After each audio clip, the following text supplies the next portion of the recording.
All right. Thanks all for being here. Hi. Hope you're doing well on this auspicious day. We are going to do the Reverie Roundtable in just a second. Yeah. All right. Sorry. I'm feeling all kinds of things. Not about the election. It has nothing to do with that, actually. Feeling all kinds of things. Feeling lots of things. And I don't like my emotions right now. But I'm getting everything together. Jumping in. We'll be okay. Hopefully. Oh god. Oh boy. Alright. Anything. Hey y'all. Good evening. Hey. And we're back. Hello. Hello. Where is Chennai? Who? I don't know if this is a meme or not. It's a city in India. That's right. Okay. Good morning. Good morning to you. Someone was like, good morning from Chennai. And I was like, I have no idea where that is. Never heard of it. Thank you. Mass influx of Indian followers do we have? I mean, I am fairly pro H1B, so maybe. Oh, word? I mean, I'm not pro H1. I'm not really. I think I don't like H1B, but I am like my form of immigration that I prefer is kind of like H1B for all immigration, right? Like I think I think we should just get rid of lotteries, get rid of how many people can or can't come here, get rid of refugee. Like I don't give a fuck if you're a refugee. I don't care. The only thing I care about is, did someone invite you? And then if you are invited by someone that is an American citizen, are they willing to pay for you if you pay less taxes than the median tax? So split that difference. And then if you damage property or you end up needing to be deported because you commit a violent crime or any of that, is whoever sponsored you willing to pay for that if you're incapable? So basically, like you know, like when you go to get a loan and your parents, like your first loan, if you have rich parents, like they'll co-sign it. Yeah, like basically it would be you co-sign any immigrant. It's like if you want to bring your wife from your home country, yeah, bring her over. But like she can't be a net negative to taxes. She has to at least meet the standard, right? And so you have to be willing to pay for that. And if like your wife, I don't know, stabs some people and has to get deported, and it costs us money, then pay for that. Then pay for it. I'm also Prime for the record. Yep. I'm not. You don't need any relationship to these people. I don't care what your relationship is. I only care that you're an American citizen. So if you have a charity organization that wants to bring refugees in, so long as they're willing to pay, then bring them in. Right? Like, and you can donate money. Just a little entrance fee, New York entrance fee. Pay to play, baby. Right. But what I'm saying is like, why is it that other taxpayers that work have to pay to bring in these people and then give them all of these resources? Like, no, fuck that. Like, they're not any more deserving than anybody else in America that the Americans have to be stolen from to pay for these people coming in. Well, you know, the casino that gets you out if you don't spend money. He's right.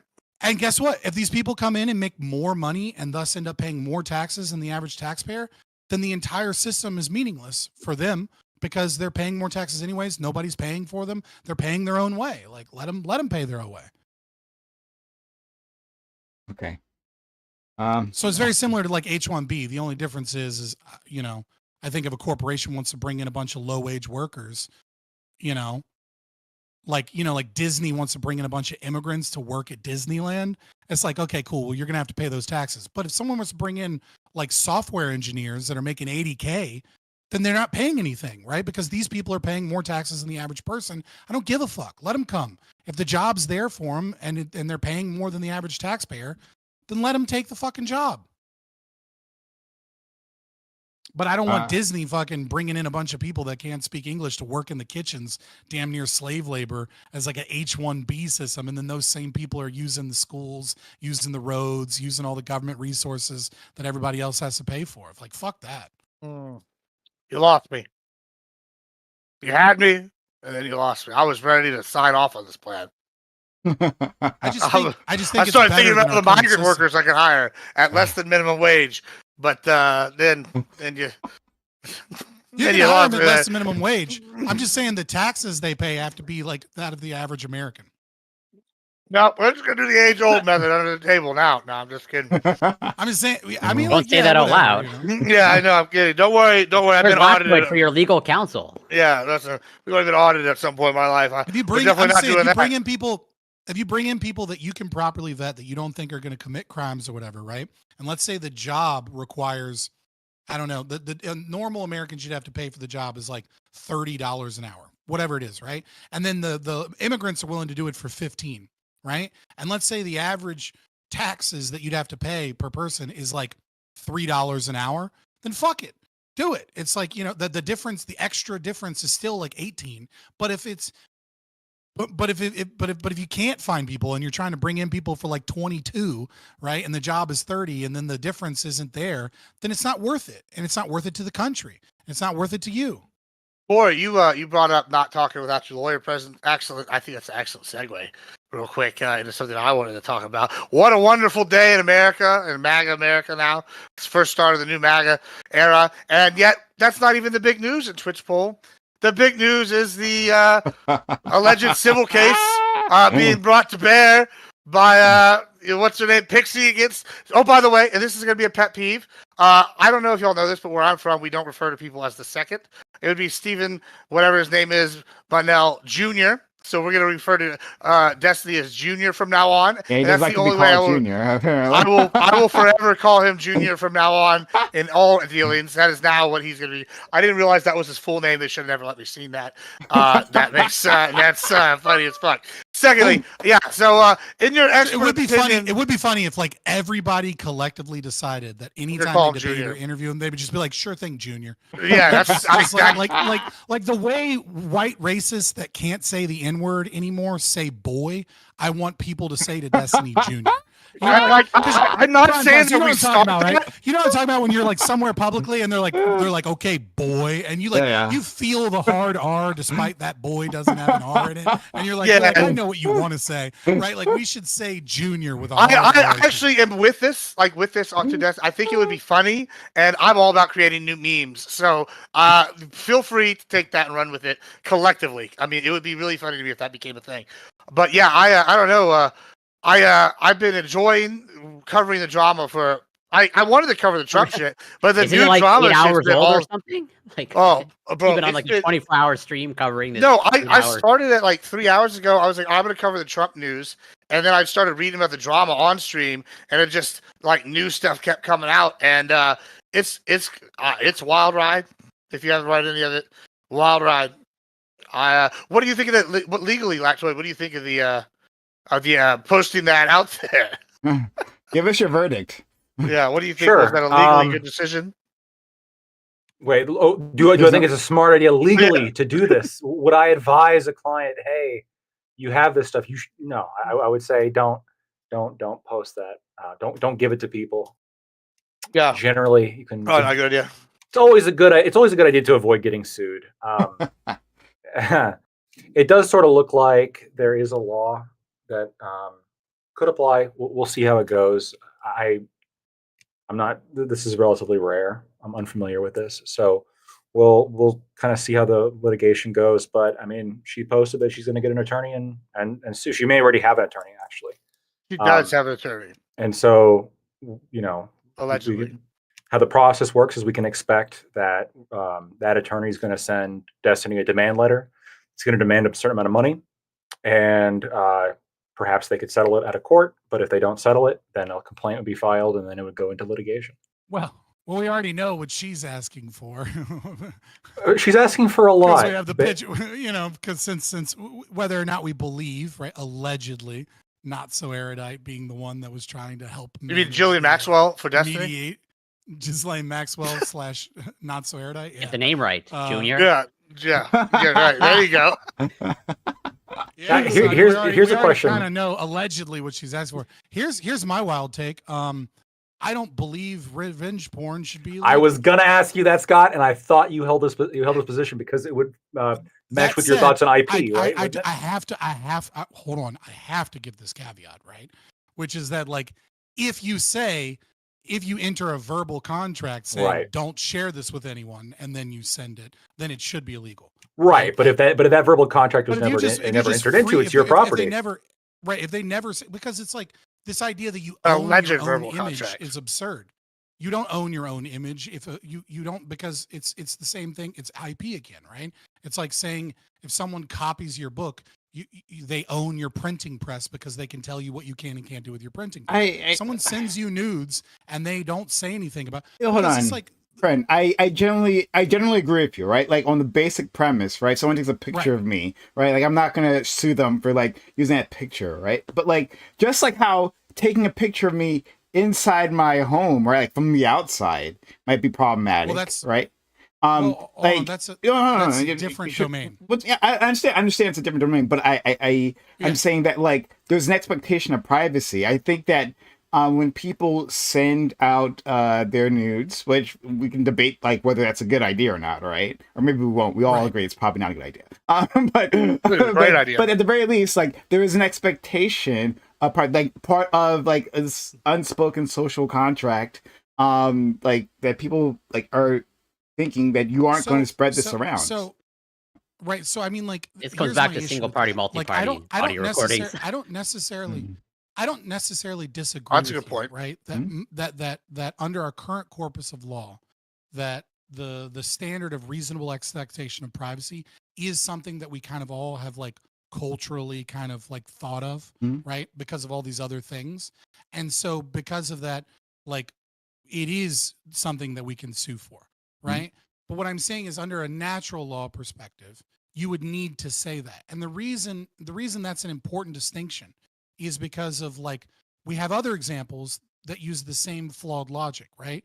Which is people that are like porn stars that then want to become like a family mom and then are like, hey, I need the whole internet to take down my porn. And it's like, well, we fucking can't, number one. But even if we could, who the hell are you to demand when you consensually put your photos out there to now retract your consent on those photos?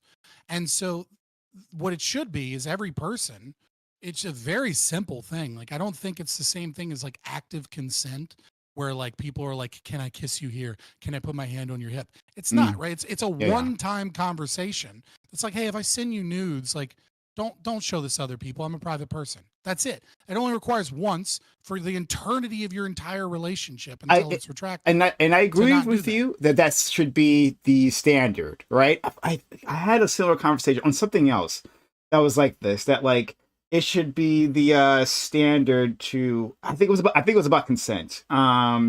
About like, well, he's been in trouble about consent a few times, right? There was a whole, like, yes. thing, but I had a similar conversation. I can't think of it right now. I'll work on that as the stream goes on. But like that, hey, this should be going forward. What you should do? You should say, hey, I don't want this shared, right? Like I'm sharing this with you because I trust you, at least at this moment. I trust you.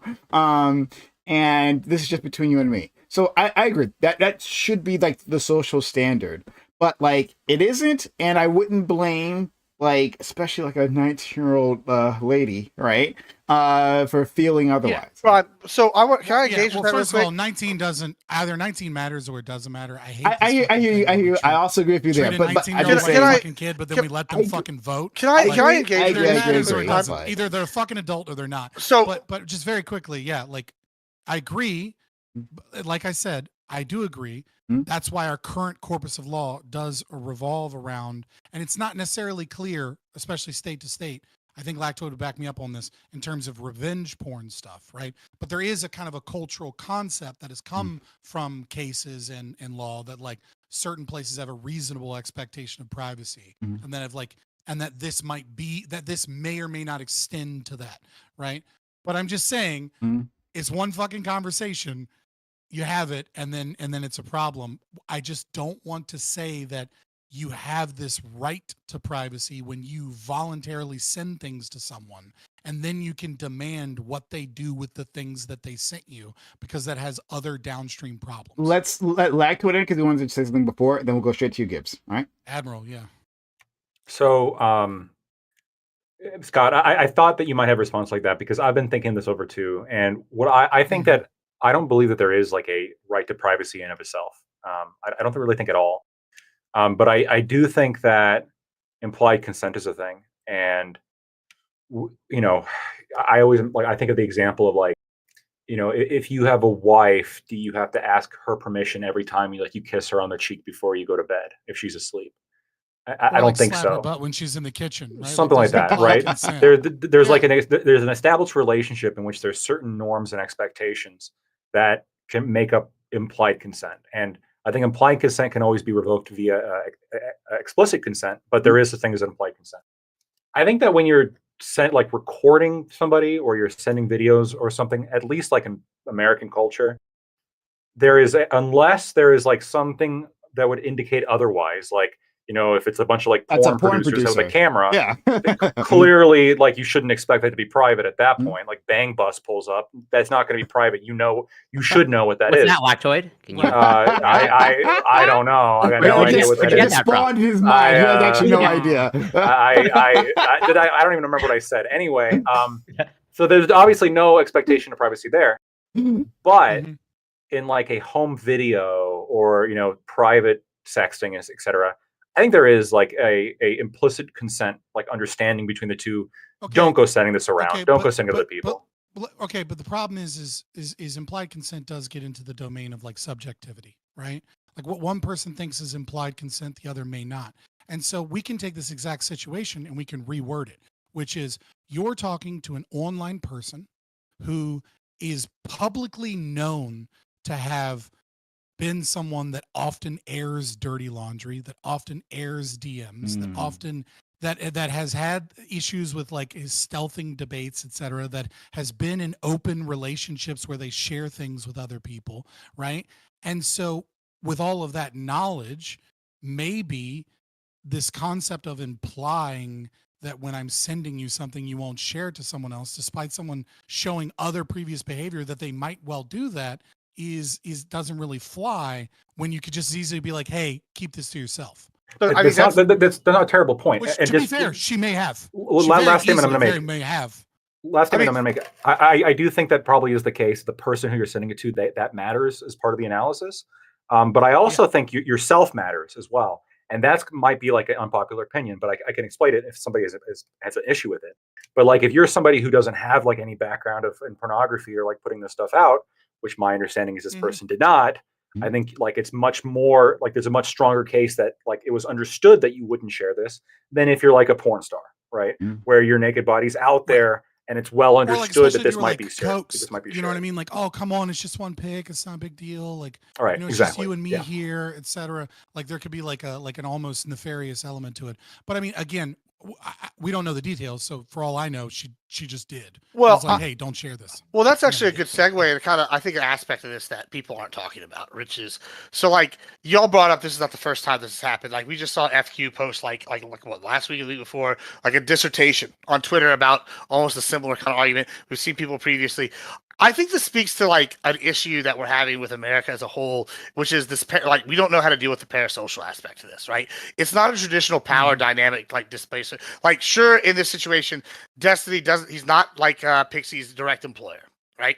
He's not her. He's more akin in my mind to like a rock star with a groupie. Is like almost the same thing. Sure, hear me out though. It's like think about when people used to go, I fuck so and so and Aerosmith, yada yada, like the groupie kind of status thing. Sure, I can see that being an argument, but the problem is with this parasocial thing is people like get to know these people tangentially online, and they'll like have these communications. They'll like talk to these people in calls. Like all of us here, like Fabian, you got kids and stuff. You got a life outside of here. Corey, he's an educator. Lactoid's a lawyer. All everybody here in this group, I would say, are people that have outside lives. Like we're all like online personalities. Well, I don't know about you, Prime, but the rest of us, most of us, I don't think y'all in the same vein as some of these people. I think are like the touch grass, like desperation. You need to touch grass. Like y'all have friends in IRL. Like y'all might call people online y'all's friend, but like I think here people there's this blurring. They'll like have this idea that this person is like their bestie. Like for example, I'm gonna use a streamer I'm pretty good online friends with, like Reverie, right? He's a drama streamer. Maybe people have a opinions about him,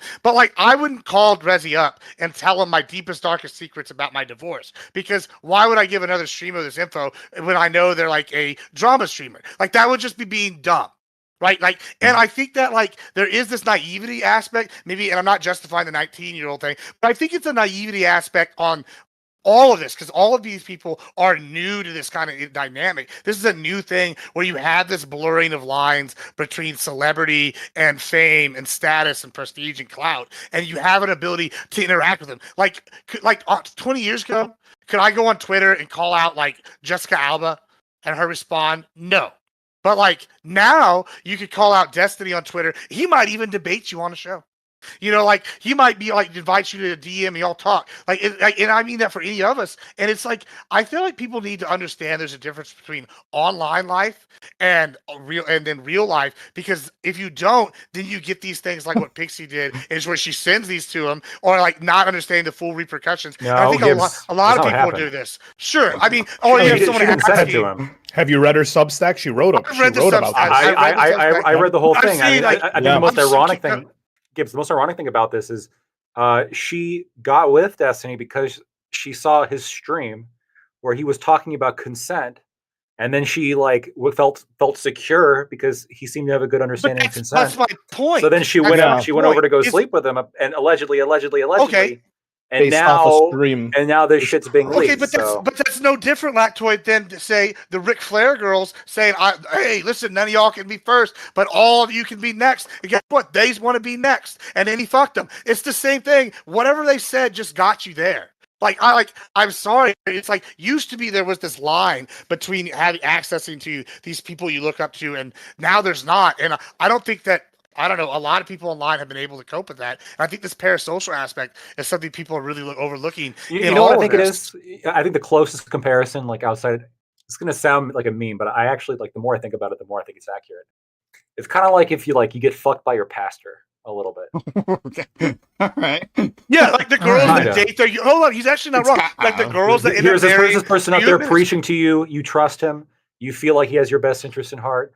You feel like he's wise. He understands. Well, they had a problem with this. Churches had a problem with this. For a while there, they were arguing that so youth pastors would be marrying these girls when they turn like 18, 19, 20, and people are like, oh, did they groom them? Is it younger. Grooming? You know, and it's sus too. But like this is a problem. It is similar in the regard to like there's not this line between the two like there is in normal everyday things. I don't know. I find it kind of something nobody's really talking about. I think the major thing here is actually like even a step further away, right?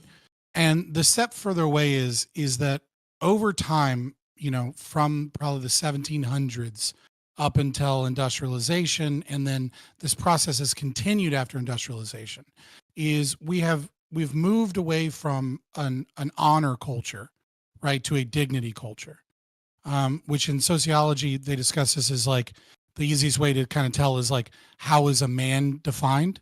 Whereas, we used to define ourselves by our word, by how we were respected within the community, how other people viewed our bond within the community, versus over time, it became more like the first answer to that is, I do this for a living, right? Like the separation of labor and things of that nature. And so as we have stopped this shared moral value system, and we have like all of these different clashing things, and we've lost religion, our culture, every generation has been less and less enforcing kind of like many ideals and values upon everyone shared, right? Obviously, the left has certainly engages in cancel culture and things like that, and the right does too, right? But what I mean to say is that like there are a lot of things that we almost need laws for, or we have a feeling that we need a law for. And the reason is because our culture has stopped enforcing it without the need for laws, right? Like there are certain lines where there's a gray area where somebody like Destiny, if he were to do this, right? Let's say it's before the internet in like the 1700s, and he were to like, and he was right. Like people would beat his ass. If you do that in person, you're getting your ass beat. We're not just getting ass beat, but like so many other.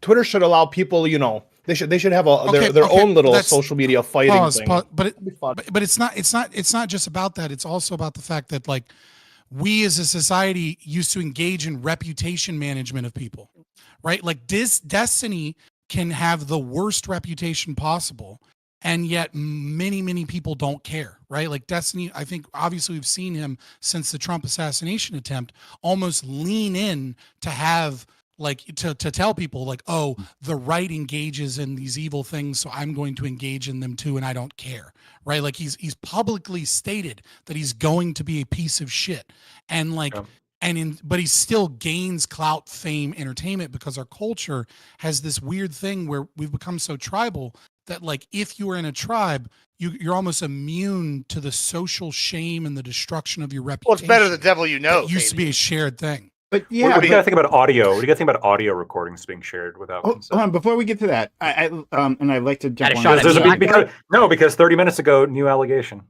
Hold on. That was like a second. Before we move on to that, I just want to say that like I hear you, Scott, and what you're trying to say, and that like we used to manage these things more personally, right? Like it would have a direct reputational impact. However, from everything I've seen about honor societies, right, and I doubt it was any different in the West, really, but like. This seems to land on women, right? Like in this situation, like Pixie would be identified as a slut for just doing it, right? Yeah, and like that's why most of the damage would land on her rather than this guy for violating. Maybe he has some blowback, but I think as well. Part of managing that reputation is that like, well, you shamed us. Can you give an example? Can you give an example? Sure. I want to say something with Prime here too. Well, so what Prime said before he does that, like, I really want to just clarify, like, I'm not victim blaming Pixie here. The reason why I brought up the parasocial thing. I didn't think you were. Is that I'm trying to look at it like a bird's eye view. I think like what happened with her is a symptom of a bigger problem. Yeah. Right. I think that across the board, people like don't understand these things. They're engaged in this, and it's like. People are naive to this, and so like it's like kind of like you said, the West it fell on women. I think now it's falling on like everybody that's in this like age group that or doesn't understand, or in this like maybe not even age group, or in the group of people that don't understand the difference between the parasocial or the societal norms. I think now it's falling on them, much like the way you described in the West. I think that's kind of where I'm at. So to answer your question, Scott, like in India. There has been plenty of these examples of like the village managing reputation in their families, managing their reputations by attacking women for perceived transgressions, including being raped, right? Yeah. But even less, like far less offensive things, like the most extreme example. Yeah. The most extreme example you see sometimes in Pakistan, right, where they have honor rapes. Yeah. Right. Where like someone will rape someone, and then the council will get together and say that the correct punishment is for like that other person's daughter or sister to be raped. Right. And so they'll intentionally enforce a rape of another girl to balance out the rape of another girl, to be like, see how you feel when your daughter is raped or when your sister is raped. I never even heard that one. I agree. For me. Right. So like I absolutely agree that there have historically been all kinds of fucked up things with honor culture, right? Like I don't want to say that like 1600s culture anywhere was good, right? Or that we haven't made leaps and bounds, right? It's more of an argument of like throwing the baby out with the bathwater.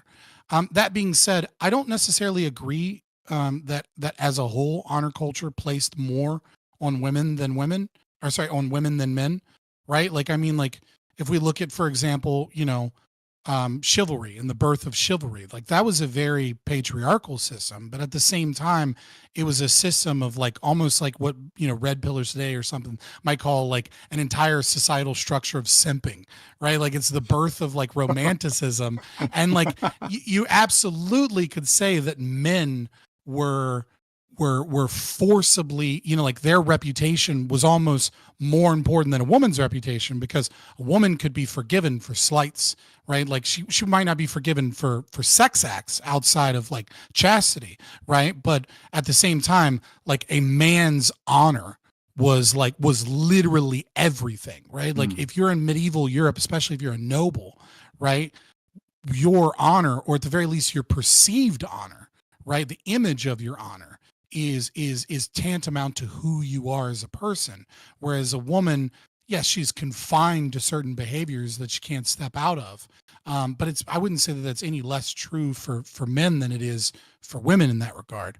But again, yes, I'm not saying we ought go back to an honor society. Okay. Right. What I'm saying is that there are elements of an honor society where who you are and how you are valued within a culture is constrained to your word and your behavior and your values, as opposed to your economic output or your job title or your, level of elitism in terms of your education, right? Like when I'm saying that, like, today when someone's like, oh, is this person smart? Is this person good? They're like, oh, he's an engineer. He went to MIT. He works at this company. These things are all more valuable in our current culture, unfortunately, than saying that man is honest. That man keeps his word. That man will always do what he says. And I'm saying that, like, we've lost some of that. And it's an unfortunate side effect. Fair enough. I'll add to it. Sorry, you want to say something? Apologies. Well, no, it's all good. I was just going to ask because on Twitter, somebody, quote, today I was made aware of an intimate audio recording taken of me without my consent. It was also shared without my consent. I want to know, what do you guys think about that as a concept in terms of... Is this against Destiny? It's unclear, but all the comments seem to indicate that it is, but the actual tweet is unclear. So you can post this that tweet in the background. Sure. So we can make our own judgments. I guess I can't see how I would. Maybe I had to take some more time to think about it, but I don't see how that should be treated any differently, at least at first glance. It is something that's intimate, right? Like if we can understand, if the both of us can understand this is an intimate recording, and then you're spreading it around, right? Like just like intimate details, right? Like any one of you could share something intimate, like with me, like something personal, deeply personal. And then it's like a violation of trust if I immediately go like, "Hey, did you hear what Corey just told me?" Like, it's crazy, man. Like that, huge pimple in his ass. Like who would have known? It's a dick. I'm out now. That's, you crossed the line. but in my mind, there's this is kind of just how I'm viewing it, and maybe this is just after Me Too, the whole movement that happened. But like, there's a clear delineation in my mind between like being a dick, right? And being like a Me Too'd sexual dick, sort of. You know what I'm saying? Yeah. So like, if you, I agree with that. Yeah. So like, if I like, go to you, Prime, and I tell you all this dirt that I have on Corey, about, but none of it's sexual, right? I'm an asshole, but like, we will see. I'm not gonna like be. I think I could recover from that very easily. Maybe not with Corey, but like in the public eye, I could recover that from that very easily. But if it's sexual, no, I don't think at that point, right? And so the question is, like, when we're talking about like audio recordings, yeah, let's say it is like talking dirty, right? I don't know. I struggle with that one. I struggle with that one. I'm curious. Is it different? Because I have like some personal experience. I literally recorded like a business meeting that I was like a part of. Like, so is there a difference between whether it's like one-on-one, like in your own home, or like can you record a business meeting? Well, yeah, there's also like, are you recording it for evidentiary reasons to prove something after the fact, right? Or is it just to make somebody feel like shit? Who knows, right? That's. I mean, I don't think there's is that different in your mind, Prime? Like a whatever, a one-on-one conversation versus like a business meeting. Oh, like a group thing. Actually, so I won't name names, but there was an individual within my circle here, and this when my channel was like blowing up. I don't know what it is, but it's not me. It's not Scott. I can assure you, whatever I'm about to say is not Scott. But there was an individual who I found out later on. This person would be within group DMs, right, within my Discord and within others, I guess, right. And this person liked to record like what was happening, right? But like it was just like a group of friends talking, right? And I can imagine within that group of friends, just kidding, within that group of friends, you could release something damaging, and like I feel like there should be an implied level of like a privacy, trust, right? Like, we none of this was expected to go public, right? We're not acting as within a public setting, but at the same time, like, fuck, it's a really tough question. I don't know. No, that's because it's literally just never do that again. Lesson learned: never, always assume, especially if you're a streamer, you are being recorded. Well, Lactoid makes a good point though. And from about now, I do. From then, I did, but like, yeah. Well, Lactoid makes a good just point. Throwing that out there. Yeah. About the Me Too dick versus the like just the dick thing, right? Like I've had experiences where people will be like, "Oh, we're gonna cancel Gibbs because I'm a dick," and I'll say things being a dick, and like whatever, and it's like okay, they go out there like okay, well this is just him, he's a dick, versus like there's a line to where you're like, oh, send me some nudies, maybe, or I don't really know what the like exact line is for everybody, but I'm sure that it's like obviously if you're going out here with the intent to like sexually harass someone, that's going to be much different, like, and I think much more cancelable than oh, you called somebody fat.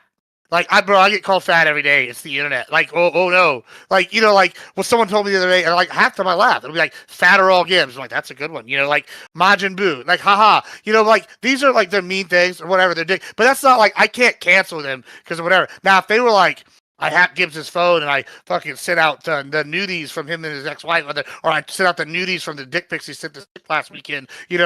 Then yeah, that would be more of like a cancelable thing. I think there is a delineation, but I think online here it gets confused. Like the one exception to this rule is Ellen. Apparently, Ellen got canceled just because she was awful. My understanding is there's no sexual allegations against her. Yeah. Like her staff just hates her. They hate working for her. So she got canceled for that. Well, you can be too much of a dick. But no, the thing I was having trouble with. Well, it didn't help that she had this persona of also being like, joyful. It's being fraudulent, right? Like she cultivated a reputation Dory. of I'm like people think of her like Dory, like the cute, like cartoon children actor. Oh, Dora, Dora talk show. Dora, sorry. Yeah. I don't want to say I kept saying Dory. Especially she played Dory in I think Finding Nemo. I think. Well, it's Dora. It's Dora. It's not Dory. That's why he was confused. But yeah.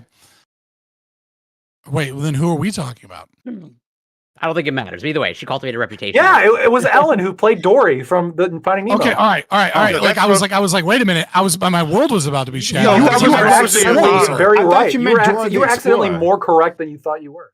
Wait, Ellen played Dory. I was like, I got worried. Yeah, but you get what I'm saying, right? Like, we need to debate this right now. Like, get into the weeds, right? Like, if you sell your Admiral Gibbs does not sell himself as like this.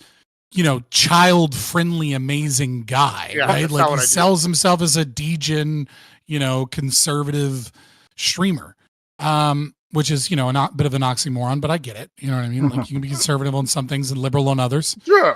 Right. Like, so, I mean, you wouldn't be canceled for that, right? Like, I don't know, maybe you would get canceled if we came to find out that you actually like funneled all of your money towards like charitable donations and then we realized that all your like pro money is the greatest thing ever and I fuck everybody was all a lie. But you know what I mean? Like you could get canceled for your charity work. But the thing I'm struggling with is what Lactoid said previously. He's dividing, being an awful person rather than being, someone that can be that's cancelable in terms of social sphere, but then also right of legal consequences. Right, I think those are three different spheres. Like a person who's just like a bad person, then a person who needs to be like socially ostracized, right, and then a person that needs to have some sort of that the legal system gets involved. Some people are all three though, right? And like I'm thinking about this like an audio recording, and like. For a video recording of a naked person, I think we can understand that there is something like uniquely corrosive about like having your naked picture spread online, especially being a woman, right? Like there's a special kind of reputational damage done to them when that happens, and so it seems like that's why our society is taking that into account. But then our friend talks about this in audio recording, and that seems awful to me too, but like it's not as bad though. it doesn't feel as bad, doesn't feel like as corrosive. I'm wondering because now that it's I'm the thinking about subjective it, nature of the concept of is this private or not. When I'm sorry, but what I'm thinking Well, it of depends right what the now audio is like, recording is, isn't okay, it? Yeah, so I was like about to say. we don't know what this audio recording is, we don't know anything about it, right? But like if it's this person moaning, right, just like very loudly in a sexual manner, yeah, that seems also like a violation. But then at the same time, what if she was just like moaning like the N-word, right? She was just like saying that again, and then someone released that, and would I be okay with that? I'd be like, because you asked me like, what about if there's like you're exposing someone like for like bad behavior, like what's the difference there? Yeah. So like I'm just like trying to draw these. Should you be able to sue somebody? You know what I mean? Like let's say they're nudes, but let's say the nudes that you were sent, you were like, hey, let me see a cute pic, and then the nude they send you is like, a Snapchat image of well, maybe it's a Nazi uniform. Maybe they're like maybe they're really into Daddy Dom Little Girl, and they send you like a whole baby outfit, and they're like, and then they put in like a whole thing in screen cap that says at the bottom like, I'm just a little toddler, please Daddy give me your penis or something, and then you're like, whoa, I'm putting this out there for people to see because this is a problem. You know what I mean? Like there's a line between what's moral and immoral. I'm saying a little obvious. Let's just say this very specific thing happened to me. I'm not saying it happened. I'm just saying. I mean, like, listen, I've dealt with people in the kink community. I've not always been fucking a 34-year-old innocent dad. I'm not saying I was like, you know what I'm saying? But I've done some wild shit, and then I've been sent some things where I'm like, whoa, this is too much for me. I gotta say, as the resident DJ, I like a lot of DJ shit. I've never once had anybody send me a little picture of them in a baby buffoon outfit going, talk to me, Daddy.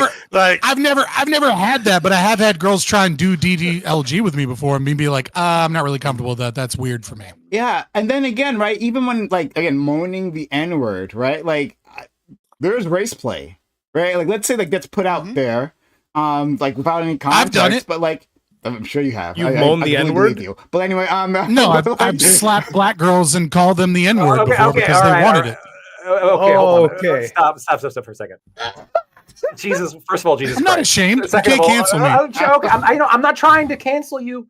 I was trying to make a joke. Look, anything you could say right now would be lost in the noise. Not by recently. What's currently coming out of somebody else. Okay. Yeah. If you're gonna like leak degen shit now, do it now. But exactly. I wanted to ask you a question though, because this actually leads me to like a very tough question, which is okay. So pictures of naked. Okay, we agree that's potentially corrosive. Audio, I struggle with that. What if it's a text message? What if like if I send a girl dirty text and then she shows that to a friend, is that revenge porn? I think it's harassment. Is it harassment though? Am I being harassed? Because I think well, do you know about it? This is kind of like where it comes, because like what happens is she leaks the text, right? If like there's group chats of people making fun of it and then the leak goes further, I mean, there's definitely. Yeah, what if it's embarrassing? Like what if it's like a very embarrassing? Yeah. Like that's what I'm saying. There's potential for harassment, and usually that's kind of like a big issue with few people, right? I might be harassed.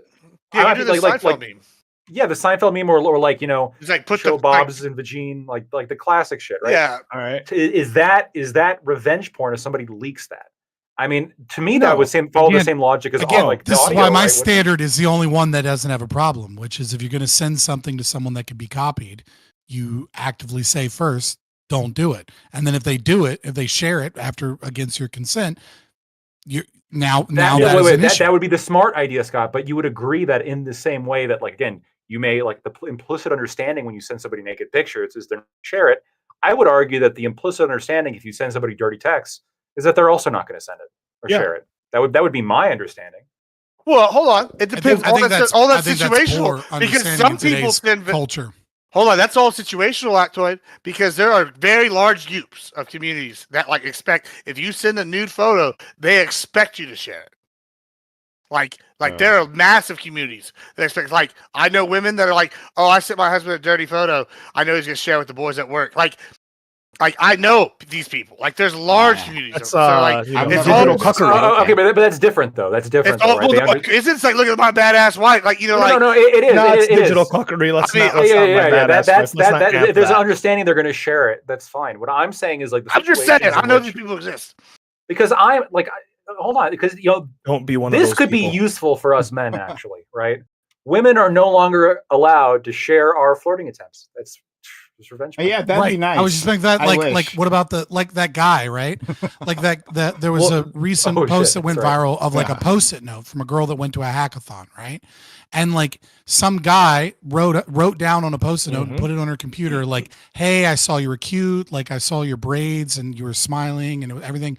And like and it was awkward. You should go up to a girl in person. corny. Post-it notes, fucking, it was corny, and he even had like an LOL at the end, or right? But what's her immediate response is to show the entire world how much of a loser this guy is, right? And it's like, well, how do you expect men to approach women beyond dating apps, right? Which most people agree are toxic for the most part.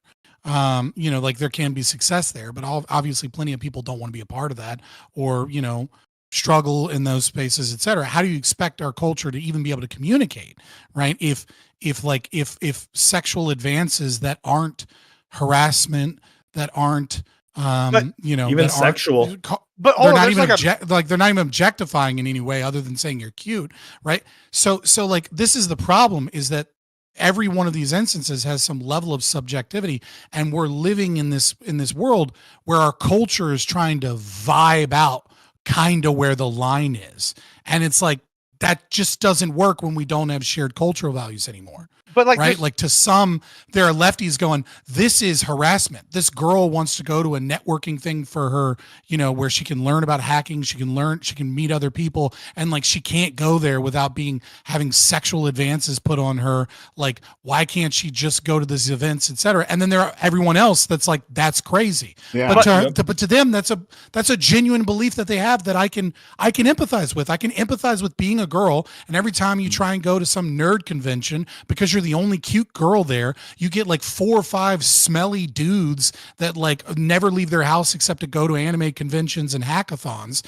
that like come up to you and they're like, you're so pretty. I And feel it's like, dude, oppressed can I right now. just Comes with fucking the- comes with the like, territory. can I just fucking learn coding and not deal with this shit? So like that's a problem of like of this concept that like you can't share something without because there's some weird implied consent, because the implication is that we share the same values. well, we the don't. problem is that the opposite is also true. Like this is like one of these things where we're kind of a weird time with like the online thing where there's something for everybody. We've talked about this. Like everybody's their special snowflake, right? I'll give you an example. Latina's here. I see these all the time. This meme I see it shared. It'll be and if one of them's watching, she can even vouch for this being a thing. They'll share it and they'll laugh and I'm like, oh, I blocked him on everything and he messaged me on Cash App. Or like, this is how toxic I want my relationship to be. They have him blocked and everything, and then this girl's messaging them on like PlayStation Network, right? Like, and then they respond, and like I've heard these people tell If he's these not outside my house beating down my door. beating down my door. Like I've heard these people say this, and then I go out to the bar and I see these people, and they'll be telling the story like, "Well, I wasn't gonna take it back till he fucking showed up outside my house and was yelling at me at 3 a.m. last week, and we talked it all out. And it was so romantic." Like I see this, so there's like the extreme where like, oh, if it's not harassment level, I don't Your want blood it. pressure must be insane, bro. Actually, I just went. You're the second person that brought up blood pressure. I just went and got to the doctor. Perfect blood pressure. I got clean. Alhamdulillah, but like, all I can think of is that because I'm toxic. all I love you. All I can think of now is that dude, that like Latin dude that had like a Latina like new girlfriend on one arm, and his other girlfriend was like destroying his car, and he was like sitting there eating chips with like the shrimp and hot sauce. That's where I'm at and now. like, and he was just like, oh man, I just bought Insurance this. will pay for it. Whatever, Like, insurance will pay for it.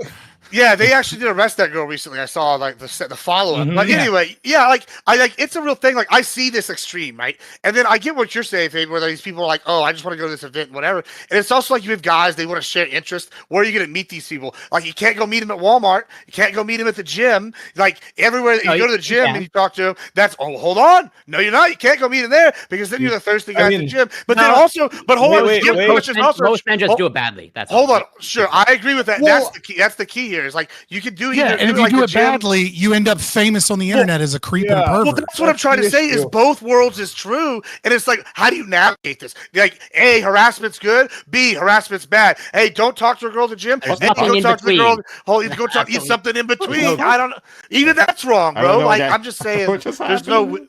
no I Put you in don't the know. washer and dipped. Okay. I I put him off. I don't know what the fuck is happening.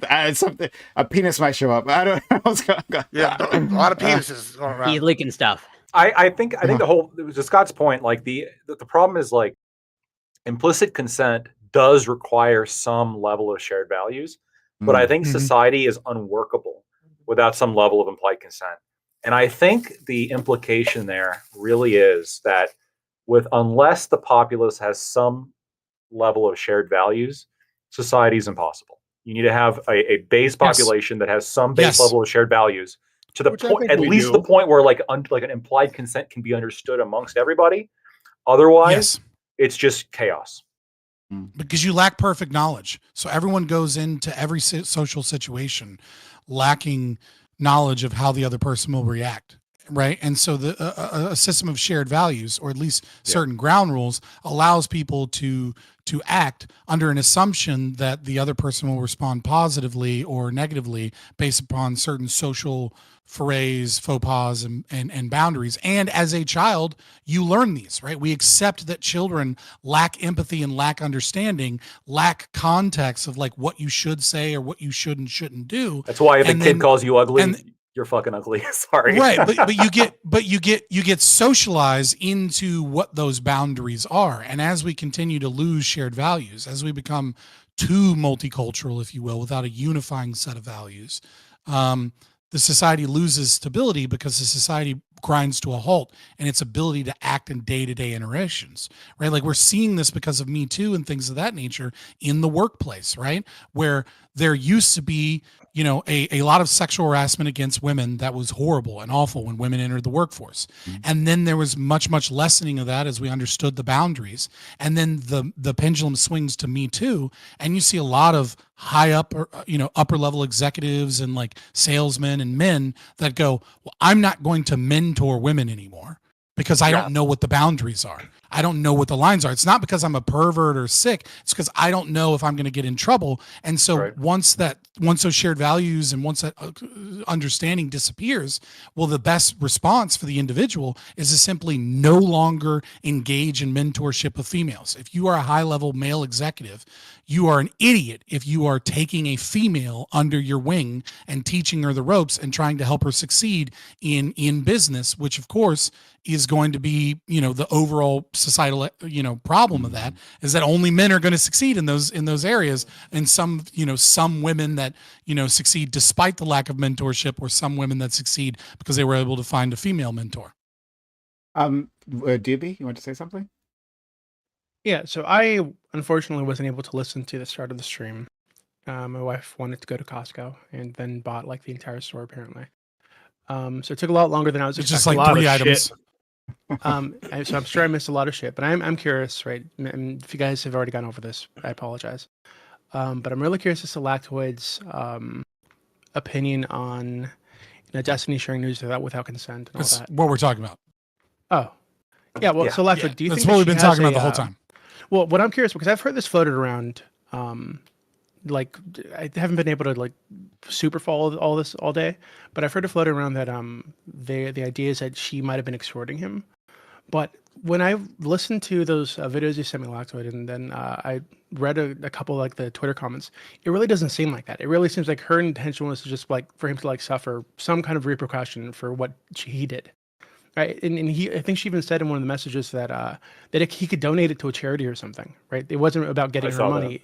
Yeah, it was about him feeling some kind of consequence. Right, because what she was afraid of is if this wasn't like dealt with publicly, or he didn't face some kind of like massive consequence, it would just go away and then he'd move on as usual. Because this isn't the first time something like this has happened. I think this is the worst time that I'm aware of something like this has happened. Right, but it's not the first time.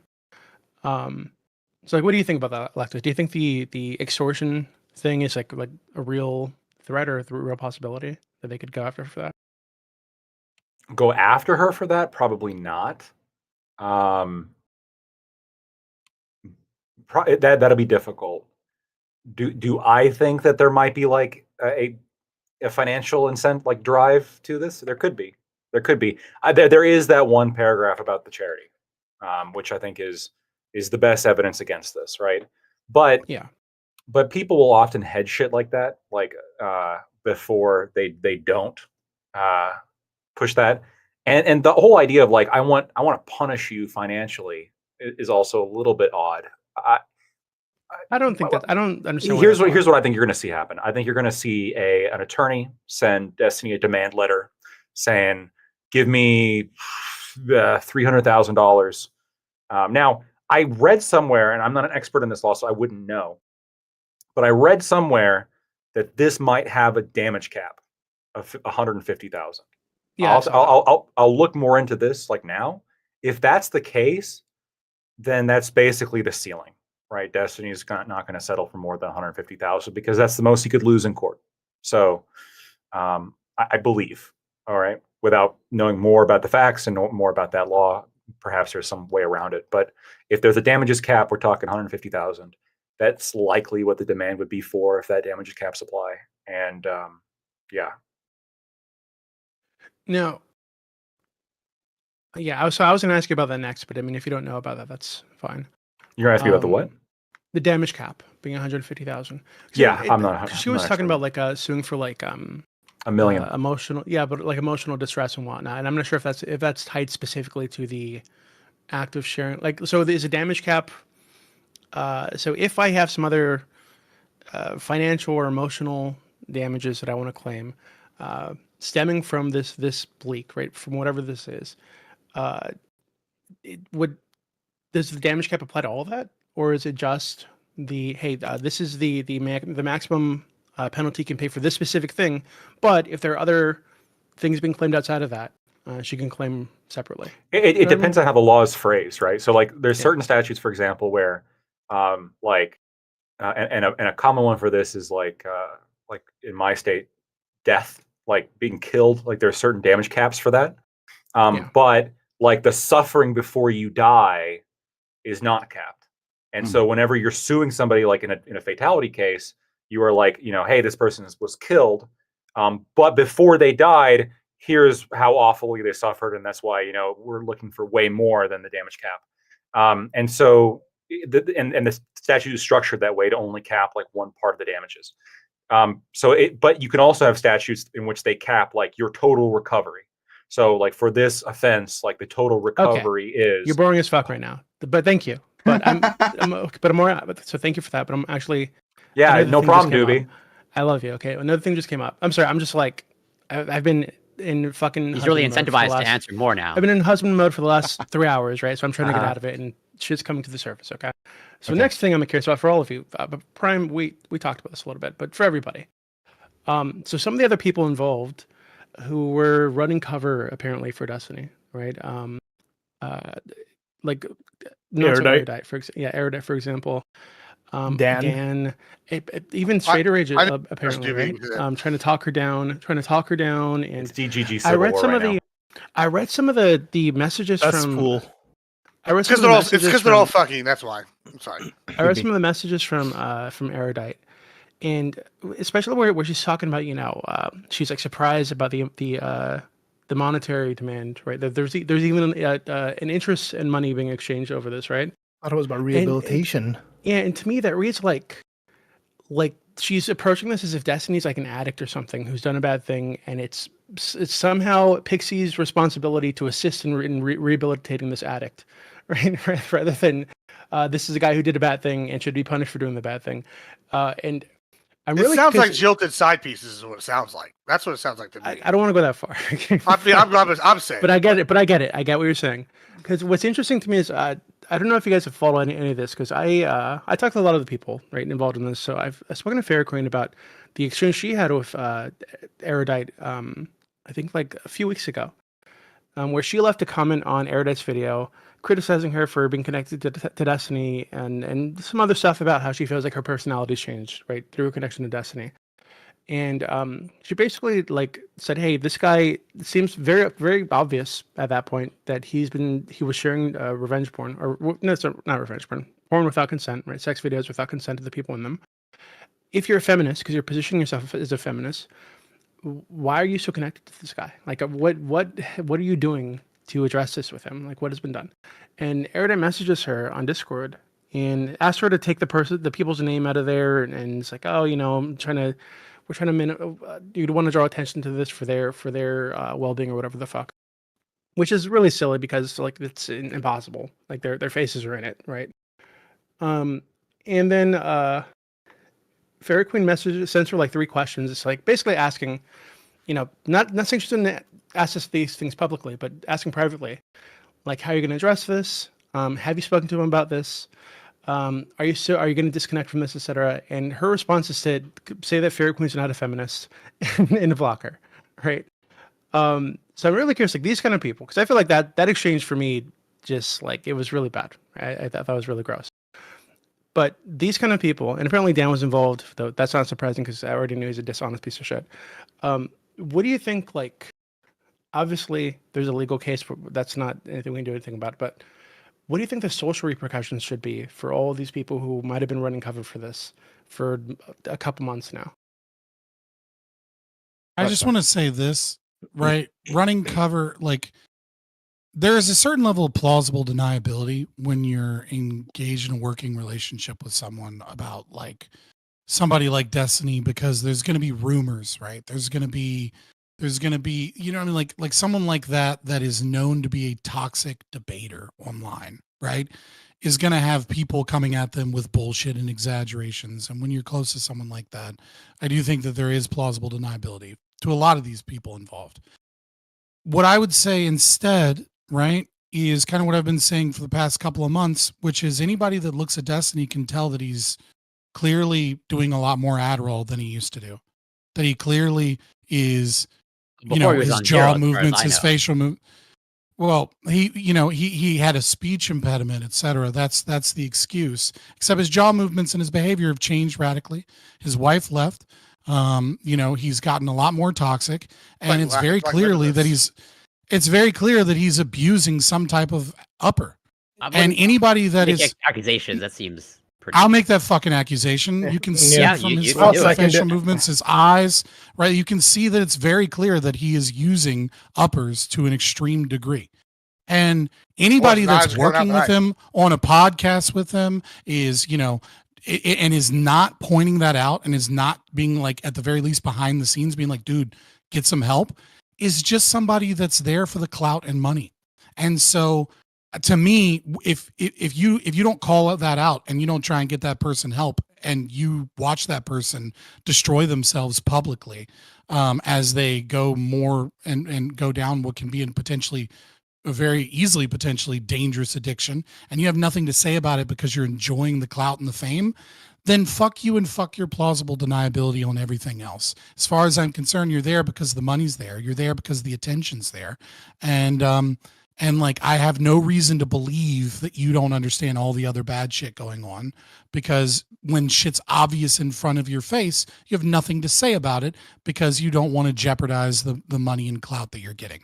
So fuck all of these people that are involved, and I don't care about their plausible deniability because none of them have come out and been like, dude, he needs help. Let's fix this. Because they don't care about him. I think Ali had their hand up, and then I'm not sure if Grid's talking to you. You're talking to your audience or us. But Ali first. I mean, I second what Scott said, but also, like, I don't know. The repercussion would be people shouldn't be following him. But, like, to the point that was brought up earlier, like, we live in a time where, like, yes, if you're on the internet, you're always going to find your people. And if you're a scumbag piece of shit, you will find a bunch of scumbag piece of shits to follow you, support you, give you money, whatever it may be. So, I mean, yeah, we should, like, but realistically, like, him being so tied to like politics and like all the shit that's happening with Progressive Victory and all that, it should be like, I'm not gonna lie, the whole Progressive Victory scandal and people looking into it and it being overblown, people should be going over that again, because he shouldn't be this close to politics, at least. Really, that's interesting. Do you think this is because he's been making a push for like validity? I think, right, credentials, bringing on like actual politicians and shit recently. Do you think this is going to damage that? No, because his community won't confirm it.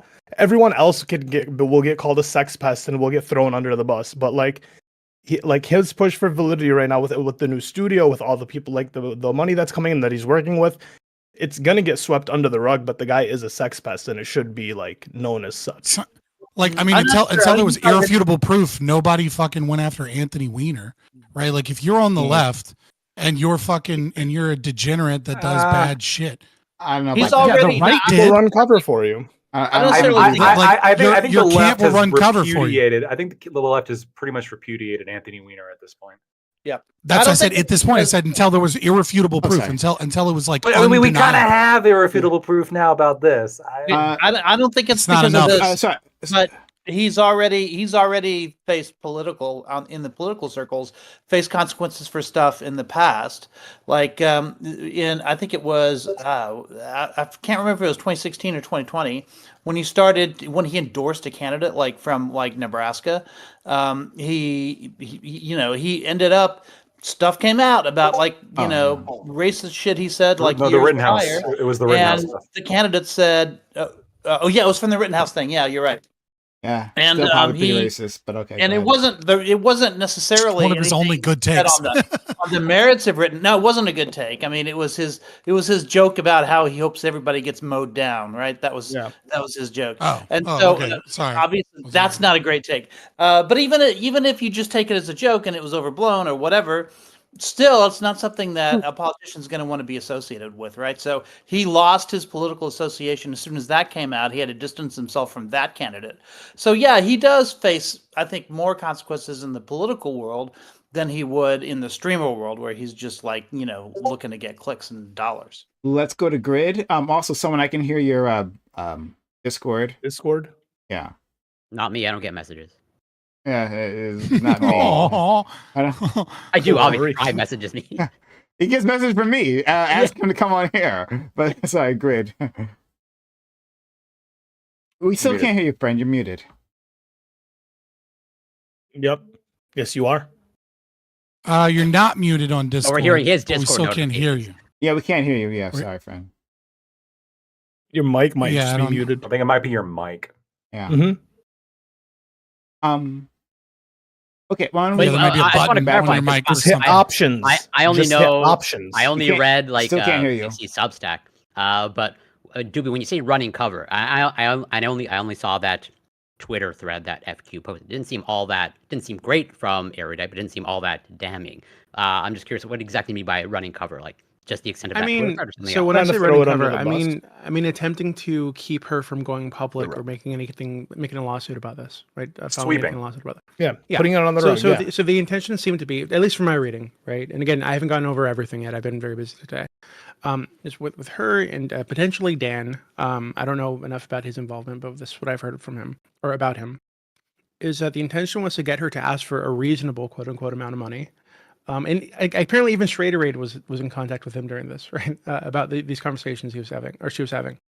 A reasonable amount of money, getting to pay something, and an apology, like a private apology. Like that seemed to be what they were trying to get her to agree to. They didn't want her to go public. They didn't want her to confirm that it was without consent. I think all of that is running cover. I think at least from my perspective, the morally correct thing to do in that position covering the is blow. to be honest about what the fuck he did, right? Is to say, yes, this fucking guy did this, right? If their videos of her are going to be out there forever, he deserves to have some fucking public like recognition of what the fuck he did to make that happen. So them attempting to keep that from happening, I think is running cover. Yeah, I could see. So from what I understand, I can maybe like view it through the lens of Straighteraid, who I'm only vaguely familiar with. Like she doesn't have like a super she doesn't have a large following, but I think she's like friends with both He's known in the universe. Destiny and Pixie. Could it just be that she's trying to like whatever be the mediator between like two people that she's friends with somehow, and like I don't know. I'm just trying to give like I guess the best face. Yeah, I think the idea is one friend did something that hurt another friend, and now we need to get them to make amends. But to me, that seems fucking.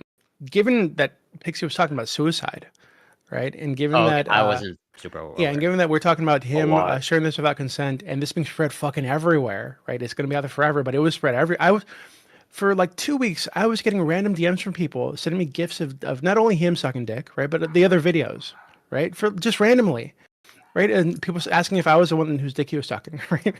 or like, Doobie, is this your friend, Doobie? This your bro? Like just fucking randomly, right? And I know this happened with a lot of people, right?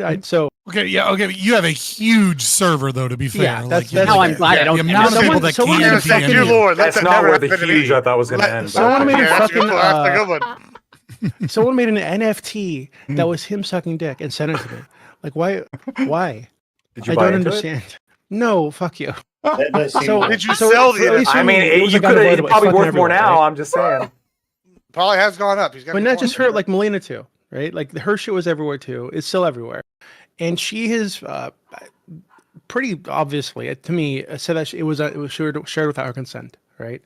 And we know, or at least I know, that he's done that in the past with her specifically, right? He shared her stuff with stuff she didn't say that he. With Chad would people like that to he point didn't out say. that you didn't answer whether or not it was you, just for the record. Oh God. Okay.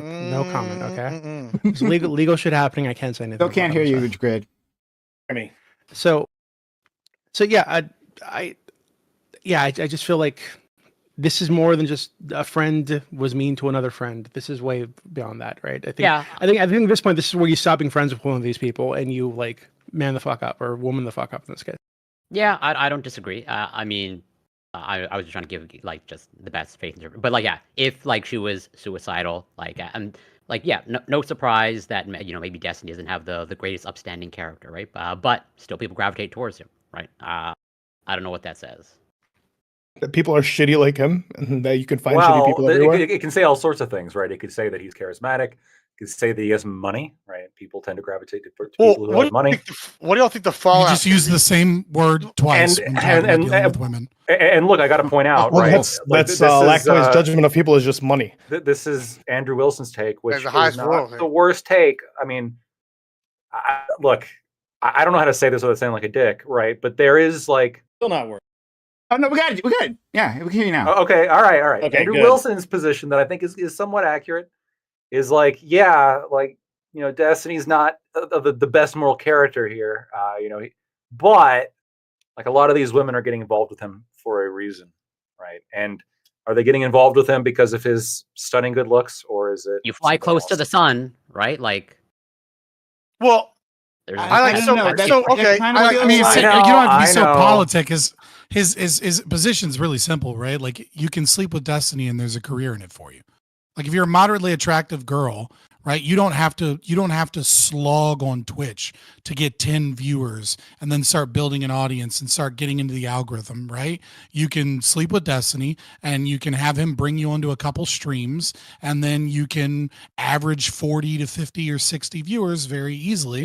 Yeah. Just from like the simps in his chat that decide to follow you over when you go live, and you can start in the middle of the pack or even the upper end middle of the pack, right? And the top 10% of streamers instantaneously. You don't have to work to get there. in addition to that, I mean, like think that this is going to be a draw, obviously. Well, in addition to that, like I think there's another aspect out of this, and I think this is something to consider when we talk about the fallout from this, right? Is that the right now seems like on Twitch poll, and at least in our sphere, I feel like on the right side, the conservative side, it feels like there's like kind of like the newer conservatives. There's the people that have been here for a while, and it feels like to me that the people that have been here for a while have felt like there's like a leftist group that's kind of in control of the space, and they've been forced out. And now we're seeing this group kind of like cracking.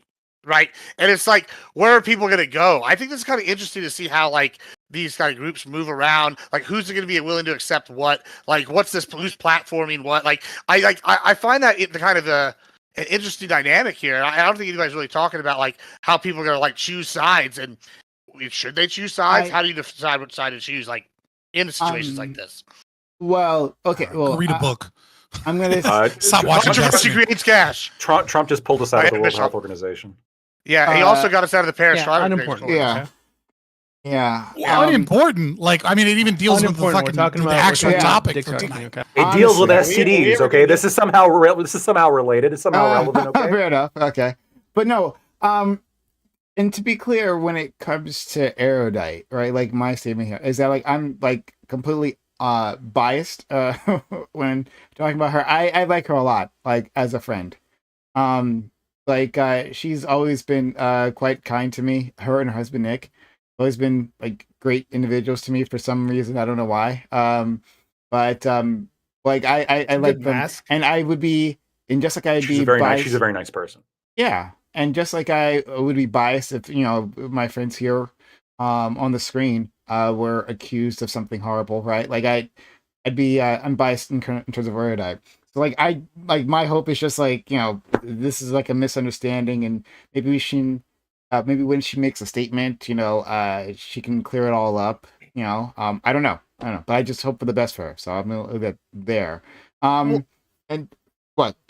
I was gonna say, like, just it's kind of like what Ashton Kutcher said when they did that for what's his name. They had that trial for him. It's like if you can't defend your friends, like just because someone's bad, like does something bad, they might not do that to you. Like I have people that are probably not the nicest people to other people, but they've always I'm treated sure. me all right. Wait. This is unironically. I sort of wanted to make this point, but I don't know how Yeah. to make it. Which Yeah, is like, is there just no remember loyalty somebody these else. days, right? Yeah. Like, Yeah, don't you and want loyal- that friend that you could shoot somebody and they'll still be your friend Yeah, after? and that's kind of what I was want that asking kind with of my friend. question. It's No, like, yeah, I think like that's just like Not that's like not particularly. I do. I don't know about y'all. That- I mean, I'd much rather have that them. comes Not from a have them. I person. mean, here we go. well Would you? I mean, That I comes don't know. What if Person's got I lots of have to guns. shoot somebody and then I don't have any Or what if you had a Like, friend that like, I raped think- somebody? I think you should want friends that I mean, help, it'd that be enable nice to have a you kind of or friend help that you would. be a better person. No, I'm right? So if okay. your friends are enabling you being a bad person, I think that you should find other friends. No, but I'm You should, saying, you should okay. want people around It's you gonna that sound they make too you better. Let me get- confident. No. So why don't you just hold you Look, accountable? I agree that you should always push your friends to be better people. I'm not disagreeing with that. Or hold you accountable. I push my friends to be better people. But what I'm saying is like, let's say hypothetically I had some friends that were like, straight up G's, right? They were in the hood. Perhaps they dealt a few drugs, shot a few people, right? The ops, it happens, The right? straight up, And- most straightest up of G's. And you're gonna like try to get you're gonna try to convince them, hey, the ops aren't that big of a deal. What hood you rep isn't a big deal. Like, hey, Bill Gluckman. you come read books. You Come work want to for do all me. that shit, right? But you're telling me I can't be friends with the Crips? Are you telling me this, Prime? Are you saying that? The Crips. That was a big shout out. That was a. Assuming No, I but yeah, was. that- I'm not that saying is I the am. point. You That is you the can't point wear I'm red making. anymore. I'm just saying, But that's look, the point I'm making, though. You're as well. assuming It's that like, I wouldn't be friends with Bloods either. Okay. I Well, could you be a only said that mediator, you were a friends with the middleman. Crips. No, So no, what no, you no, said no, was no, friends no, with you the wear Crips. Lactoid, you wear FUBU, you're legit, right? I don't see Yeah. any reason why you Straight up G lactoid. But like- I'm straight up G. I'm a gangster. no, but like, I'm no, a but like straight up non-memeing G. though. The gangster Non-memeing life though. is the life for me. No, but like non-memeing though. Like, think about it though. Like, right? Like, you actually like if someone say like one of these Bloods or Crips, they've been your best friends since middle school. Y'all's life paths go differently, but they've always treated you with love and respect and loyalty. Say Yeah. they do go down for a double homicide, are you still gonna have their back? I mean, I I know would they fully kill say I kids, would. and I'd be maybe like, not. I'd Right? be like, They're maybe- like I'd murder be like, what children. they did You're was not I don't wrong, know. but like, I'm not hey, gonna they're aid still my aid and boy. abet them. I'm not going to aid and abet them, right? Like Yeah, but having I would someone's say what back they did means was wrong, but I'm like, hey, they're still my friend. Like, sorry, like, yeah, I'm not like gonna, that means I'm not that invited means to like Thanksgiving. keeping your mouth shut. That doesn't mean working actively with the person to attempt to silence you- somebody you else. just work to get a pardon? I'm just saying, do you call up Greg Abbott and say, "Hey, buddy, can you pardon my boy over here?" Like, or do you let him just go fry? If you could do it, Well, I mean, if I could get someone to pardon somebody, I'd get them to pardon most people. Like, I'm all right. an Well, anarchist. say right? okay, But, like- fair enough. But like the general person, say your best friend from high school Mm-hmm. kills two people, like in like a gangland shooting. You've known them their whole life. They treated you good. They're going to jail. They're getting death penalty, and you happen to know the governor of your state, and you could convince them to pardon him. Do you do that? Did he genuinely kill them? And was it a justified kill? And it wasn't justified? I know all these variables. He was on his territory, Scott. No, he I'm was, saying, like, it's a gangland yeah, like, killing. if You it's can- something you can like take that, whatever you want from fuck that. 'em. Worst case, best case. No one's getting that level of loyalty from me. If you're a murderer and you're a genuine murderer and you're not Would you justified in snitch? murdering, Would you I snitch would, on not him? fucking- I would call Would you the snitch governor. on him? I want. that's those what I guys- said. I'm That's curious. why I said there's a difference between aiding knowing and full abetting well. and keeping your mouth shut. No, right? no, I no, wouldn't no. snitch. I know the difference, but let me ask, like, if you knew he had done something wrong, why wouldn't you snitch? Because It snitches dep- get I mean, it stitches in depends the on- streets. it Because I depends ain't on, no snitch, like- right? Wait, I feel Lactoid, that. Lactoid. Well, no, Well, it but depends. if It that's your depends. boy, It they depends never on done this. you wrong. Hold on. It depends on the situation, right? Like, obviously, if I genuinely feel that like what he did was like wrong and like was a murder, yeah, I'll tell on you. I don't give a fuck. Powerful. So Lactoid, I'm curious. I'm going Lactoid, to the you governor. would That's snitch what you on said your earlier, Jamie. Lactoid. That's So just- if you can I buy There are for it, I got limited you back. On circumstances. murder, children. on murder, Yeah. Children is like the I- one category. No, Yeah, no. Sorry, you don't get Yeah, you don't maybe get children, fucking yeah. loyal. I don't care what you've done for me. You don't get loyalty from me over and above the families that have lost their fucking loved ones because you went out and killed someone in cold blood. Like, yeah, there might be extenuating circumstances where I understand where the person's from, and I think the other people are pieces of shit. And if that's the case, then yeah, I might just keep my mouth shut. But if I genuinely feel like what you did was evil, you're not my fucking friend anymore. Fuck your loyalty. Go ahead, Dewey. Because my friends aren't fucking evil. Lactoid, if you heard Principal Fabian. the alleged recordings, of Destiny's Diddy- friends are fucking evil. Have you heard Sorry, the go ahead, alleged dude. recordings of Diddy fucking a guy in the ass? And the guy's like moaning and crying. He's like, "Hey, this is my first time. I'm new to this stuff. Be gentle." with me," That this kid and was that. 17, right? I don't know. I don't know how old this person was. But if you I heard think that was the recording, allegation. I have no idea. Okay. Back to the So point. you've heard the recording of the guy getting fucked in the ass. I have not heard. I'm the assuming you've recording. heard it many times. I have not heard the recording. Okay, well, there's a recording out there. Okay. I believe tweeted you. in the The gym. guy Jogs sounds tweeted like in he's the gym. on the verge of tears, and I'm new to this. You know, hold on, slow down, this kind of stuff, right? So if I were if I were fucking Grid, right, and I sent you a video where Grid was He's making muted. those He kind of can't fight noises. back. Grid was making those It's kind of noises. brutal. No, Grid right? can talk again. And it's from my perspective, looking down at his ass, his beautiful white ass, and he was making those kind of noises in that video. And I sent it to you. I sent you multiple videos like this. What do you tell Grid? Absolutely not. I would have your back, Doobie. You're my homie. I appreciate that. Okay. So I wanted to know. All right. Okay. Want to make Is there a very specific reason you wouldn't know? That's it. No, there isn't. Doobie, why are you messaging me? What the fuck? Okay. All right. We can move on. I don't know how to transition from that. You can just go to the topic at that point. Yeah. Donald Trump today. What's Okay, so it seems like all we've done, right, like from one week to another, is like shorten like the pre-topic. That might be good. You know what I mean? Like that can work. Okay, all right. And to be fair, that needed to be Evolving talked about process. too. I mean, it's a big deal, right? This is a major part of the streaming community, and it's some pretty big allegations. So yeah, And you know, when but other people go down, new ones rise. Controversy creates crash. Eric Bischoff, check it out. Good book. okay, can I ask one final question before going Left to the topic? left is in a tizzy right now. girlfriend. Do- Right. do- I have another here- question to you after Lactoid. Okay. Here's the question that's like for me. Like, do you guys think like this will actually be the one, right? You can laugh about the guy getting shot. You can, you can do this, you can fuck around, you can do all sorts of shit, right? Is this the thing that's like actually gonna hit hard enough to No. like sink him? Probably not. No. I think Absolutely not. I think of it Nah. much the same as like growing up with World of Warcraft, right? Where every time a new game would come out, they'd be like, "Is this the World of Warcraft killer? Is this the one that's finally going to destroy World of Warcraft?" Or the iPhone And killer. the answer Mm. to this, I think, is the same answer to the World of Warcraft question, right? Which is that once the spiral starts, it doesn't stop. But nevertheless, when you have established yourself to a certain degree, when you have enough clout, when you have enough attention, when you have enough relevance, nothing destroys that in overnight. It just becomes death by 1,000 cuts because you don't ever really truly regain what you once had, and the respect isn't quite there. But I don't think this will kill him like anything else. I think that he'll continue to be relevant, but also he'll continue to burn bridges with certain figures that could like grant him relevancy and clout, and like it will continue to get memed on by larger groups of people. He'll continue to be a cautionary tale, and you'll probably see years and years of Destiny still around as relevant, but with more memes about it, more people watching just to hate watch as opposed to watching to support him, more fucking random censorship on his subreddit until one day his subreddit gets shut down for whatever reason. Like you're going to see a slow kind of like sad and pathetic destruction. But I don't think he's going anywhere in the next year or two. Yeah, It reminds me of all the go for it.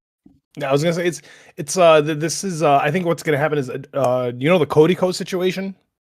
Heard about Cody I Ko, do what know happened? that. He just kind of like Yeah. he's just shut up about it for a year, right? And like if you go to any of his Instagram posts or his comments on YouTube, it's all just relating back to that single topic. Or Ice Poseidon. The dude Yeah. literally scammed his own followers, and he's putting up videos, and you go in the comments, and He's they're like bigger- engaging with him. Like, what Hold the on, fuck? hold on. The thing with that is getting he's bigger scammed than out of ever, money though. is different because like they're That throwing was a money. lot of money. Yeah, but I know, Ice but is they were bigger than throwing ever, money at him though. anyways. But with Cody Ko, he tried to come back, right? He came back, said he's doing some running, and it's just like tried to address it for a minute, but still under all his comments, it's just like everywhere the guy goes, he's fucking tainted. He's tainted for not speaking about it, he's tainted for not addressing it. So like it's like one of two things are gonna happen. He's gonna address it and everyone's gonna shit on him in the comments, or they're gonna run cover for him.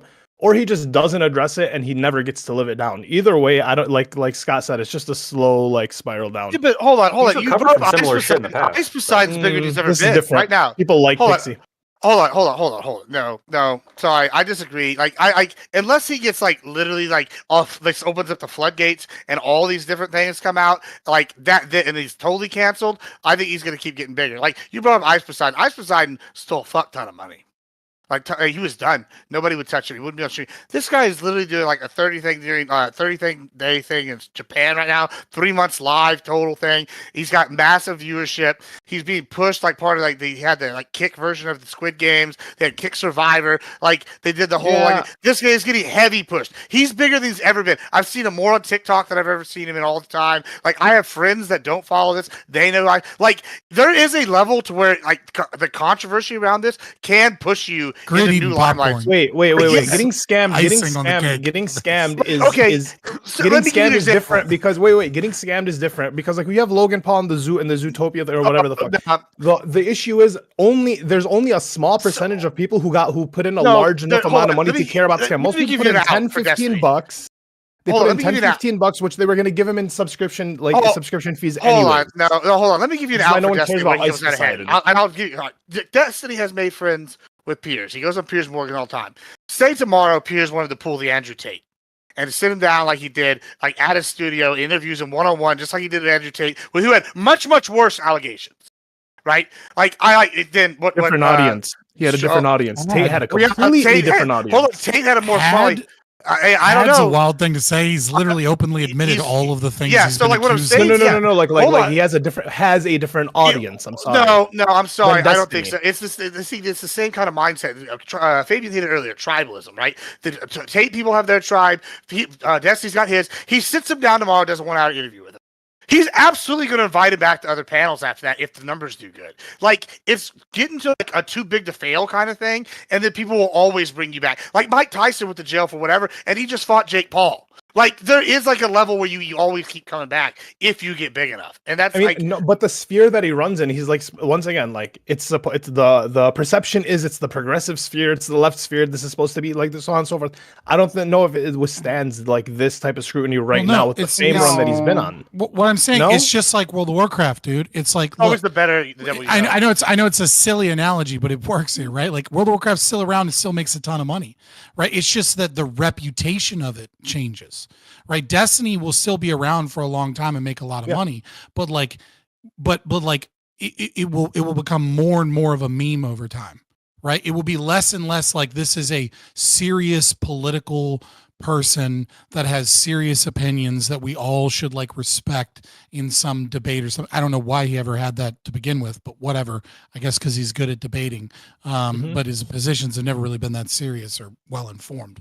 But nevertheless, right, like more and more it'll be he's there for the drama, he's there for the clout, he's there for the toxicity, he's there for the lulls, and less will it be, oh, he did a hour and a half sit down interview with Jordan Peterson to discuss political landscape and philosophy.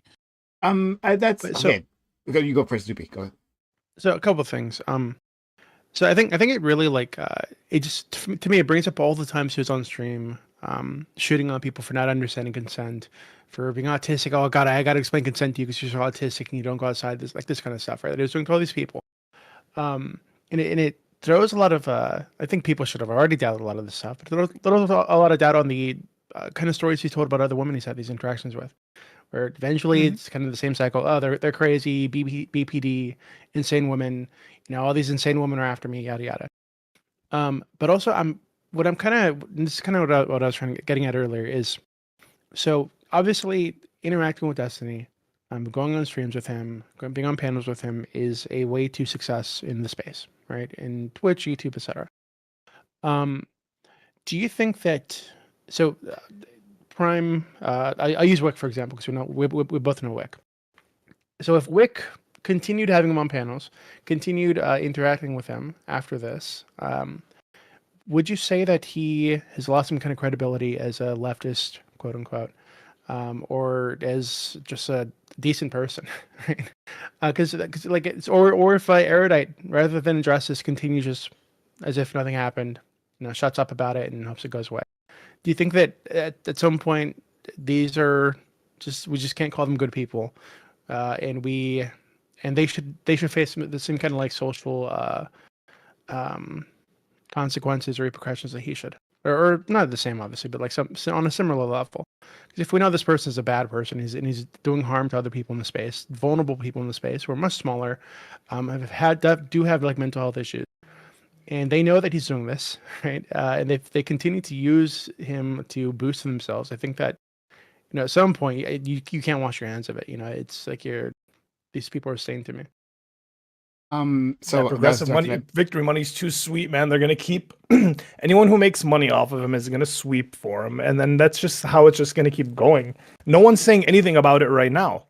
Like, we have it right now, and then like online on Twitter, while this is happening, Erudite's yelling at Hassan about the TikTok ban being bipartisan. It's like, no, they don't care. So it's like they're intentionally not addressing it, but there's a lot of people that are. Yeah, but they're not, and they're the important one. They're the voices in the orbit. Well, they aren't. Well, that's yet. that's strategy. Destiny has made a Reddit post addressing it. Just to be clear. Ooh, a Reddit post. I didn't see that. But someone leaked that. Yeah, no, it wasn't leaked. He Source. Sure, well, it's just a post saying that he's not going to say anything. That's all. Yeah, I'm listening. Well, it's a post in which he starts by saying he's not going to say anything, and then he goes on for a page and a half saying things. I want to link. Somebody link me if y'all don't mind. Yeah, I haven't read that. So I believe Doobie was trying to address me there. I think he stepped away. Yeah, but he said he can still hear. So just like with Erudite, just like the rest of you, I'm biased with my friend Wick. I've known Wick for years. And we've always been very cool with each other. And I always want to believe the best in like my friends, that's the position I'll start with. Yeah, my understanding, and I trust me, like you guys, people don't understand. Like I don't like follow anyone else. I don't really like watch anything else, right? I don't keep up with anything in this space, right? So I never know. You're busy watching Silo and Severance. Because I'm watching Silo and Severance. Oh my god, you guys should do it. Oh, now you got me started. But anyway, there's your alibi. Yeah, you know it. But like those my understanding is that Wick has gotten a lot closer with Destiny and like becoming in his sphere, right? Like that's what I'm hearing from other people is that like he's doing a lot more stuff with him. And so yeah, like what if they don't make a statement? They don't try to address this. Wick's already made a statement. Wick addressed it this morning, right when it came out. Oh, okay. All right. On stream, and he criticized Destiny right away. So okay, well that's good. I mean, he also said that he would let anybody come on and talk, and he's like, I'm a free speech platform. I let Nazis come on. I'll let Destiny come on. I'll let whoever come on. He's like, and then he clarified he wouldn't like try to set like a one-on-one up or something like nefarious, but like there was a topic he would let him talk. I mean, I think he had the right to take personally. But... Yeah, I think he's the right take. Yeah. Okay. Well, then that helps make it easier. But then it's still down to Erudite because he also asked about that one.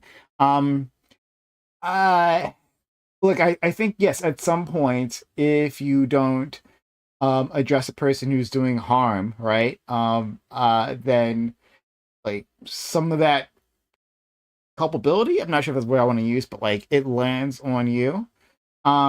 That you take this on like this person is dirty, and you bear hug them, but you get dirty too at some point, right? But there's that saying that like it's difficult to get a man to like understand something that his a paycheck demands he doesn't understand, right? Something along those lines.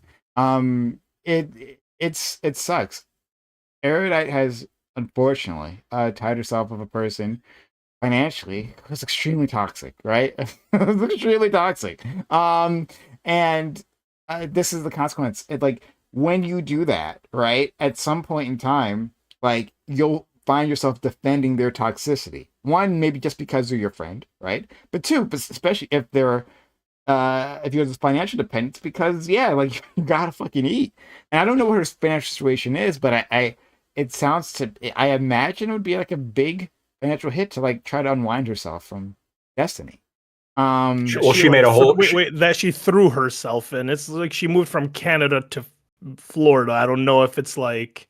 She made a whole video about it. Yeah, about yeah, how, like she's staying in like some like fucking termite infested house that she has no money. Which, mind you, if you're working with Destiny, get put up somewhere. But yeah, so like no, I don't. She put herself in that position. I'm sorry, I don't know if it's like poor Destiny, poor Erudite. She can't make money. It's like this isn't like new information. This is internet shit that's been around. Well, it's new information to me, time. which makes me confirm my theory more. But I think to be frank though, like you got to look at this. Like if you have somebody who is tied to somebody financially, which is what it appears to be the case based on the vlogs that she's made and the situation that she's in. I mean, especially when it comes to immigration as well, because there's that element of it, right? Like the job is kind of the thing that's letting her stay in the country. Yeah, and then there's the money situation. I mean, on some level, like when you're that tied to somebody and if that you get cut off, like how destructive that'd be for your life. I mean, can you expect somebody to really turn on them at that point? Like you're asking her to give up so much, and that's hard. No, so she become this, but the way, then you become the same person that you're running cover for. Yeah, like oh my god, look, woe is you, you have a paycheck. I understand and empathize with someone in a situation like that, keeping their mouth shut and not acting on it, right? But I'm not like, this isn't a cashier job, right? This isn't a job in corporate America or something that doesn't, like some job I'm not tied to, right? The question isn't, can I understand or empathize? The question is, do individuals continue to respect someone as a political streamer, as someone that is, being, showcasing their honesty is part of their job, showcasing, especially when you're talking about politics where there is, an inherent large amount of virtue signaling or even if you don't like that word, you can say like, positioning yourself in terms of like moral superiority towards other things that are negative or bad. Right. And so it's like, yeah, like I can understand why she did that. But if I was a not so erudite fan before, you know what I mean? Like, and then this comes out, why would you continue to respect this person or their opinion about morals, ethics, or about what we gender ought dynamics? Do? Yeah, right. I think maybe I can. I don't trust what there's like. I think need maybe a I certain can level uniquely of understand trust. defending somebody who, like, I personally You're a disagree with lawyer. strongly. Yeah, but I also chose so to be a lawyer. You get paid to defend shitty people, and I mean, most people think lawyers are shitty for that reason. A so one-to-one. I'm not like, But yeah. also- a lot of people don't like lawyers because lawyers are paid to defend shitty people. Right. Yeah. But that's obviously different because, there is an assumption that the legal system works in such that everyone has a right to due process and a fair trial. Right. Like that's very different than like, me. do we, right. Do we think that like this is a respectable person when they have like Destiny has no right to have a horde of orbiters, go after, harass, blackmail, and or, simply, engage in negotiations to try and cover up his, his illicit, potentially illegal, immoral behavior. Right. Yeah, I don't know how much we can talk about it, but so I wanted to finish up that like one, something that I don't know who brought up before, but like is this the nail in the coffin, right? I don't know what that even means for a person with Destiny's type of fame, right? Like just like what Scott was just saying, talking about like when he was talking about Erudite, saying like if you have built a platform based on honesty, you know, and being able to moralize on this and that issue, right? Like, then this implicates you. Fair enough. But on the other end, right, like Destiny has built the platform being toxic, being awful, Right, awful, being right? drama. Yeah. And so, like, well, then this is just more of the same. So, like I don't know how this like ends that, right? Like, people are talking about it, viewership's gonna go up. It just you know? changes. It just changes the perception. He'll lose some people and he'll gain some people. Yeah. But I don't know how this like takes away his like legitimacy. Like you said before this, like this was like we known about other instances of similar behavior, right? But after that, Destiny was talking about like consent and Prime. Wait, Yeah. if you have people tweeting at senators and people that Congress people that he's talking to about like all these sexual, like I mean, eventually it's gonna be like, well, some of these Well, people would that's have not to ending. stop talking but to that's him, right? that's different from ending. Sorry, but first, Aiko, you want to say something? Yeah, do you remember one of his prior dramas with somebody that was obsessed with him? I think you know the one that I'm talking about. Probably you guys do. Some of you do. Do you have any idea And, how little that narrows this Yeah, down? Yeah. You gotta be more specific. Yeah, Well, it's no, just this like was every one time I hear person in Destiny's name, I'm particular just like, who- can we stop fucking talking? No, about I this know you're loser? talking about. Yeah, but this this was your question. This is just directly to what you just said, though, Prime. It's this Yeah. that I remember when he was talking to his wife about it. She off stream. Well, she was kind of walking in and out of camera, and this is one of those times where we thought that drama was going to be over, and then he started sexting her again, and then everything Uh-huh. started up again. Is Yeah. one of the several times that happened, and his wife was like, "See, I told you that if you responded to her, like all of this stuff would start up again, and here you are back in the shit." And he said, "Yeah, but did you see the numbers though?" Yeah. So clearly, he's aware of Marilyn it, Manson and shit. he thinks he can make it work for him.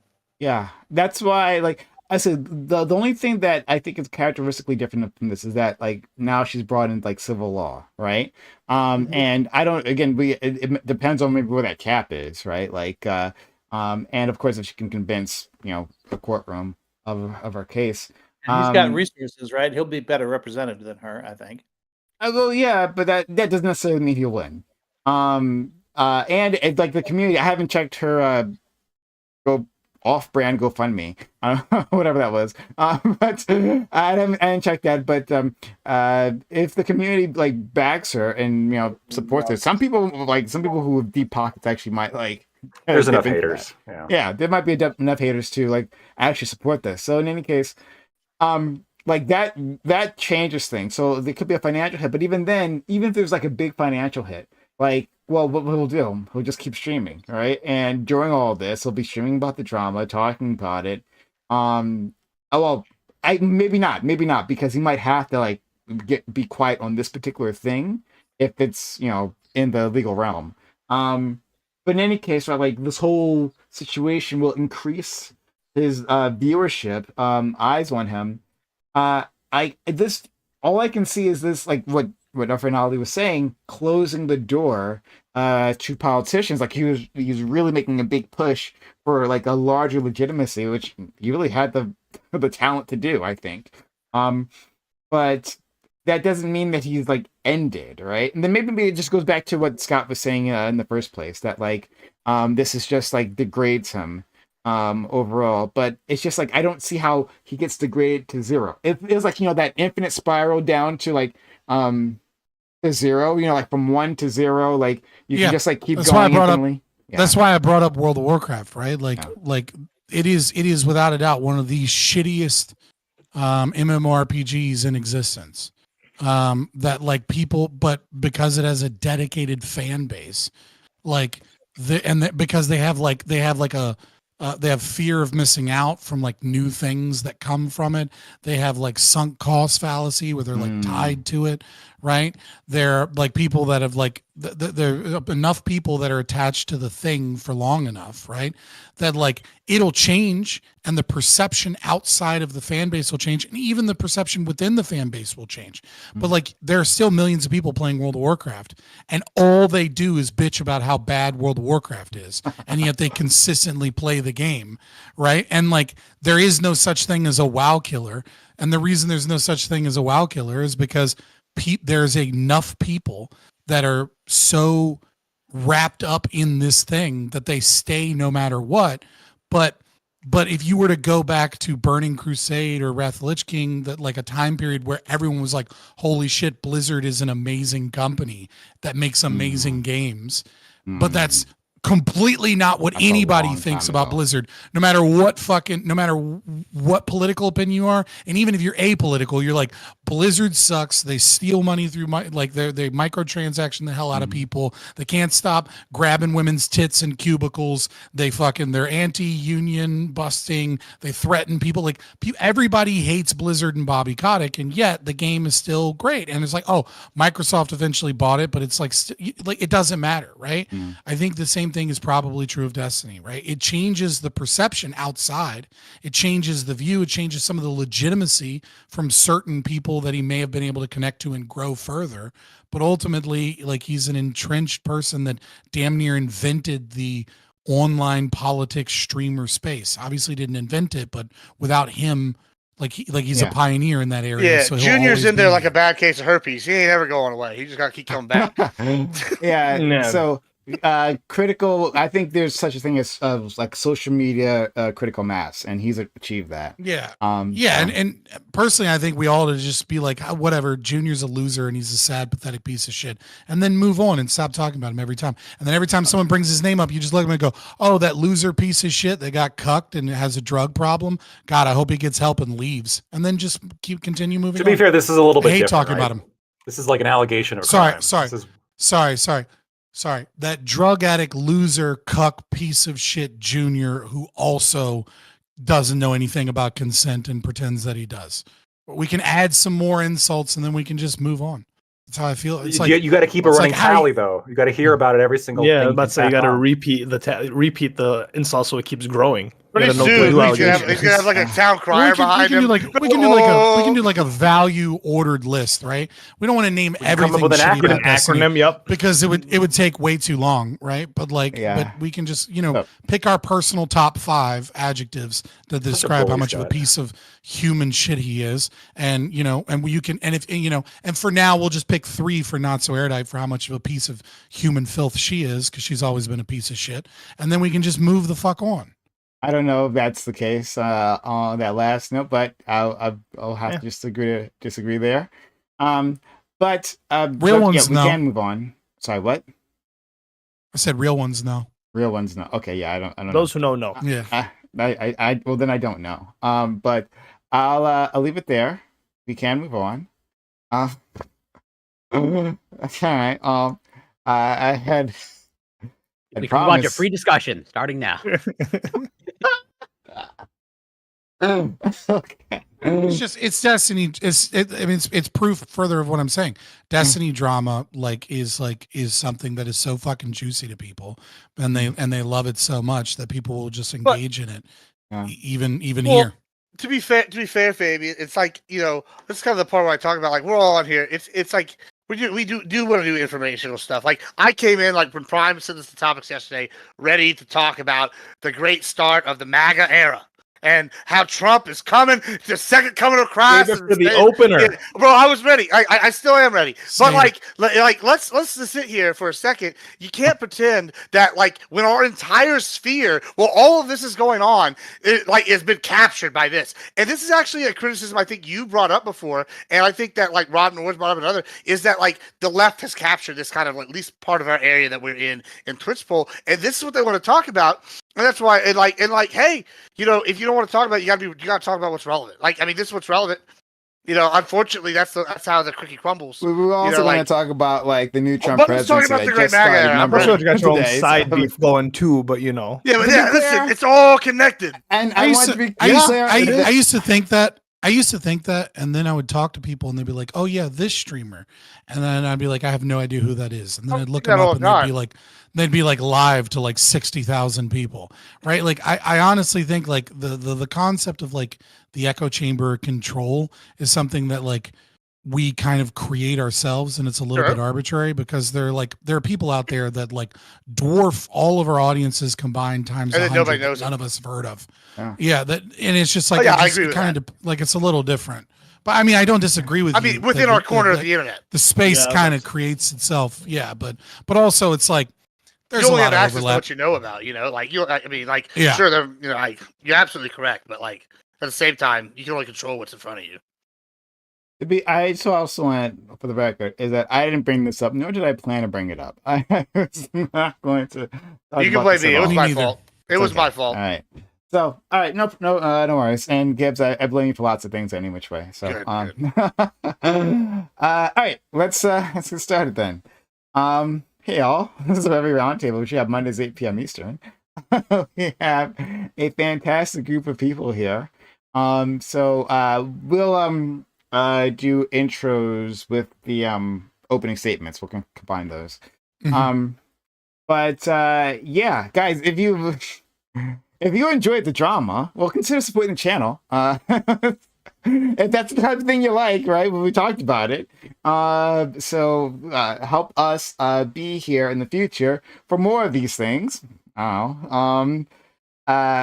And subs to the channel, gift bits or gift subs. Very important, helps me out, need the assistance. So if you're out there, it's helping out the channel. Resubbing if you got a sub right now. I know a lot of you lost your subs after Gambit's sub found that was His a own month ago. subathon. That his own subathon, right? So consider re-upping that sub. We'd love to have you here. And if you, I've been keeping track, but of course, since I'm watching it, it's like a pot that just won't boil, right? On YouTube, there has been no super chats yet. I have been looking at it, okay? So That's the real drama right there. that's the real job. Will Prime catch a super chat in a reasonable amount of time. Come back for that. But yeah, so like we would respond to super chats Next about time any of this on stuff. Dragon Ball Z. On Dragon Ball Z. This is what it is. My constant struggle. So consider supporting the channel and in any of those ways. Okay. Topic 1. Today, our new /ode president was inaugurated. Trump and MAGA are ascendant, and Democrats have suffered a severe loss in the Electoral College. Joe Biden leaves the office with a decidedly mixed record. Most confusingly, as Biden exits, he has given Trump the ability to immediately redefine/recontextualize major moments in his administration. Biden made clear that TikTok was a threat to the American people due to Chinese ownership. He enthusiastically signed a bill to ban it.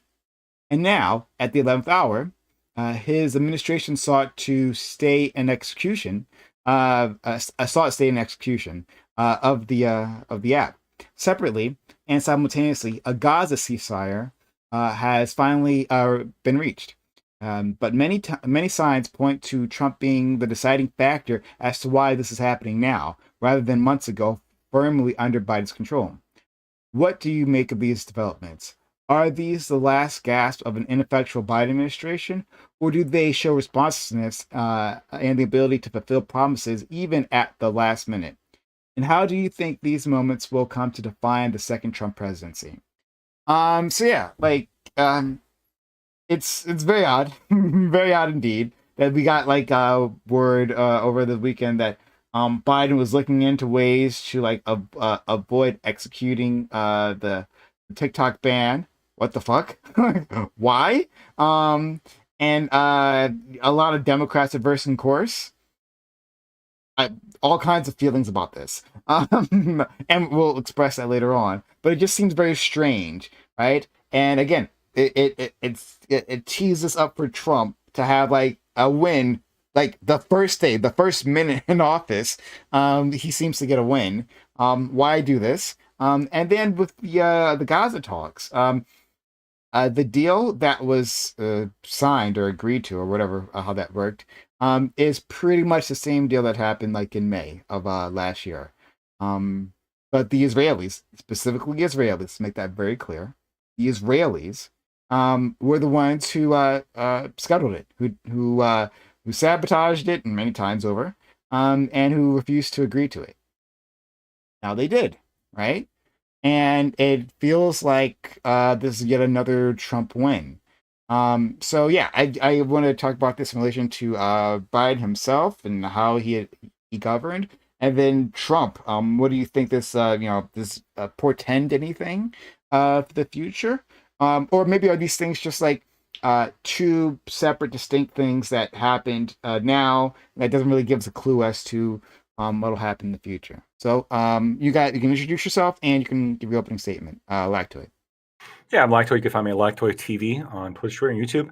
A couple things. The ceasefire in 5th of May ceasefire proposal from Israel, or regarding Israel, does have a couple key differences between that one and the one that did just go into effect. The most prominent difference being that under the May 5th proposal, Israel would have to commit to lifting the blockade of the Gaza Strip. But this new ceasefire does not require that.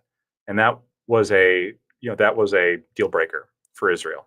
They wanted to maintain the blockade. So that was likely a big deciding factor on why this ceasefire got accepted as opposed to the May 5th ceasefire.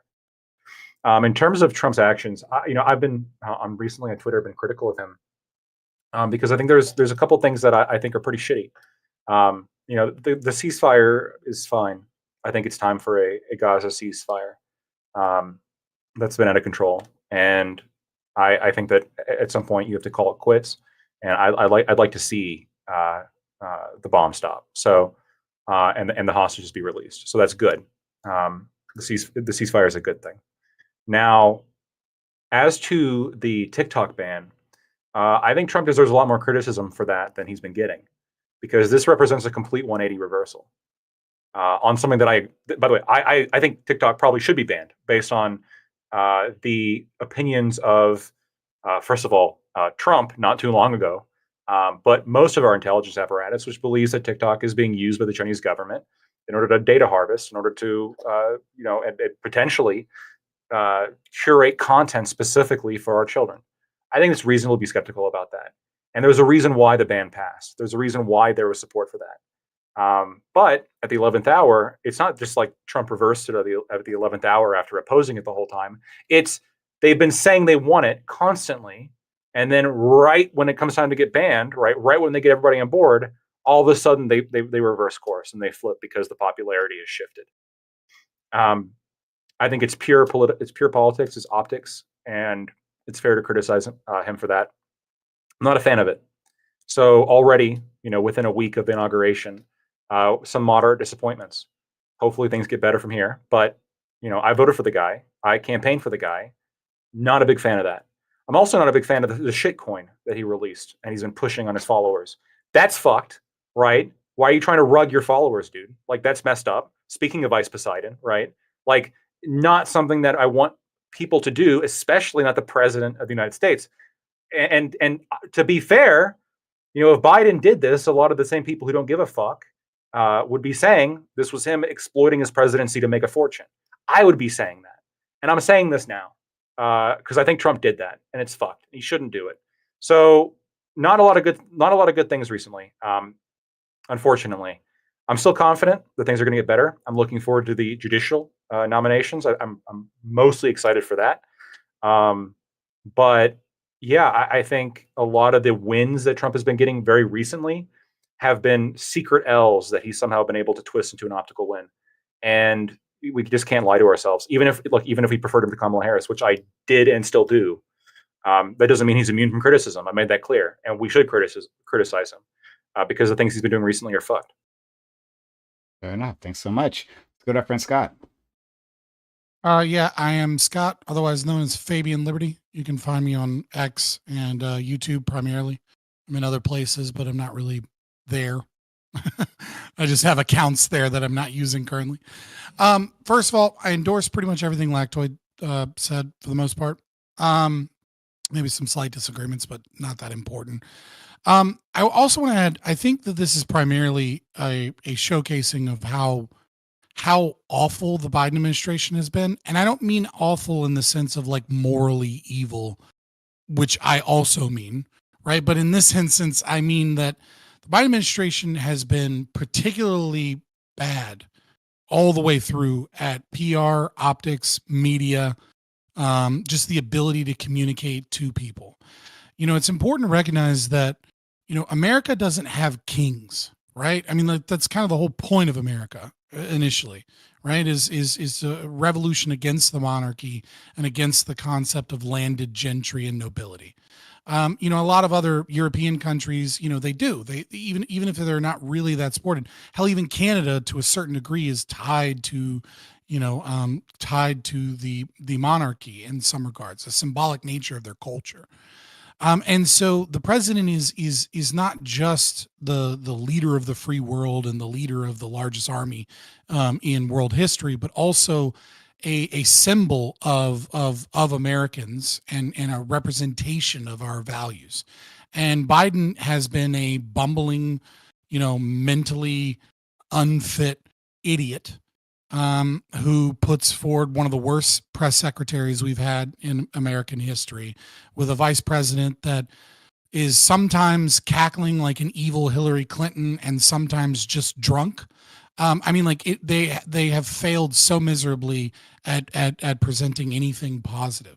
And so because of that, these are in a lot of ways like symbolic, and these wins exist not because Trump is so great, but because Biden is so bad, right? No, Israel doesn't take Biden seriously, partly because he's on the left and there's an internal war about whether or not we ought to support Israel over, the Palestinian conflict because they need their Jewish donors, but they also, can't alienate their pro-Palestinian leftist bloc. Whereas the right can kind of, there's some people on the right that want to stop foreign aid, but predominantly the right is okay with aid to Israel, even if they want to stop aid to, let's say, Ukraine and other places. And so I think Israel knows that Trump is going to be friendly to them. Israel knows that he's going to have connections to them, and that he'll negotiate with their interests in mind in a way that they know that the Biden administration is kind of crippled from anything, any real actions. And so nothing Biden says really has much of an effect on Israel. Like he's just a doddering idiot in the room that they laugh at. I think the same thing is true with the TikTok situation. I mean, obviously Trump started the initial concept to ban TikTok, with executive order, but ByteDance is essentially Chinese spyware and government propaganda with the goal of pushing degeneracy and crippling Western society and culture while stealing our data. I don't agree with the TikTok ban, but nevertheless, that's what it is, and Democrats were about it. But of course, they have swayed kind of with popular opinion because they found how unpopular it was. And I think Trump has always been, what you might consider reasonable to a certain degree on this issue, which is that he just wants majority American ownership so that we have access control over the information, and so that we can control where people's data goes. His position really hasn't changed at all. Like he's not the savior of TikTok. He's just saying like Biden has completely fucked this, so I'll give you another 90 days to get it straight. And when Trump steps up and says, get it done, people respect him. And when Biden says, get it done, they laugh at him. Right. So I think we're going to see symbolically these two things, and the incoming Trump administration is not about how amazing Trump is, but about a strong man that gets things done coming back. Whether or not you agree with those things, that's your, obviously I disagree with a lot of them too, but we'll get into it more. But I think that's really what's happening here, is that it's just a show of how horrible Biden has been at basically everything, even the things he wanted to accomplish. Before we go to Corey, I want to thank Corey for resubbing with his Prime for 9 months, as Amazon Prime for 9 months, and also Curigan for also using their Prime subscription. That's really kind of you. Thank you for doing that. And they also sent two separate messages on Twitch. One of them was a certain amount of time. previously. And they said, I feel bad for Scott. We don't fry people because we know them to be bad. We do so because we fear them to be irredeemable. If you know your friend and believe he can be helped, you'd let him fry for people you don't know. Quickly answer that if you can. Yeah, if they were actually friends and she wasn't a grifting piece of shit, she'd be doing everything she could to get him on the straight and narrow path, getting him off of whatever fucking uppers he's keep abusing and trying to get him to act like a sane fucking person online instead of just, continuing a podcast and smiling as she gets the money and then running cover for him for his degeneracy and fucked up and potentially illegal behavior. They're not friends. She's just another another leech around him. And his existence is sad, surrounded by leeches that don't give a fuck about him. Thank you. And then for 1500 bits later on, they said out of context messages with a one-sided accusation is kind of a shit thing to be so definitive on. Gotta say, especially for the people defending Rittenhouse and Trump to the extent that they did with even more information than they have on this subject. I think it's about the Destiny stuff. Whatever. Yeah, Kerrigan's a retard. Yeah, the messages are in context. He said in the messages that he did it. In his post, that I read over on his Reddit, he didn't deny wrongdoing. So yeah, it's pretty clear what happened. And apparently, according to well, not according to Lack, according to Cherry, he also recorded her without her consent, which just came out like an hour ago that I just saw. I don't need this controversy to know that fucking Destiny's a piece of shit. Kerrigan, you're just a cherry stupid. on I'm sorry. top. I don't know why the fuck you'd run any cover for this dude at this point. Just don't give him any charity. He doesn't deserve it at this point. I think Kerrigan is brilliant. Kerrigan supports the channel through bits and subs. I think I've heard enough about Destiny's swordplay to last me a lifetime. Oh boy, Yeah, right. But thank you, Kerrigan, for the kind bits, and again, support the channel, and we'll respond like we just did then at some point in time. Okay. Let's move on to our friend Corey, please. I also agree with many of the criticisms that Lactoid levied against Trump. And whether it's a sign of things to come, I guess we'll see. But it is, at least in my mind, maybe a small hint of maybe how volatile the Trump administration will be, where it is interesting, sort of the 180 on TikTok. And I'm curious how that sort of squares with his, tough on China stance. I also want to see how that's going to play out between him on Elon Musk. From what I understand, half of Teslas are made in China. So if he's going to be tough on China, I'm curious how this is going to, affect Elon or not. But maybe it'll amount to nothing. And when it comes to the Gaza ceasefire, at the end of the day, I know there seems to be some sort of talking point of who gets credit and all that stuff. Although for me, that's just whatever political theater. I think what matters most is the ceasefire happened, and that seems to be largely a good thing. Hopefully, it actually turns out to be an actual good thing. That's pretty much all I have to say for now. Just whatever. Nothing really surprising in terms of just how volatile and how whatever Trump, in my mind, from what I can tell, is just short-term thinking of if he can get a political or optic win, he will go for it, and that might will be exploited by countries like China. If you can appeal to his ego and just show that you can get some sort of political or optical win, you could probably get something out of it. And that clearly worked to TikTok's advantage. And they're doing PR for him pretty much from day one. So what more could you want, right? And that totally works in China's favor. So yeah, leave it there for now. How much? Let's go to our friend Ali. Trump's the king of PR, king of optics. This is all it is. I mean, we all knew the TikTok ban, at least from my end, the TikTokers. We all knew this ban was was bullshit and shouldn't have happened. The ban happened, and all of a sudden the guy brings it back. Everyone gives him credit for it. You do have a bunch of Gen Z who were making a bunch of money and now are going to give credit to him. And you essentially have a new king. They're gonna vote for all of the. They're gonna like him now, right? You have a bunch of people that were like, "Thank you, Trump," but then you do have a small portion of people who recognize "Nah, you were the one who initially wanted the ban. The ban is stupid. It's our data is being bought and sold by our companies to China anyways. I don't understand what the difference is. In terms of like the whole Gaza ceasefire thing, I mean, yeah, BB was more like, Israel's more likely to listen to Trump because as to what Scott's point is, like the Republicans are more likely to actually deal with them. Democrats aren't going to offer any pushback, but it's going to be the same shit, different day. It's going to be a ceasefire with, everyone's going to be happy. Everyone will shut up. His presidency will go over like smoothly the first like few months. And then some bullshit's going to happen in the next like 6 months, a year. We're going to be right back to square one with no resolution because at the end of the day, Gaza's fucking done. It's glassed at this point. So a ceasefire, like, yeah, after 15 months of just like torture. Yeah, I don't know. But at this point, and in terms of optics and PR, yeah, Trump like might as well just say he's king and get it over with, because the way he's playing the game, that's where we're headed. All right, Gibbs. Hey, yeah, my name is Admiral Gibbs, a conservative stream starting tomorrow night. I'll be multi-stream on every platform. Also, our current main here is the Purple app. That was a brilliant marketing move, Twitch. Trademark Purple app thing. That's a good idea. It's also my birthday week, so woo, happy birthday to me. Fuck all you bitches. Let's see. I host the Debate Championship Series, which we got. Yeah, we got 2 people here that are in the finals of the Debate Championship Series. Favorite Liberty and Lactoid TV. So if you like it, when I announce the details, y'all come through. And also thanks, big shout out Prime for always having me and letting us get our spiel here in the beginning before we do these. We always appreciate that. As for the topic, Lord, it's the air, MAGA's here, my friends, and Lord, it's sweet. You know what I think? Well, you have me here, so I'll assume you do. Let me put this in 2 words. It's common sense.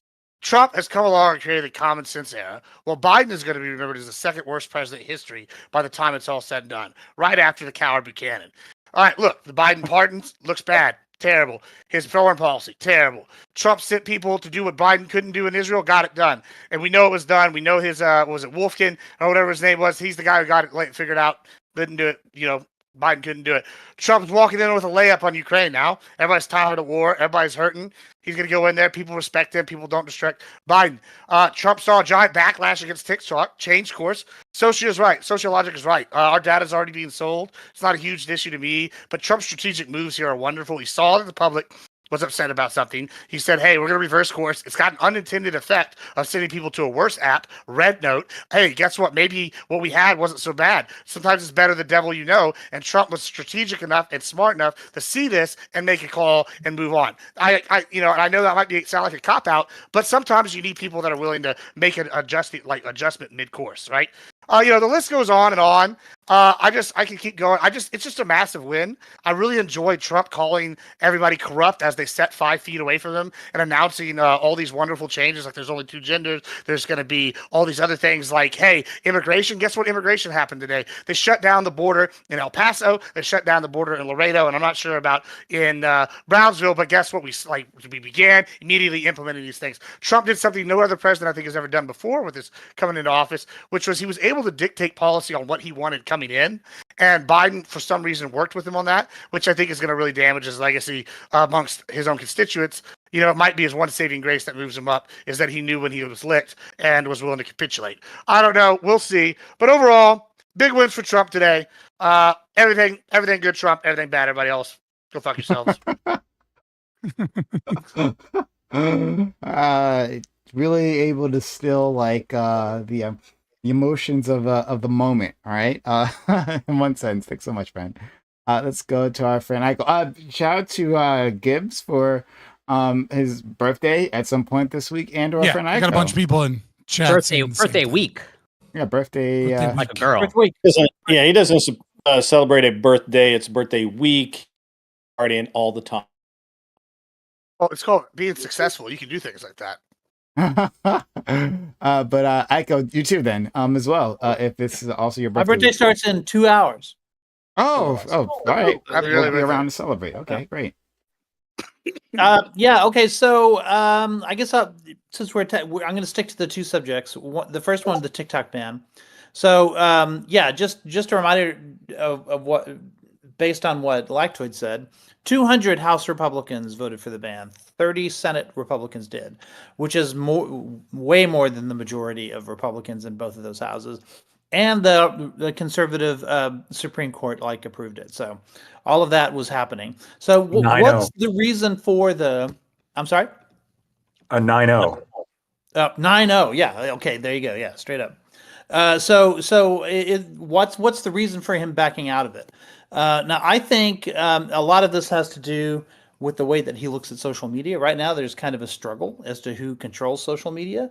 There's, he's got Elon right next to him, controlling Twitter. He has his own social media network, Truth Social, and I think he wants to wait and see who's going to control TikTok next. Now, the thing that he was demanding back when he was for banning TikTok was he wanted them to sell it to a private investor in the United States. There's a lot of conservatives who've talked about wanting to be the next majority owner of TikTok so that, I don't know, they can be the next Elon and they can turn it into the next X. I don't know if that's his motivation. I do think that he's waiting to see what China does to flatter him the most and to bribe him the most, essentially. Now, in his last administration, he was in the last administration, the way to get favor with him was to buy up a lot of rooms in his hotels. I think maybe this one's going to be worth a little bit more than that. So I don't know. But I do think the fact that this isn't the last minute thing, this is just a 90-day thing so he can come back and revisit it, means that he's looking to get some kind of concessions. Whether that's concessions for the United States or concessions for Trump personally, I've yet to see.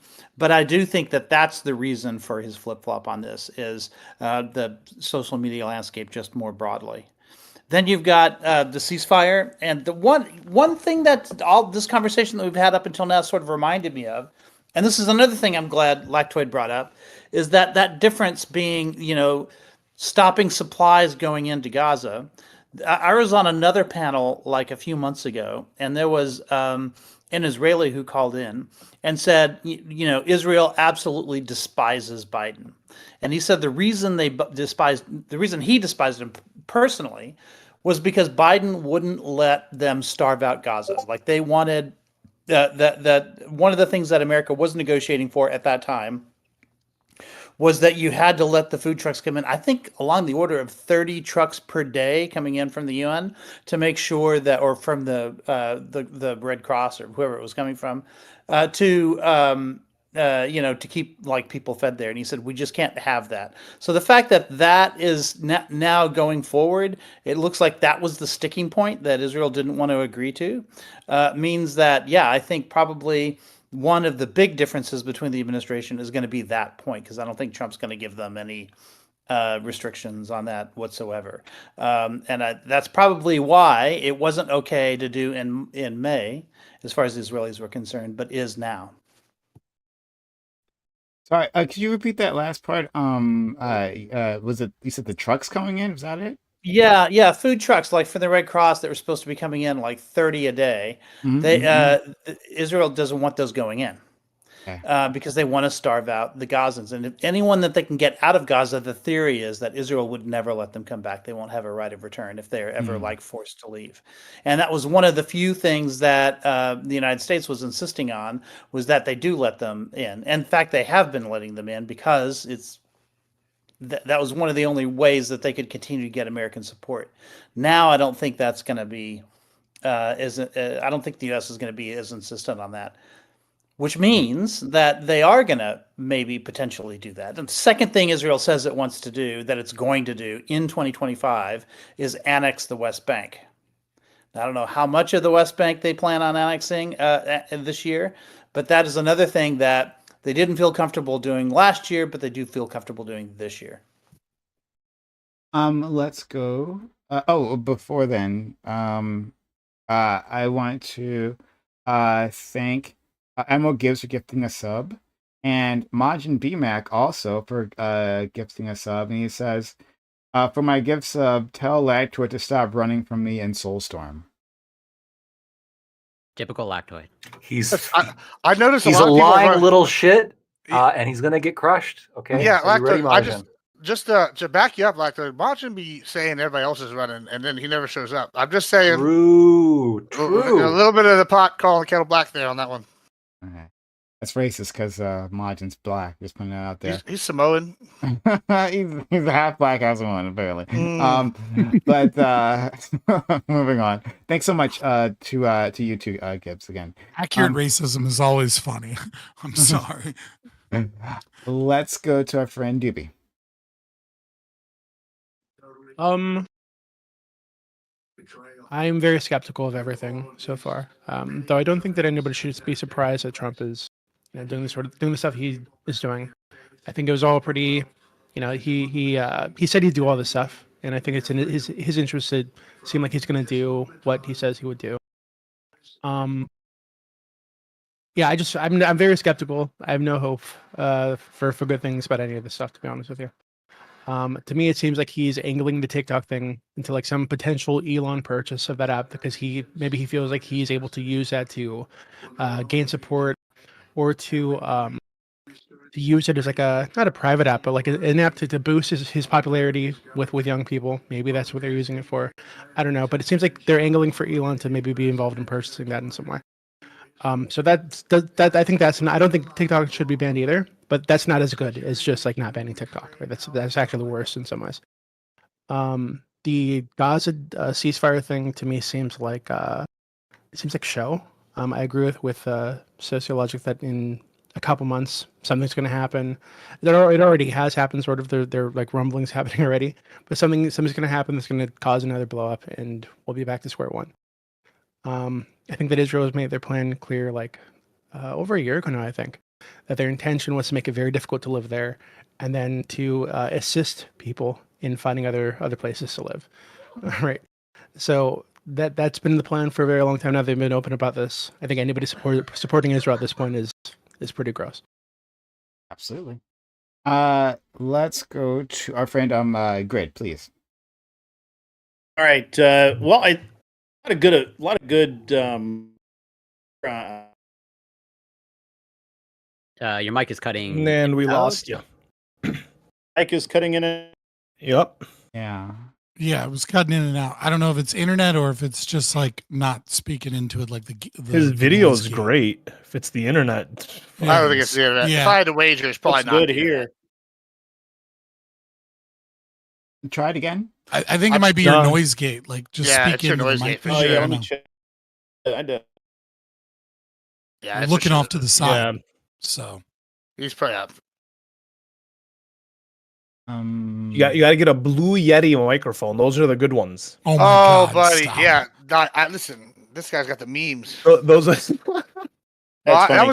was the very first microphone I ever bought. Like when I started streaming was the Yeti, and like I mean, it's what I'm using right now. It's fine. I thought it was the end all be all, and then people were like, Or is That's that DMs. is it still You're cutting not out using your headset mic right No, now. no, you're, Gibbs? I think you're good. I had to use Yeah. my headset good mic. now? Okay, good. Because people hated yeah, the Yeti so- so much. Guys, A lot of really good stuff going. We I lost don't know that I you. agree with Oh. all of it. you lost me again as soon as you turned away from the mic and started looking at another Just talk screen. into your mic. Yeah. Yeah. Talk straight into it. That Mm-mm. all right. Well, I'll It's probably his noise gate. It Yeah, sounds like probably you It's need his to noise gate for sure. I You bust get 10% statement. of your sentence off, and then it cuts out. just yell the whole thing. That's what I do. Yeah. That's what you do. Yes. It Yeah. works out really well. all right. Is that better For now. Well, we won't know we'll until find you out. keep talking. all the way? Nope. No, you're still cutting in and out. You gotta just get rid of your noise gate. You don't have any background. Are we stuff sure going that's on what it anyways. is? You know what sounded would like solve It that. this? really sounds like Yeah, it. You know what would Noise solve gate. this is an exorbitant amount of uppers to help everybody solve the problem and focus up. Don't encourage I that, don't David. have a noise gate. Kidding. Joke Twitch. Okay. So, we'll All come the back great video, to our all those friend- graphics. The mic is the bottleneck. We'll come back to our friend Grid whenever. Yeah, come back to me. Yeah. Okay. Open to the panel. Yeah, so like I don't necessarily disagree with a lot of what people have said here, but one thing that I do think is like kind of strange is there seems to be this overemphasis by iCal Rich and Corey both, right? So it's fine if you want to, like just make it clear who I'm talking about. On this concept that that Trump is 100% for sale, that everything that he is doing is either clearly or because Corey, you had said it was obvious, and iCal Rich, you kind of left it open for interpretation, which is that No, I there's think you're so being fair. especially with Corey, I come to that. there's a claim here, right? That Trump is for sale, and that the TikTok ban, etc., is not. He's clearly doing this, or potentially doing this, so that he can favor money or some corrupt influence from China or from ByteDance, and that this is really all like some type of ploy. I don't quite like. I do empathize with the position that Trump is a bit of a narcissist to a certain degree, or narcissistic, and certainly is open to influence, especially if people are there and they have access and they give him praise. But the thing is I'm wondering like why that seems to be something you're leaning heavily towards Ika, Rich, and Corey, when his position hasn't changed at all. Like there's this assumption that his position has changed. His position always from the very beginning was, TikTok needs to be bought by an American company or have a majority American ownership so that it can be regulated and controlled by, the American government, so that data doesn't flow towards the Chinese, and so that like algorithmic manipulation that is designed to push Chinese propaganda is less impactful. So his position is exactly the same. The only difference is that ByteDance clearly thought they could win in court, or were willing to push and hold for the court because they knew Trump would come in and that Trump would be reasonable with them. And that also that's why he's giving them 90 days, right? He's not unbanning TikTok. He's saying you have 90 days to do what I signed in the executive order, what the bill says, and what you lost in court, which is find an American company, whatever that is, whoever that is, that puts it under the purview of the United States and doesn't cause it. So like, where are we getting this evidence that like it's actually a sign of corruption, or it's this flip flop, instead of just where it seems to be, which is that his position never changed? I don't know that I ever mentioned explicitly that's sorry, Prime. Go ahead. You said he was clearly for sale, and then you said that in reference to TikTok. One second. First, YouTube. Thank you for Sean. Thank you for super chatting $5. But just saying, here's money. So I appreciate you, Sean, who's been a constant helper. Also, that's the best kind of super chat. And I don't think that Trump has the ability to like cancel the law. It's signed into law, so I don't think he even could not do that. He's the executor. He can refuse to enforce it, right? Yeah. Well, he's the so he can refuse to enforce it for 90 days. Yeah. That's what I'm saying. Yeah, that's what he's done. Also, Doobie, what's up with the mouth sore? I was paid super chats to ask you about the mouth sore. Like, why do you have herpes? What the fuck? Oh, it's just like light. A spot on your lip. It's light. It's the light. Okay, this is very high quality. Okay. Very high quality. Ray tracing activated. Got it. 4 years ago. So it does have light. Okay.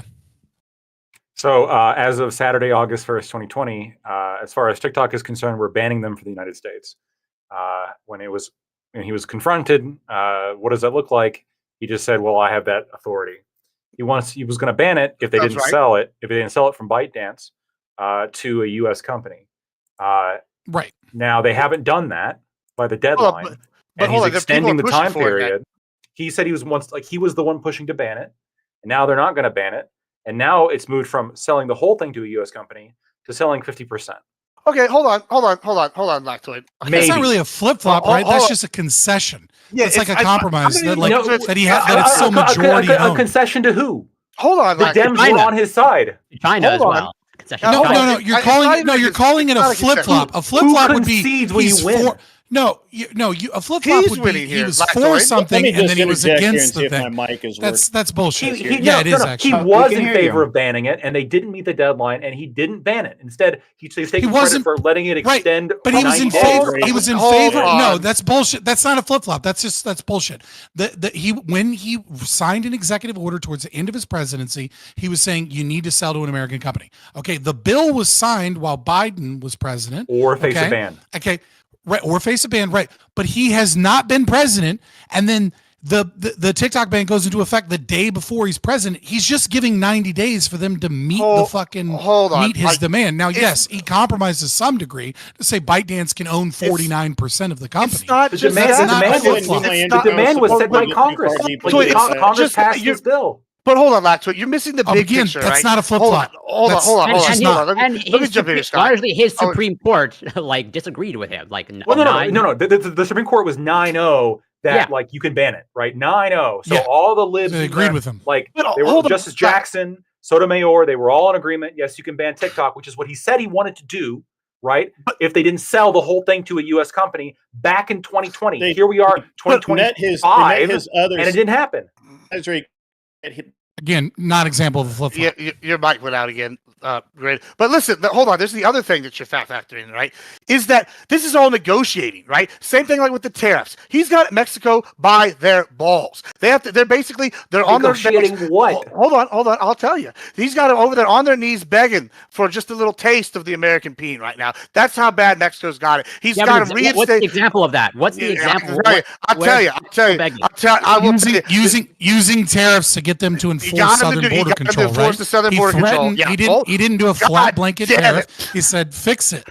Oh, He said, yeah, "Fix this, or you're getting a fucking tariff." Oh no, but And he then said they Mexico did. was begging. I Hold want on. an example of Mexico begging. So show me. Oh, an I example will. of it. We have an example. Go look at some of the stuff the president said. We have already said, okay, guess what? We're going to do remain in Mexico's coming back. We've already had people at the border. They're already helping out. They said they're going to start securing their southern better. border. Like this is them acquiescing. They're giving in. This is all negotiating time. Yes, Same maybe. thing with the like with ByteDance, right? First it was 100%. We knew we weren't going to get that. Why do you have to negotiate? You can just ban it.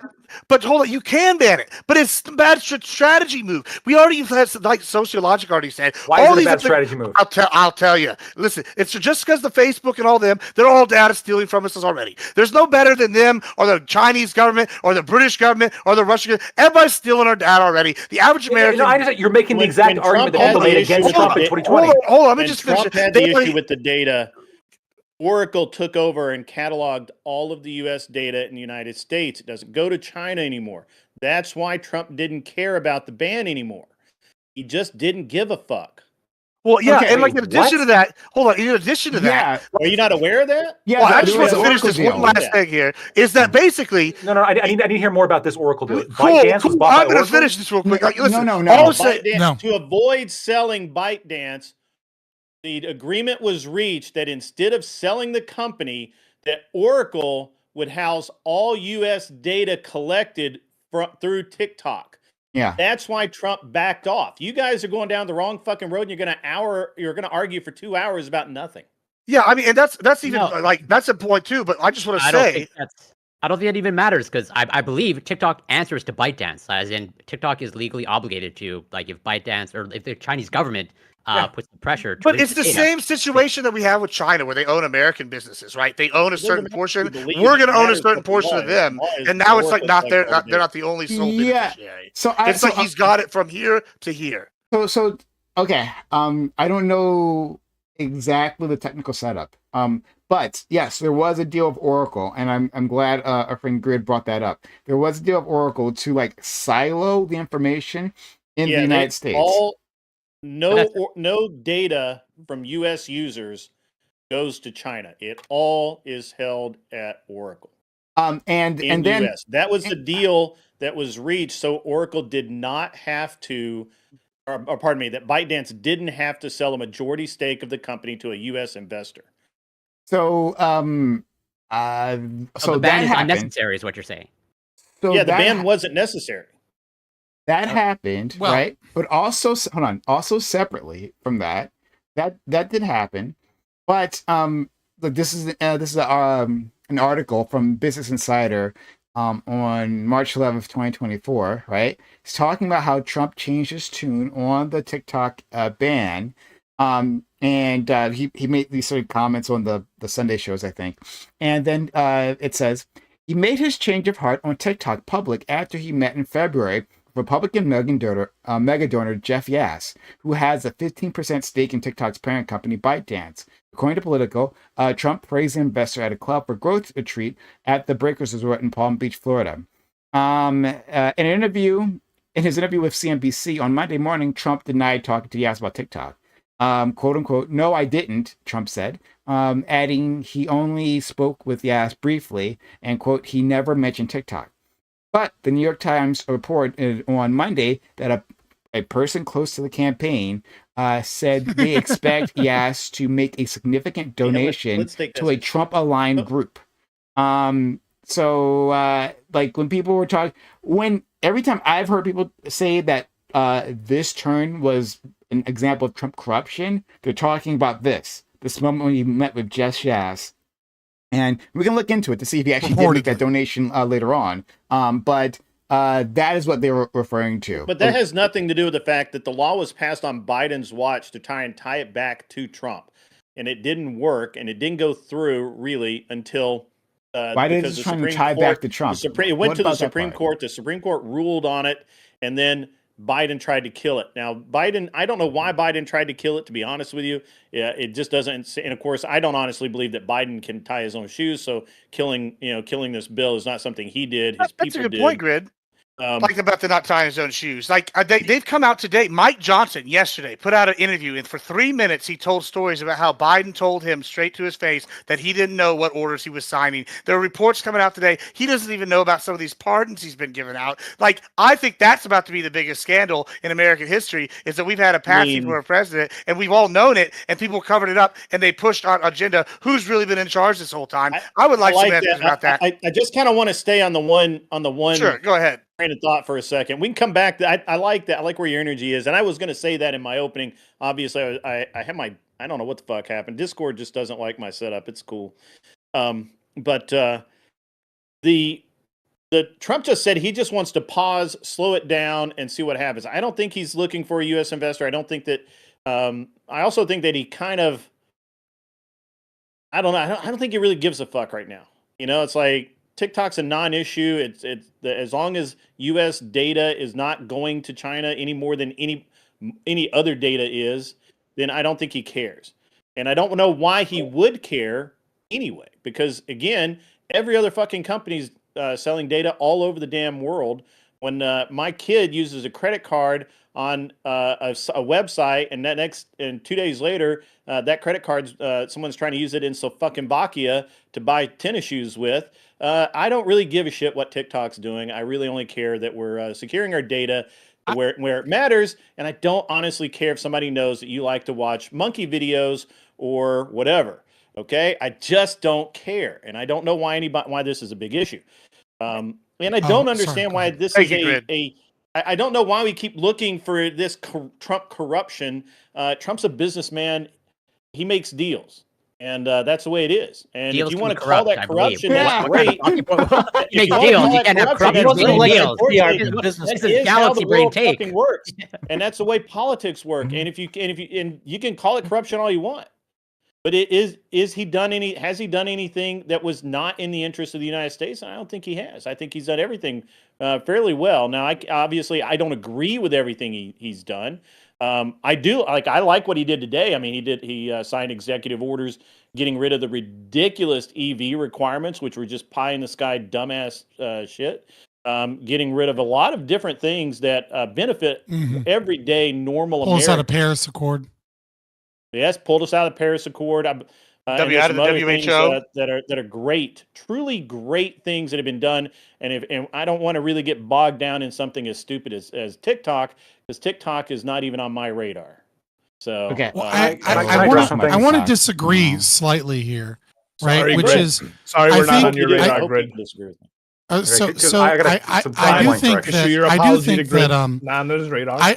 Okay, yeah. So I do think that there's a little bit of like, I don't know if it's a bait and switch or if it's just about, the complexity of the issues, right? I think people keep talking about data, and I agree with you, Grid, in regards to your data.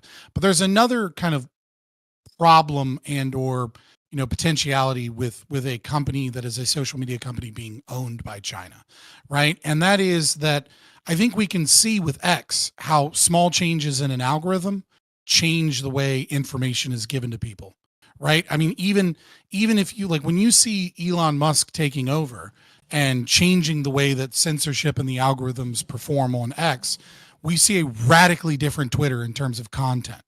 And I think the same thing is true that a lot of conservatives have concerns about TikTok because we know that TikTok isn't allowed in China. We know that they have their own versions where the algorithms are different. We know that they push pro-science content, pro-health content, content that, pushes, traditional values and life affirming habits and ideas. And we know that TikTok pushes, especially in the very beginning, pushes, underage girls dancing, pushes, degeneracy, pushes, destructive red pill, fucking random street interviews. And at the same time, do you use right, TikTok? but you know what I mean? Like TikTok is. That might not be. That might hold on. That might be your personal algorithm and how you've cultivated your algorithm on TikTok, and that is an effect. But like I do think there is problems, right, with a Chinese company. I'm not for the TikTok ban either because I don't want to give the government the authority to ban things because they claim it's misinformation or data, because I don't want to see, let's say, a Polish company start a free speech alternative and the government do the same fucking thing. But there is something concerning about a communist country that in many ways is in a quiet, soft war for global resources, pushing content with their algorithm that is destructive to Western culture. And I do think that that's another element that isn't solved by the idea of like siloing data. I like after the first 6 months that TikTok, okay, wait. TikTok only pushed. Okay, go ahead. Yeah. Scott said he wanted to push back on me on that. I'd like to push back. Let me return the favor. So I actually, because my wife is Chinese and Chinese is spoken around my phone, I don't get I'm not on TikTok. I'm getting like YouTube Shorts and Facebook Reels and shit like that. I don't know TikTok, but it's kind of the same. Like an adult. And I don't get normal shit. I get like weird Chinese stuff all the time on my phone because there's Chinese being spoken around it all the time. And it's very interesting the difference just between Korean and Chinese and Japanese videos that the algorithm pushes. It's very different, even just in that little microcosm. And while I agree with you that probably the American algorithm is a little bit more bent and a little bit easier to put degenerate shit in front of people that shouldn't see degenerate shit. That's because that algorithm has learned that because a large number of Americans want to see degenerate shit. Yep. And while I'm all for limiting degenerate shit to everyone, I can't do that in good faith because I believe in freedom and I believe that you should be able to look at weird ass shit as long as it doesn't break some some specific barriers, right? Are you a fan of again, I don't agree. Women dressed as babies? Is that a thing that you're okay with in the TikTok? I couldn't hear you. I'd say, are you a fan of people dressed as men or women and dressed as babies in your TikTok? Or is that something you like the algorithm to promote? It's a joke. Don't worry about it. I'd like to correct some of the timeline real quick. I'm just saying I'm not for the TikTok ban, right? I'm attempting to steelman the conservative position that data isn't the only important thing. Yeah, but let's not let him in. Let's let go in. Thank you. So just so we're clear here, it was August of 2020 that Trump was pushing for ordered the ban. It was September of 2020 that all the data moved over to Oracle. And in December of 2020, after all the data moved to Oracle, the Trump administration was still pursuing the ban in court. Trump was still trying to ban TikTok in court in 'cause you December gotta keep up after pressure, the data was sold to Factoid. Oracle. But then, In fact, but then he did Trump his. didn't reverse his tune until March of 2024 during the election season. But Yeah. Lactoid, Why? can't Wait, things why? not Why? change? Wait, why He did didn't he? Why reverse did he his change fucking his tune? Real quick. tune. Will you stop this lie? He did. Like he's still What for are you the talking TikTok about? ban. Wait, Lactoid, wait, it's that's The only fine. No, difference you're is wrong. he's He was changed the trying to percentage ban of the it in company. December, and You're then he just wrong, signed an Lactoid. executive order Why to do you not reverse ban his it. tune? He's Why do you still reverse trying his to tune? ban. Not even a He's still reverse trying tune. to get. Why do you he's still reverse his trying- tune? Because he was because he's- never. He was never for banning TikTok. He was That's not true. telling. No, It he is wanted absolutely TikTok true. banned. You're fucking. You're lying. He gave them. I'll link you the He source. gave him an I'll link you the source. I'll ultimatum link you the to source. Hold on. sell to an No. American company. Hey, That's listen still to me. the goal. Listen to me. He set them a deadline of December 4th, 2020 to sell or be banned. December 4th came around, and then he tried to ban them.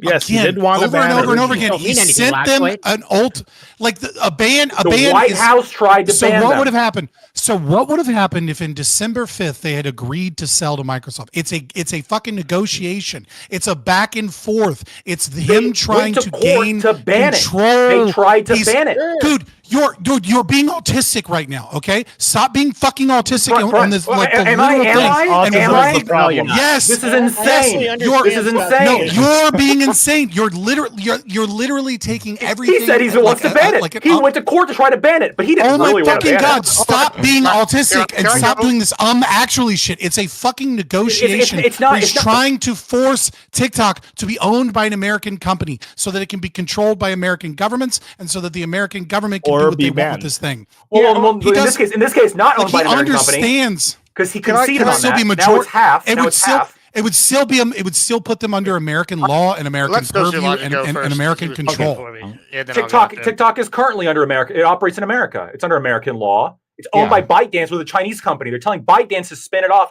to an American company. But now he's somehow conceded, like, from his original position, which, by the way, he didn't concede on when he went to court to try to get it banned on December 4th of 2020. He tried to get it banned.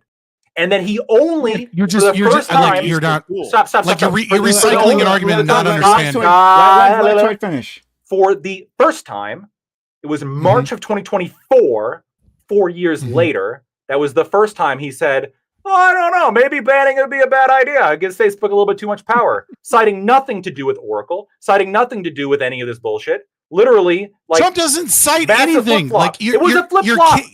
It's not a fucking flip flop, you dunce. It's the same goal. The goal is to get it to be controlled by America. The goal isn't ban it and then we just goes like he understands at some level. You have to understand that Trump knows that social media is a thing and that social media is utilized in campaigns, in culture, in society, and that he's not actually trying to get rid Sorry, of TikTok. hold on. He's trying to gain But- control but of TikTok. No, here's the thing. At least. Like you're saying, and guys the are saying court and the this- court motion you to guys ban are it. saying What was that that all like about? this Statements either can be or. true. He wanted Yes. it banned otherwise. If he didn't have control, he wanted it banned. Exactly. Yeah, what I'm saying. and he Yes, didn't have it's control a by the threat. You guys deadline. agree. You guys Yeah, yeah, agree. Yes, No, we sociologic. don't agree. You do agree. Sociologic. No, we I do agree not. with your statement there, sociologic. That if I he don't. that if he can't I agree with the sociologic statement that if he cannot have control of it and he cannot have America have control of it, that he would be fine with banning it and forcing people to go to like YouTube Shorts and Instagram Reels. But you're saying that They he wouldn't. They went to Red desperately that he's always wanted TikTok, the platform, to just be gone, and that's clearly not how I fucking said he wanted to ban operates it. on anything. I said He wants I to said, threaten to ban it, I said to force it them wasn't into just a American threat. purview. It wasn't just a threat. The White House attempted to ban it. You might just be too in stupid for this. court. I'm out. I have no desire to White, argue. yeah, then be the fuck out, okay? I'm going to finish my sentence. The White House went to court to try to ban it. You might think the court's not a big fucking deal. That the White House pursuing something actively in court and then being stopped in court, that's not a big deal. He was just No, playing it is. They around. wanted He's it just banned. sending his lawyers to order the fucking thing get shut down in December of 2020. That doesn't matter. That was just a game. That was just a little illusion that he was setting up for his real strategy, which was to come back on TikTok strategy in I haven't 2024. said any of the I'm shit that you're saying- saying. So, all right, I haven't said any of the shit you're Can I saying. ask a question? Then I'm You're going to being go to silly. Ali, then I'm going to go to Gibbs, okay? Can I ask a question? And because I don't remember this, so maybe you can remind me, right? So I know that with the bill that Biden passed, right, it is sell or be banned, right? But Yes. when talking about Trump, like, I don't remember exactly what his policy was. Was it just to be banned, or was there an inclusion like when he was making these policy talks, right? Hey, it has to go to American company, because I remember, because that's what I think I remember is that it also like was involved with a sale. It was sell by December 4th or get banned, and they did not sell, and so then the White House like ordered a ban and then went to court immediately over it. Yes, and then it was blocked by an injunction from a judge. So they went for the ban. Because they went Trump to has ban never it. used court as a tactic. Let's go to Ali. Right? Ali It's so Gibbs silly. and He's Aiko. never gone to He's a court bully. That's what he does. Ali. He's negotiating. to I'm push not people going into to it. talk over him. Yeah, No, I'm the same just thing, go Ali. Ali. Go. Yeah. Yeah. So listen, they wanted to ban it if they couldn't get some type of American ownership in. Yes, Trump wanted to ban. Everyone wants to ban TikTok. It's a Chinese-owned company. The government doesn't like the fact that they're making all this money, that we're siphoning our fucking data basically like through IV veins to the CCP. We get it. Like, we understand. But the issue is, one, I've said this a bunch of times. Too many Americans, businesses, and citizens are just making money on this app. You can't just strip it away from them. And then when Trump, yes, Lactoid, I agree. It doesn't change until recently when Trump does his campaign, when the right decides to fucking take over the culture war. It is a flip-flop, but it's because he listened to everyone, because he listened to all the he listened to Gen Z, all the Americans. He did the podcast runs, and he realizes, hey, social media is super beneficial to me because I do all the podcast runs. I do all the TikTok clips. Kamala doesn't. I get voted in. The meme thing, that's why he's not selling the coins as coins. He's selling them as what? As memes. This is the Trump meme. This is the Melania meme. So he now realizes like meme culture, TikTok benefited him, but it's still it's still to the extent of, hey, we need to have part ownership at the very least 50%. Because he like to, I'm not gonna lie, the guy listened to the constituents. No one wants this fucking app banned outside of some 90-year-old fucks who didn't understand that, hey, if you plug in your AirPods, can it read your thoughts? Can TikTok read your thoughts? Did you watch the fucking like the court trial? That was like, no, like none of us care about the data. And to mind you, the second they did try to ban it, Red Note becomes the #1 app in the fucking app store. No one gives a like. Ali, just to be clear here, we can debate about the merits of banning TikTok, right? That's a separate conversation. I'm saying whether or not TikTok should be banned. Well, no, because here's the thing: he was ready to ban it in December of 2020, and now here we are in fucking January 2025. 5 extra years to sell it. 5 extra years, right? Or I guess 4 really, because he didn't have any power, did he? He wasn't the president. Well, no. But I'm saying is he was like, you guys got to sell this by December 2020, or we'll ban you. We want you banned unless you sell it by December. But he had no negotiating power at the time until he gets into inauguration. Now he has more negotiating power. He's a lame duck president. The order was the negotiation. No. Lactoid, listen. It's a 90-day extension. The app isn't back forever. Wait. Well, Scott, hold on. We got to get some of the other people in, right? We'll get back to you, friend. And to that point, Lawson Harrison, $10 super chat, right? He says, am I to understand that the judge that filed the injunction was somehow part of this negotiation tactic? So actually, probably good question. I mean, if you're going to super chat, brought him in. Listen. Trump has done this. Trump has done this over and over and over again, okay? Where he comes out with wild, bold claims, and then he scares the shit out of his enemies or the people that he's negotiating with, and then he meets them in the middle for some form of compromise. He writes about this in The Art of the Deal, that you have to come forward in... He did. Yes, he also writes about hyperbolic... He also writes about hyperbolic... Oh, he's also writes about hyperbolic truth, right? Where he says things that are. He probably had a ghostwriter, right? But regardless, he approved the book. Nevertheless, what he is doing is him though. What he is doing, guys. Galaxy break. again, what he is doing is what he constantly does. It's the same shit he did with tariffs, right? He talks on Joe Rogan about how tariffs are amazing and tariffs are good and blanket tariffs are great, and how like when we had massive tariffs in this country, they were the most beautiful thing ever, and tariffs are wonderful. And yet, what does he do with tariffs? He threatens Canada and he threatens Mexico with tariffs because he understands that he has sold people on tariffs now. And then he says, tariffs or else. So you can say, oh, well, that's actually a flip-flop. And it's like, sure, if you want to fucking define that as a flip-flop, if that's your like line in the sand about like what it is, fine. What I'm saying is that Trump consistently walks tall and carries a big stick so that he can bring people to the table. When he filed against him, he did so. He did so. It's not amnesia. I fucking hate amnesia, you, dude. This is what you voted for, Lactoid. When he filed against, when he took them to court, he did so as a lame duck president. And he knew that the judge was in on it, and this was all part of the negotiation. That was That's a great not what I'm fucking saying. The judge was not in on it. No, that's retarded. This was 100% a flip flop. All right, hold on. Gibbs. This is him trying to negotiate. We got to move past that. Silly. I got it. And then Ico. He brought up. And by the way, it wasn't just Trump that was pushing for this. It was the whole conservative movement. Charlie Kirk said to ban TikTok like fucking 3 or 4 times on his Twitter during this time period. All the people around Trump were That has no relevance. Okay, Gibbs. Little Charlie Kirk has no relevance. There's a little teeth. No, that has no relevance to the conversation. Guys, if you still have a soul, right? Well, then I need you to stop talking. Gibbs, go ahead. Okay, thank you. All right, yeah. Let me just. I know y'all are gonna want to object to something I say in the next couple seconds. Just let me get all of it out so you can object to everything I say at once, because I'm sure there's a lot. All right. First of all, Fabian brought up the art of the deal. Absolutely correct. I have another book behind me. It's Time to Get Tough, in which he lays out this exact strategy: is you gain as much leverage power over them, and you renegotiate a deal for whatever. It's the same thing. This is exactly what he did. Except he did it on a national stage. He goes, "Hey, TikTok controlled by the Chinese. I'm in trade war with China. Let's talk tough. Talk tough. Hey, let's push this thing. Oh, I didn't know what the judge was going to do. Lactoid, this is so bad faith of you.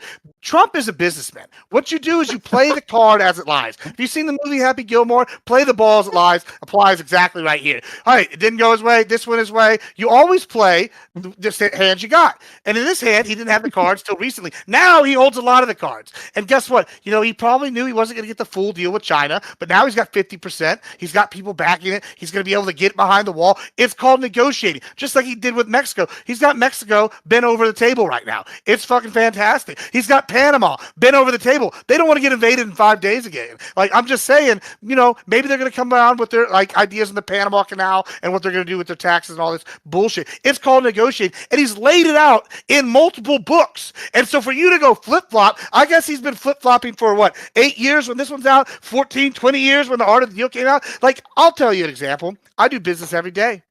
Are you telling me that I don't use the variables in someone's life to make a deal? If you own a taco shop, I'm going to cut you a different rate for credit card processing and sell you the different stuff than I would if you're an auto shop. It just makes sense to structure it based off the sort of thing that's going to be there at that thing. If you need a security system, hey, I might sell you a Ring camera if it's for a home. If you have a warehouse full of shit, we might recommend fucking Rottweilers. I don't fucking know, but everything's situational. And for you to act like, oh, these variables that come up is just him flip-flopping, that's pussy shit. You need to get on the Trump train because we're going all the way to victory. This is what we voted for. He's common sense. He sees something, he makes a move. TikTok wasn't popular, and the results were worse. They all went to red note. Guess what? TikTok don't look so bad no more. Time to come and bring TikTok back. It's called Lactoid. You don't go, hey, let me head into the iceberg. He let the app get banned for like 6 or 8 hours, 16 hours. He let him know he was serious. The app gets banned for 16 hours, whatever it may be. The app comes back and they're thanking Trump. That was a good move. Yes. Wait. Optically, yes, 100%. That's all that matters right now. All that matters is the optics right now. That's why. Yes. So what? Now, don't say so what. Okay. Because we understand this is what I'm talking about the amnesia. This is what I'm talking about the amnesia. Okay. Wait, you don't do that in law. What amnesia? I understand. The talks, the amnesia I'm talking about. The talks, like the movement to ban this was when, like, around the time of the trade war between China and the U.S., in which there was a massive push from Trump to fight against China, Chinese influence, and Chinese economic power. And TikTok was simply a representation of that. And so back then, Trump was hypercritical of TikTok. But you actually nailed it on the head, Ali, okay? Of all the fucking scenarios, what's the most common? Here's the most common. He's like anti-China, like fuck China, fuck TikTok. No, we're gonna ban it, sell it or ban it. And then he's like, yeah, fuck it. And then the 24 election like starts swinging around.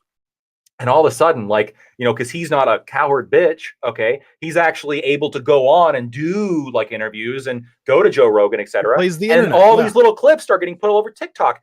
Oh wow, that's helping him like boost popularity. So he flip-flops. So he's like, no, well, it's called if TikTok strategy. gives me power, I want it. It's not a flip flop. That is a smart move. I don't know if it's a flip flop. Let's go to Aiko. Sorry, go Aiko. What's a flip flop? He got elected in 2016 on memes. The identity discovered memes in 2024 is wild. Go to Aiko, please. Yeah, so I was just going to ask, and I was going to ask this like 45 minutes ago, but I just want to say that let's say this is the case, that he just became president again. He needs time to renegotiate. Only gave them 90 days.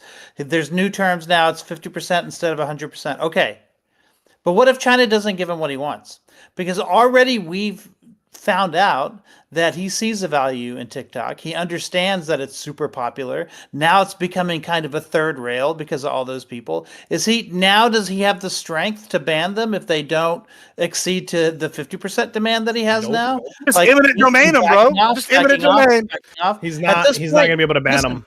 Here's the thing. We just capitalists. We just take him over. Hold on. Yeah, but here's the thing. He already put it in his book. Like Admiral Gibbs just gave the store away to China, right? He just told them, "Hey, look at his book. He's just bluffing." It's just but just because I know the playbook doesn't mean it's not a bluff. It's not a bluff. TikTok is forever. All you have to do is That's not what the tariffs or the tariffs just bluff. give him nothing. Hold on. He's not using a bluff. It's bluff now, right? It's a bluff. I told you all of this was going to happen. Were the tariffs on China just bluff on you? It's not a bluff. That's the whole point. Gibbs, were the tariffs on China just We know bluff? it's a bluff now. Absolutely. Okay, hey, we don't have to talk at once, okay, right? And it is Aiko saying he's been waiting a long time, so I want to make sure he gets it all out. Go ahead. We'll crack him. That was it. I just wanted to say that we know it's a bluff now, right? Gibbs told us it's not a bluff. The book that tells us that it's a bluff. That's fake. No, that is a misrepresentation. Hold on. Hold on. That is a misrepresentation. Hold on. You got to use the exact. Hold on. You got to use that. That's not what happened, Icon. If that's what it came off as, sure. Sometimes bluffing is a tool. You use negotiation. However, sometimes it's having power. Like, all right, let's use Lactoid here. He's a lawyer. He comes in. He's negotiating a settlement. If he's got naked photos of them and like fucking somebody else in a law, and it's a divorce lawsuit, guess what? He's probably going to be able to negotiate a better deal for the person that's not getting cheated on by them having this photo. It's the same thing. He's in power now. He's got the heir apparent. He's got the mandate. The ban's already been passed. Yeah, the mandate's already been passed. He can go, all he has to do is just not do anything. Yeah, he's got all the power to negotiate whatever he wants. And like, you're right. It did benefit him for this election. But check this out. It's better than the alternative. Even if everything you said is true and it's a flip-flop, sometimes there's something to be said for, hey, we made a decision. We saw the outcome was red note, which is infinitely worse. Maybe it's better the devil we know and swerving. You would argue when Red Note got popular. Hold on. You would argue with this logic to like run your ship into the iceberg just because, hey, we've already made this deal. We should commit with the captain. He flip-flopped in March. Wait, stop. Gibbs. He flip-flopped in March, and like Red Note only started becoming like known like 2 weeks ago. Yeah. Hey. Listen, I just can't help it. Also, I asked you a question before. Was the tariffs? Was that all part of the bluff? No, the tariffs are strategic negotiation. It's called aggressive negotiations. Have you seen Star Wars? Is there anything he can do that's not just part of the negotiation? I don't know. That's the wonders of Trump. He's a wild card, baby. So to directly address nobody knows. Aiko, I'm not sure how you say that, but I'm the Joker in charge. Directly respond to it is Trump doesn't have to do anything. All he has to do, he's given them 90 days. Let the 90 days run out, and then it's banned again. Right, but if he's it's never going to be banned. You guys got to get over that. Yeah, I mean, look, the whole idea is that the big win is that everybody loves TikTok now, and he saved TikTok, and now that's a big win for him. Let's just eminent domain If he it. turns around Let's and just takes take it from TikTok him. away again. Yeah. Again, Like, then all of either that they redounds play against his him. game, Just manifest destiny, either TikTok. they do what he wants them to do, Problem solved. or the ban is in place. And he just lets it continue forward. But y'all So, act right, that's yeah, one of the don't do possibility. what he wants. Hold on, the government's The done ban's this already before. there, Then he's and going to extend it again as part of the No, negotiations. what he's going to Yeah, do He's yeah. going to is extend it for 2 Hold on, years, and then hold 3 on. years, and then Hold on, we- indefinitely, just to make sure I there's a don't lot of think he time will. left. No, for you TikTok's think not he going means- anywhere. No, So, he's absolutely going to manifest uh, destiny TikTok. Like just like they did with the oil industry. Okay. He's going to be like, hey, you know what? Government's coming in. Y'all didn't play ball. People like it. Guess what? We own this now, and we're going to divest it to like whatever. Like y'all act like that's not a possibility, Okay. but that's absolutely in a Okay, realm of all right. possibility. So, we're gonna go to Corey in a second, but before we do that, two things. One, let me address this, and then I got a super chat I got to read. Right. So let's not forget the super chat. Don't let me forget the super chat. I won't. Corey's here. You're okay. Okay, great. But like, I don't know why we aren't integrating these things. Lacto, as far as I understand, right? Maybe someone can correct me. Maybe someone has more information.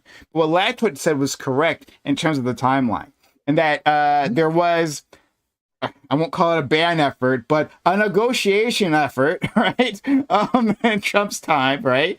And he had this position that this negotiation should take place, but then he ended the negotiation in March. When did he end this negotiation? A few days after he talked to Jeff Yass, a multi-billionaire who is heavily invested in TikTok, right? Where else is Yass invested, right? Because I started to look for donations, like, okay, well, did he actually donate to Trump afterwards, right? Well, I don't have any evidence of that. But he is Probably donated to a PAC. But he could have donated to a dark money PAC. Right? Obviously, thank you Supreme Court for that one, right? So we can't actually track that. However, what we do Dark know, money PAC like Progressive Victory. we do know Just is that like it. he either owns he's invested in a company that merged with Truth Social, so he's invested into Truth Social. That's where the money comes in, the public money that we know it comes in. So we have a situation where he changed his tune, or he ended the negotiation after he talked with a multi-billionaire investor, and both in TikTok and his own company, and then he has a completely different policy. And now we're saying, well, these two things are separate. This is a clear sign of corruption, right? Like if this was Biden. Holy shit! If it was Biden, you guys had less on Biden in terms of like the Ukraine nonsense, right? Way more on Biden. You had far less on Biden. literally Way more on You him. had far less on literally Biden. have but in any case, charisma. you still had this is clear Worst president in corruption. history. It's a clear sign of corruption. Yeah, you can actually make this statement about him, right? You can draw these lines. Let's not pretend otherwise. Let me. You can't draw the line super because chat. you don't know that the guy he talked to ever gave him any actual money. I do know. I just told you. There was a company, right? One of his companies, like it was a holding company. Just an empty Merged holding with Truth company. Social. It merged with True Social. That's where the money How many comes in. people are involved in True Social? Is Trump the 12. only owner? Oh my God! 15 Seriously? people. No. You're not going to say something that's 7 stupid. people. You're not going to say something that's stupid. 7 really? people? Really? Hey, That's how that guys, works, buy- right? buy low, sell high. 18 Buy low, people. sell high. 7 people sociologic. So there's Yeah. Trump, Also, Dylan, the chess game, Dylan, Yeah. and Dylan. Yeah. Maybe Elon Musk. There's Elon the cat. Dr. Seuss Yeah. is probably there too. Yeah. Don't forget Ricky. Don't Probably forget did Vladimir for the Putin. janitor. Vladimir merged for the Putin is janitor. there, Like, oh and then my Xi God, Jinping or whatever. Yeah, And then whatever. like you're there. So You're we're the gonna 12th. move past You're that the part. 12th person. Let me read my the super chat. Thank you, owns- Lawson. He Once owns again, 57 to 60% of Truth Social. He owns 60%. Yes, or so on. 57 to 60% through Trump Media and Technology Group. Oh, there you go.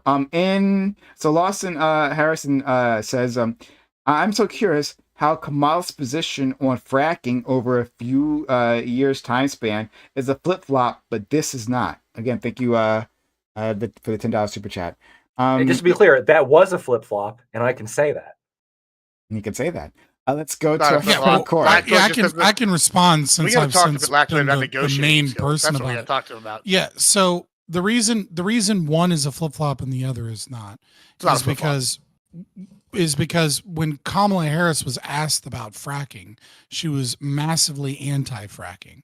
Now, then she, when asked about it later, and she was no longer in the foray for the presidential candidate, right? She was no longer in the primary race.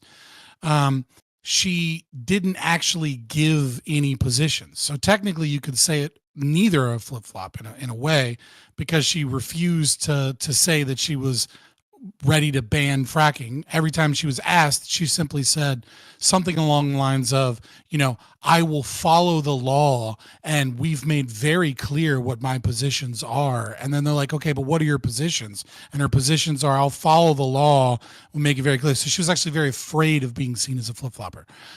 So technically you could say they're both not, but I think we all kind of know that she was against fracking, and then was scared of saying that she changed her opinion of that. Now we absolutely it's I don't understand why there's so much hubbub about this, because it's actually kind of somewhat confusing to me. The Lactoid is like so. She specifically said she won't ban fracking in October 2nd of 2024. October, yes, at the very, very end. She flip-flopped at the end. Yes, I'm saying all of the lead up to that, she wouldn't give her position. Before she flip-flopped, she didn't flip-flop yet, and then she flip-flopped. Yeah. Wow, that's a revolutionary take right there, bro. If my uncle had tits, he'd be my aunt. Like, what's your point? They're Again, like, look at me, I'm the question. Hey, it's 2025. You can't say that, Gibbs. So you have to. So you have to. In order to understand this position, you have to take a step back, and you have to think, right? What are Trump's goals with TikTok? Now, people say, "Oh, we discover." Before you go on a long rant, we got to get our friend Corey. He's been waiting. Please. I won't go on a long rant. Yeah, sure. Just a quick question then. On the so there's this talking point of Trump's a negotiator. So just maybe a quick question, Gibbs. How much did Mexico pay for the border wall? Well, listen, let me tell you something. That was just a hyperbole. I'm looking for a dollar amount. I think the answer should be in a dollar amount. Those would be the units. I don't have that. I unfortunately don't have that information in front of me at this time. But he's just negotiating. So I want to know a dollar. What's the dollar amount? His position very clear. Right. Yeah. You're memeing. Right, like no one took that seriously. But what did he get? He got remain in Mexico. No one took that. He got them caravans. But hold on. Actually, that is a good point that Trump is just a meme president. Lactoid, I told you. No, hold on. Yeah, he got elected via memes in 2016. Like fucking to answer Corey is I think it's probably in the $0 range. However, I got what I wanted. I got what I wanted, which is Abbott threw up fucking walls everywhere, and we've shut down the border. And lordy, I'm hoping maybe no cattle gets killed this month. If there's a wall, that was my end goal. What I wanted. Is there a migrant? Didn't the wall solve that migrant crisis? Why did that ever happen? Because you got to build the whole wall. Then we had Biden administration tearing it down. So did he or did he not build the whole wall? Did he solve the migrant crisis or not? This is what's funny about this. This is retarded. He built wall and he was blockaded and stopped, and he still got some wall. Yeah, not only that, it's like we have. He's just negotiating. Hold on. No. You're memeing. You're not making a real argument. Like you're trying to fuck with Gibbs. Just like you are. No, hold on. Like this is what you're doing. I'm not making. How am I not making real argument? Let me respond to this. Like, okay, one. All right, yeah, I wanted the wall. I got my wall. My wall's going up right fucking now. I got what I wanted. I knew what was going to happen. I knew sometimes you got to say some wild shit to get some shit done. Sometimes you aim over here and hope you get over here. Yeah, and guess what? We got what I fucking wanted. So, hey, woo, hallelujah. Secondly, when we're sitting here talking about, oh, did he get the wall? Did he stop it? You're acting like, oh, they put up the wall and it stopped it tomorrow. You know what? I do have proof it worked. We can look at Shelby Park. It went from 1,500 a day to we had 3 people in a week to now they're averaging 6 people like a month from Shelby Park. So clearly the wall fucking worked and the walls do work. So the problem is we have this giant, I don't know if you know how long the Rio Grande is, but it's long as fuck and it goes all the way past Texas. Guess what? People be going around this. Some of it's harsh terrain. It's not just so easy to throw up the wall everywhere. You know, it takes time and y'all are acting like, oh, incremental gains don't happen. Y'all just like, oh, Sisters of Crisis, he must not have done shit. Like that's unfair. I gotta say, this is bullshit, right? And I want to hear from my friend Doobie. I'm sure Doobie has something brilliant he wants to share with us all.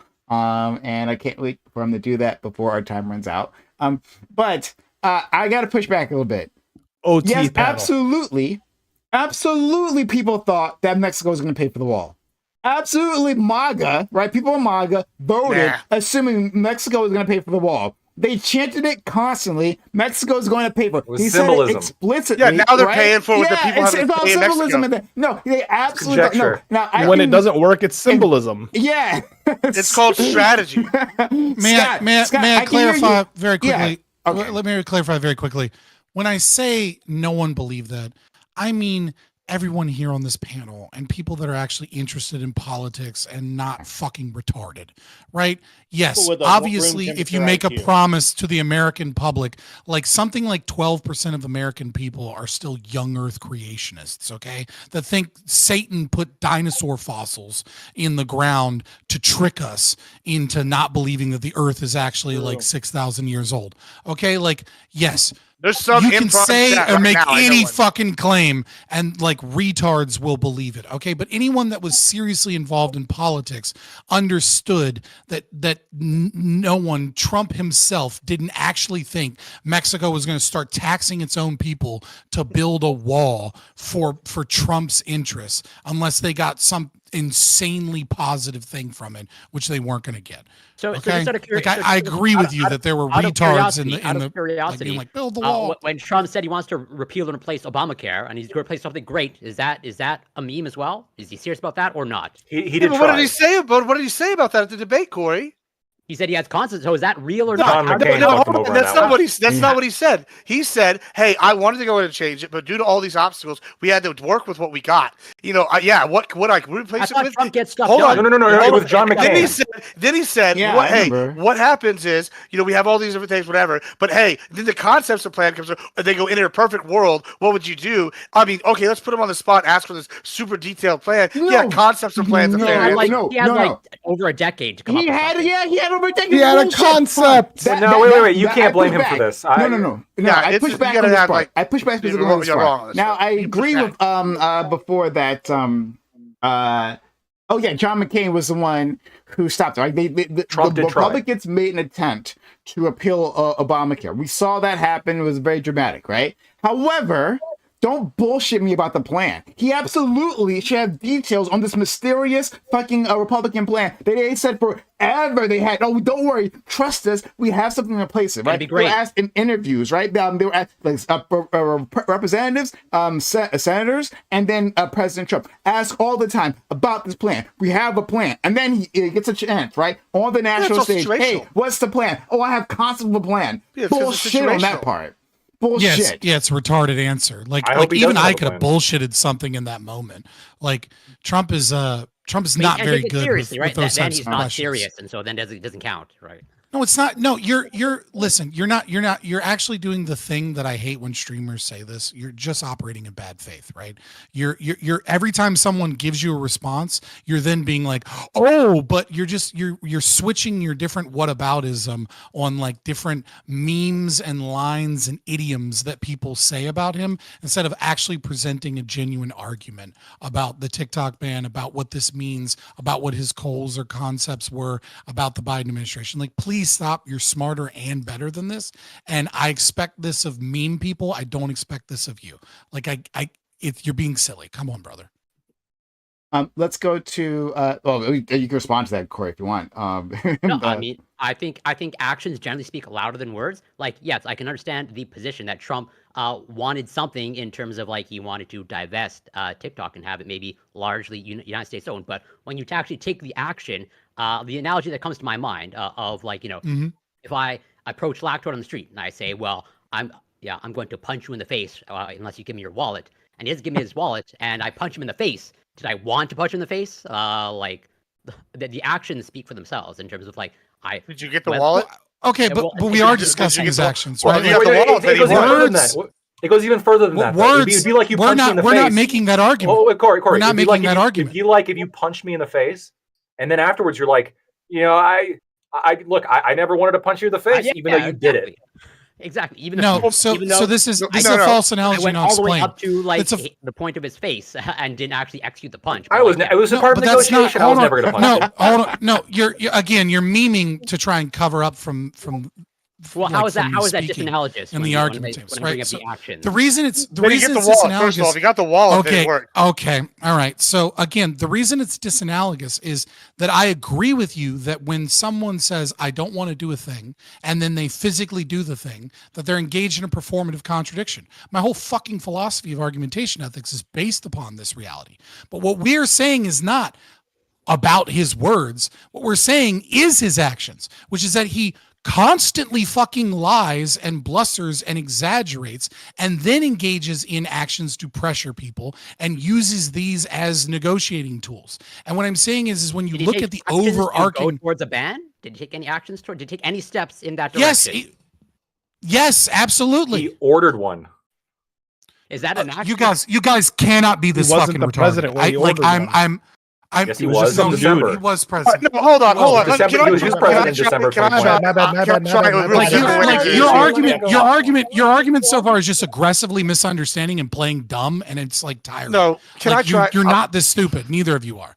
No, he actually brings up a good point. I brought up actions. I worked in your paradigm. Okay, so walk me through how his actions are not performative contradiction. Hold okay? on. I'll walk you through it. All right. No, I'm not saying he's not a fucking liar. I'm saying that he goes through and uses bullying tactics to get what he wants. Yeah, and what he wants isn't the destruction of TikTok. What he wants is seems to be the same thing that he's always wanted, which is American control over social media, because that's what he fucking loves. And then he's using whatever bullying tactics he can get to either get rid of TikTok if they won't go along with it, or to get that. And if he can't get that, what does he want? And as an alternative, He'll ban it, which is also what he's currently doing. Which is what he tried. He's giving him 90 days because he's president again. You can't ban TikTok. I would answer this First, real quick. I'm going to admit now that I'm stealing the phrase aggressively playing dumb from Scott. That is fucking artwork. I'm using it from now on. Second, The artiste, Scott. Appreciate it. No, keep Said going, Scott, keep the going. artiste. Keep going. yeah, that's fucking art, Scott. The second, look, if it's hard, if you can't understand simple negotiation tactics and understand that what Trump really wants is to have some minor control over at least the social media in this country, because he believes that Americans deserve it for some reason and not the Chinese, you don't seem to understand anything about the man. Like it doesn't even matter that if they invented it, he would still want it here. He would still want to control it here. And that's the root of it. But he settled for half now instead of just banning it, and then he can't control it through. If he can't control it through banning it, because and if that doesn't make sense to ban it, which I think he understands now, it probably doesn't make sense to actually ban it. Then what he'll do is he wants to control it. He wants to have American companies benefit from it and American people benefit from it, not another country. And I don't understand why we have argued with this for about 2 hours now. Gibbs, go ahead, but then I want to get Doobie in, and then I'll make this pretty simple. Because I think like Fabian's actually arguing a kind of similar point to what I am. Let's just look at like another example in the Trump presidency. Something. Look at Panama. We've already invaded Panama in 1990 or 1989 in December. Took 5 days, took him over. So the threat of force is already there. We know that Trump thinks we're being fucked on the deal. I think we're being fucked too on the deal with Panama. Something like 60 to 70% of the shipping is American shipping. We're just getting reamed. They're making money hand over fist. Like it's an unfair deal. Do I think Trump actually wants to take over Panama? Probably not. Is there a segment of Americans like myself who would be happy with that? Absolutely. Is there a segment of Americans that are just? He didn't say the whole thing. He said sure. Panama Canal. Well, both, either, whatever. But my point is, like, if you just what if you landed troops there? That's what I'm getting to. Thank you, Lacto. Let me finish. If he sat here and goes, "Hey, Panama, y'all ain't doing what I want. I'm sending troops in. We're taking you over in 48 hours this time." I don't think he'd want to do that. I think he would have liked to have scared them into submission in the beginning. However, if you have to say, I might have to do this because y'all are actively working against the United States interest, then hey, so be it. Sometimes you have to be aggressive. Hold on. Gibbs, and Then nobody ever wants to do any war. Germany just wanted Poland to hand itself over. Hold on. What parents do to their abused children. I don't want to abuse you, but I'm just punching you in the face. I don't want to do it. Cool. And y'all can make that analogy. Playing the same fucking game again. Look what you made me do. Let me finish. Let me just finish. Hold on, Fabian. Hold on. Yeah, let me just finish here. I'm not gonna let y'all get away with that either. I know that you're trying to make it sound dumb, trying to pull a Gibbs and use the simple down. That's not gonna work in this. We all know. We all know. Because listen, in the words of a much wiser man, a debate coach of mine, never accuse you of doing hold on, Craig. Hold on. A different debate coach told me never go argue with an idiot because they're gonna take you down to the level and beat you with experience. So in that case, I'm down here, Gibbs. I'm down here. I'm about to beat you with experience. I'm about to beat you with experience. And here's why: 5 days. They already know we can whoop them. We don't want to send our troops in, but we will. The whole point is to get what he wants. If he had happened at any level before then, guess what? That's the victory condition. Trump is the master of setting the. You're describing every war. Hold on. Cool. Good. I'm glad you understand the concept then. That doesn't mean it's not an invasion.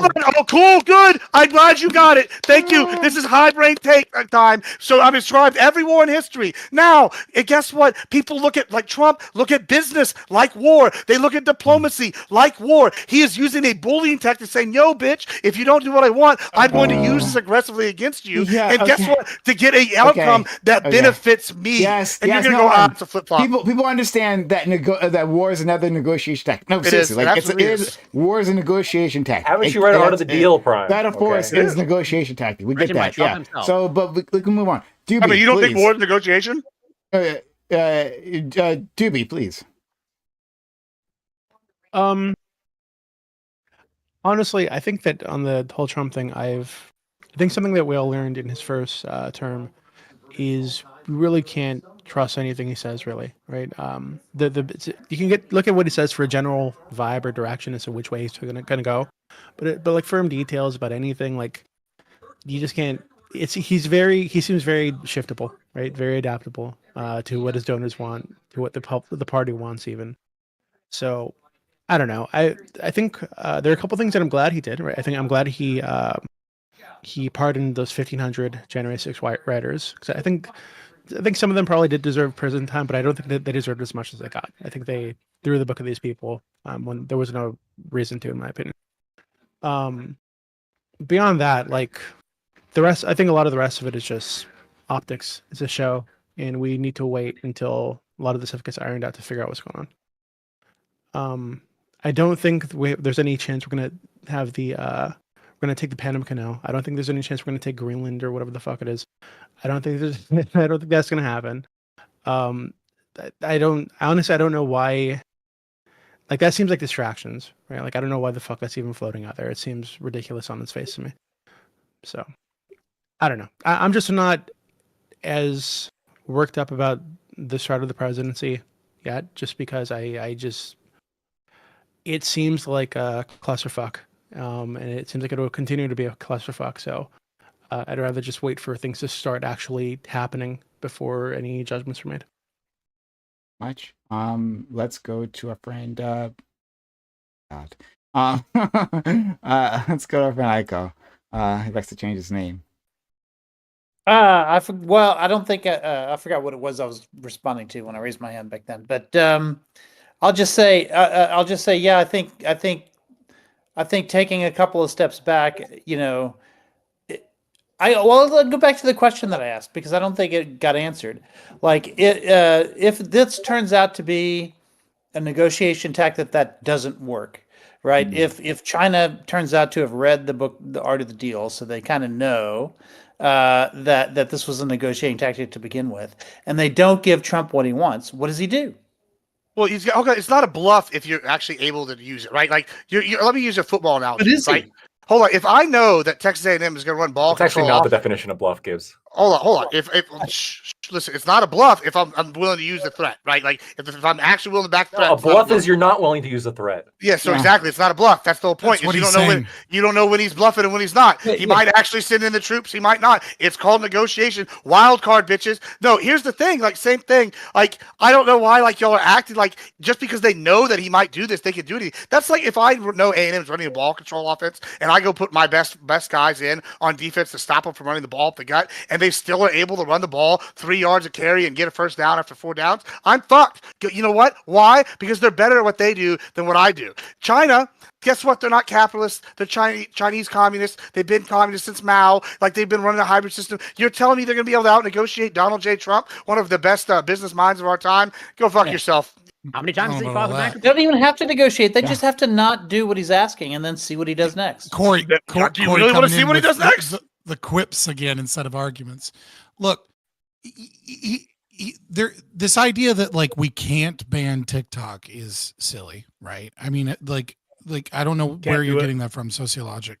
I mean, like all he literally has to do for TikTok to be banned is just not do anything. Like after 90 days, he just has to not sign anything and it's gone. I mean, that's if you think of the people that are just gonna like take all that pay cut and lose all that money. Sure, if they're gonna take it. What do you think they're gonna do? Sure.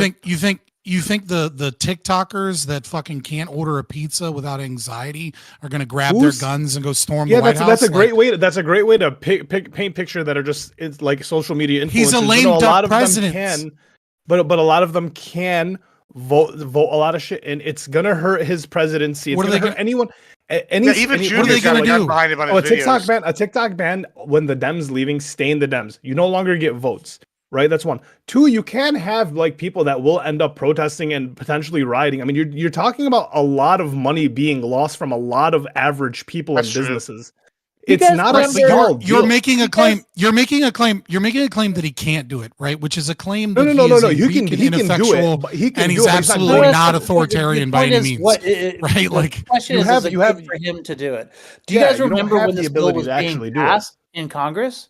Do you remember one of the ways ByteDance responded to that was they mobilized all of their TikTok influencers to lobby against the bill. So that's an example of like people are talking about, oh, they're gathering our data. What are they going to do with that? They can get their data any number of other ways. That's probably true, but that's not. I don't think from Facebook. I don't think the data gathering is the bigger problem here. I think the bigger problem is, and we saw them do it as they were trying to pass this bill, is they were able to mobilize their influencers to get kids, or people in their early 20s, to give a shit that didn't give a shit about politics before, and I think that's what ultimately caused Trump to change his mind, was that he started to see that people actually did care and people were starting to get engaged on this one issue, just as people in Dearborn got engaged over Gaza, and a whole bunch of other constituencies sometimes get engaged over one particular issue that otherwise wouldn't be engaged. All right, but that's not an argument. But that's not an argument to anything that I said, right? Like what I'm saying is that he absolutely can ban TikTok. Yes, he has the ability to do it and push the button. I'm talking more hyperbolically, as in like he's not going to. You shouldn't. It works against them. Like yes, he can. He has the ability to. Is he going to? I don't think so, because it is not to his benefit. Well, saying you don't think so.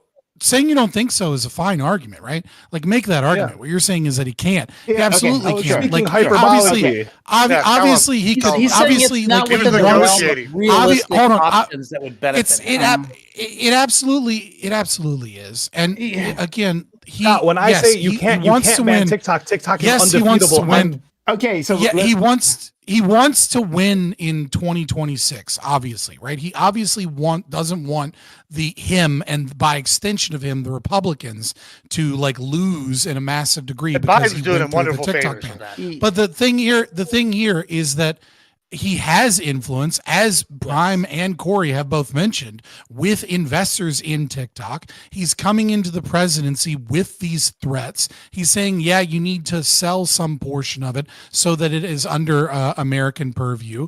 Like, I don't think China is going to call this, right? That's my assessment. Now, I could be wrong, but I think China, our ByteDance here, which is like technically not Chinese, but totally Singapore is. Right. Like, yeah, right. Exactly. Right. It's just the same thing when something is based in Malaysia. You're like, okay, yeah, cool. Yeah. Not China. Right. Yeah. Right. You know what I mean? Like, you're like totally cool. Product of Malaysia, definitely not China. But anyways, I think that it's almost certainly going to happen that some investor is going to come in so that a majority of the investment is American, even if it might even be that China wins in this negotiation to a certain degree, where they end up owning 49 or 50%, and then several different American investors end up owning a totality of 50%. Because you're right, sociologic, like TikTok has a lot of power, and he doesn't want in terms of social media and voting, and he doesn't want to go with that. But over and over and over again, there's this weird thing that like Gibbs is trying to point out, and like people are just like not noticing, which is that like the ultimate goal is different than the tactics you're willing to use if they don't go through with it, right? The same thing is true with Greenland, right? Do I think Trump wants to fucking invade Greenland and start war with the fucking EU and violate NATO? No, right? But do I think that he's willing to put in executive orders? Do I think that he's willing to do things that brings the is it the Danish or the Danish. I can never remember. Danish. Denmark, yeah, the Danish, right, to the table that allows him to say, well, look, here's what we want. We want more open, we want more access to Greenland. We want more businesses in Greenland, and we want to grow, what is it called, like Piftnuk or whatever, like the new space base there, because we already have a military base in Greenland, right? Does he want to expand that authority? And then he gets to walk away and be like, oh, look, I got this big, beautiful, the best ships in the Navy are here. We're the greatest Navy, and now we have control over these waters, and and the Danes sat down because I get things done. That's what he does. He's a fucking bully. If you admit that he's a bully, then he uses bullying tactics. We're already over time now, so I want to put that out there. But just quickly, I wish we had I wish this conversation had been a bit more expansive. People are assuming a level of control that China has on this company, right? China can do whatever it wants, right? Like if China says take action X, then this company will take action X. All right. Now if that's the case, well then why didn't we expand what does winning mean for China? Look at this. Look at this entire situation. Look at the chaos that has brought to the American political field, right? How is this not a win? So if the 90 days goes strengthening by, Trump's mandate right now is a fucking loss for China for sure. Well, hold on. If 90 days goes by and nothing is done, and then Trump doesn't re-up, right? And TikTok gets banned. The chaos within the country, right? In terms of political upheaval, consequences for political parties, right? How is that not a win for China? Watching all this happen, this is it's a PR win for the Chinese Communist Party, right? TikTok was its greatest soft power, right? A vehicle of soft power. It ingratiated the youngest generations of Americans to China, and I don't think it would have unless this came up, right? Unless the ban came up, people don't care, whether it's a Chinese company, Australian company, no one would have cared, right? But it became a big issue in the wake of this ban, right? And so it could get banned. They could sacrifice this. China doesn't give a fuck, right? It can even remunerate the ByteDance owners for the loss if they wanted to, right? But at the same time, it gains a PR win, saying, well, we're just innocent China here. We're trying to provide you with amazing apps, and your American leaders don't it comes with a loss too, right? It comes with a loss of their soft power, their ability to manipulate. But they want to lose that any which way. Social media. But hold on, they're going to lose that any which way, right? So they could say, hey, I'm not going to sell. It comes with a financial loss as well. Yeah, I already accounted for that, saying that yes, you can just remunerate, or you can tell these people if it is the case that China has this much power over the board, right? Whoever the controlling stakes are, they could just say you're going to eat this loss, right? If they're that powerful, then they can do this, and this would still be a win for the Chinese, correct? Well, I mean, it would be a PR win. It would be a financial and control loss, right? They don't care about that, though. They're probably going to lose, but they're going to lose the control one or or the other. Sorry, a second. In terms of the control, they're going to lose that one or the other, right? they're going to lose some control, right? They Like would lose one all way of or the it. other, they're going to lose. Well, if let's say they're 49% owned by China, right? They'll still have some level of negotiation. Obviously, they'll still have some votes on like what happens in the algorithm. They'll still have some access to advertising and what products they want to support and what products they don't want to support. Maybe this is right? a Like point they're of not ignorance losing on my all part. of the soft power. Is it maybe it's a point of ignorance on my part, and I could be. When I heard sale, I thought that was like the Chinese exiting completely from TikTok. Is that not the case? Originally, that was the original Trump plan, or at least tactic, whatever, was 100%. Right? They would still own the company, but it would be managed and owned, at least in the American servers, right, by an American company. So they would lose that in the American market, whilst not losing that in, let's say, the European market or other markets. It's always about the American market. Right. Everything I've been arguing about is the American market. Right. Yeah, for sure. Right. But as it stands now, right, like there has been a softening by Trump on the position, right, which is a 50%, right, under the Biden, under the bill, right, under the Supreme Court case, right, it is investing the authority and essentially bans TikTok, but Trump is simply giving them a stay of execution, right, provided they meet certain parameters, right, and those parameters now have been softened from 100% to majority Okay, American. well then that changes things. That does change things if that's the case as well. But I still put the assertion that this counts as a win, not maybe the best win, right? Like of the options of how this plays out, right? Maybe a TikTok ban. Maybe yeah. It just depends. Okay. It depends on what would have happened without this deal, right? Like you know what I mean? Yeah. Okay, I'll leave it there. But this has been amazing. Checking again to make sure I didn't miss any super chats, right? Didn't miss anything. Thank you, or Mad Villainy, for re-upping your sub. Really kind of you guys. If you appreciate this content, consider supporting us. Thank you for the people who did give with the super chats, right? And with the Twitch bits previously, but we could always use some more support. Help us out. Start a brand new year. We always need that support to keep going. So if you like us having these conversations, yelling at each other, getting highly upset sometimes, even surprising breaks, right? And the libertarians yelling at each other. Oh my God, right? That broke my heart. Mike was a socialist. Yeah. Yes.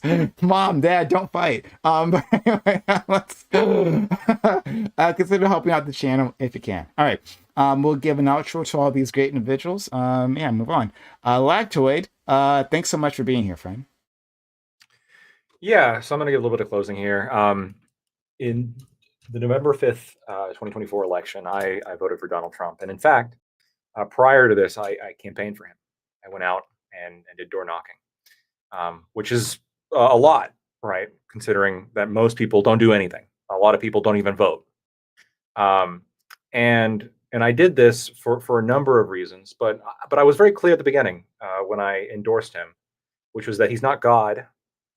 And I'm going to hold him to human standards, and I'm going to judge him, and I'm going to criticize him when he does wrong. And, could I, when I look at what the Democrats did, right, when I look at what Kamala Harris did when she flip-flopped on fracking, I could say, well, her anti-fracking position was actually part of a greater plan to get concessions from the fracking industry. And then when it just so happened to come close to the election, that's when, she reverted to her real position. But the more likely explanation there is Pennsylvania was a swing state. And fracking was a big issue in Pennsylvania. And she needed to win Pennsylvania. So she flipped. That is the more logical explanation. And other examples too, right? When the Dems said that Trump called Trump said the Nazis were very fine people. Right. And then, Snopes fact checked them. And a lot of them still assert that lie to this day.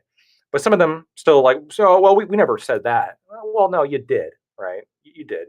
I can't accuse Joe Biden of flip-flopping on this because he's continued this lie consistently.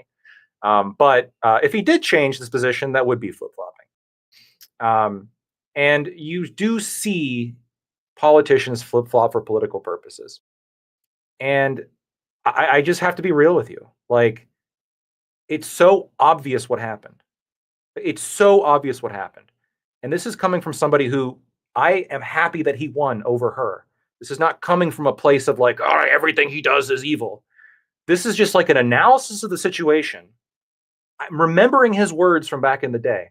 And it's not just this panel. I've been mad about this all day, right? He flip-flopped about TikTok, and the shit coin is fucked. And the fact, and he deserves a little bit of shit for that, at the very least. He deserves a little bit of shit for that. Why? Because I gave shit to Kamala Harris for flip-flopping and fracking. I did. And I would if this happened. And if Joe Biden released a meme coin, yeah, I'd give him shit for that. No doubt. Of course I would. And it's just frustrating to me. And this inauguration was a little bit tainted, honestly, because of the events that happened the past week, really.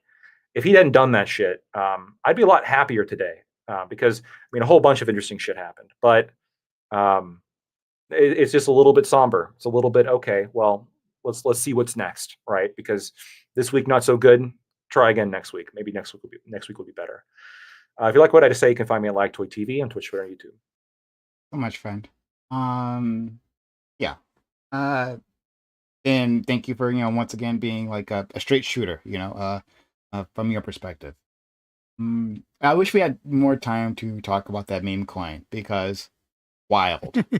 Utterly wild. Let's There's go a topic to for next week. What'd you say?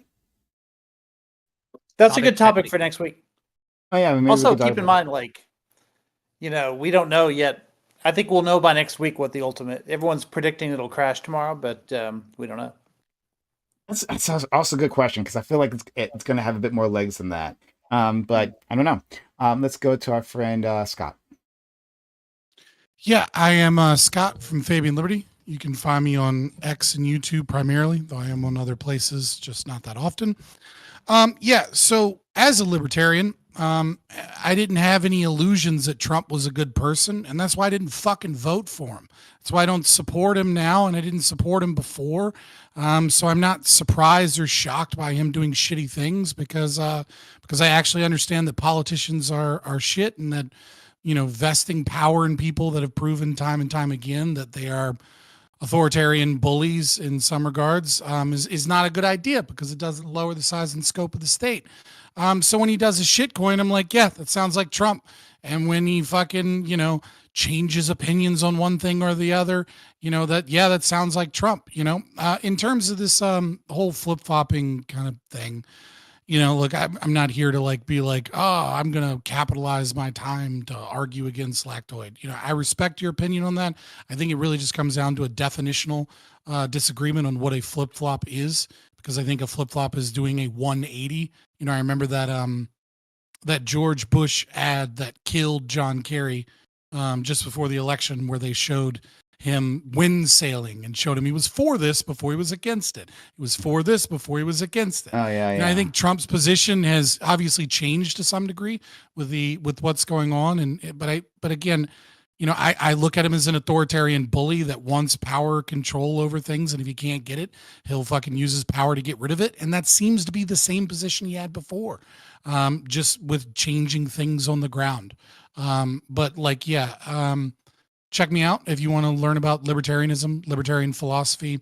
We do super nerdy stuff and we do debates, and it should be fun. Tomorrow I'll be on Admiral Gibbs's show, talking about whether or not Hitler was a socialist, and explaining to you all why exactly Hitler was a socialist in great details. And so that should be fun as well. Who are you up against? I don't know if I'm up against anybody right now. Hitler, yes, Hitler, always Hitler. I'm up against Hitler. Every opponent that I face is also Hitler in my eyes. It makes screaming at them easier. Okay. Thanks very much. Let's go, our friend Corey. Yeah, as always, this was great, highly entertaining. And if anything, I would say in some aspects this was great PR for Trump. I can endorse that. Gibbs would run great PR for Trump in terms of if Trump is negotiating and he doesn't get what he wants, okay, and he just backs off, he's bluffing. But if he does get what he wants, then he's not bluffing. He wins either way. It's all according to plan, which is interesting. pretty much then no criticism can be levied whatsoever against him. Or any criticism at all, just works to his advantage. But yeah, you can find me on Twitch, CoreyCampbell84, Twitter, X, YouTube, Instagram, is Corey Campbell. And yeah, Grid 1, Doobie, Sociologic, Cracky Magoo, Scott, Lactoid, all's a pleasure. Love you, Prime.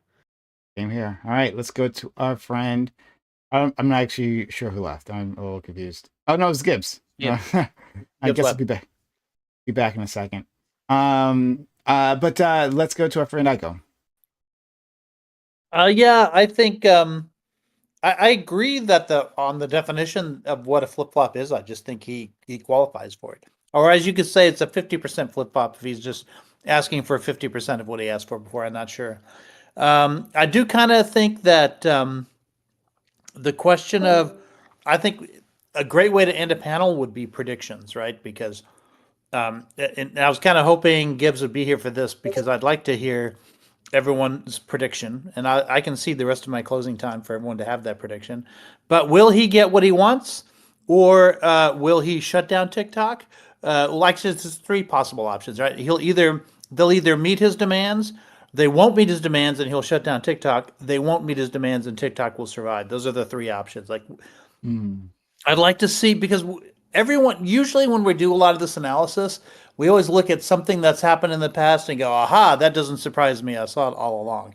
But it's a different thing entirely to talk about a future outcome and to say, okay, what do you think is going to happen?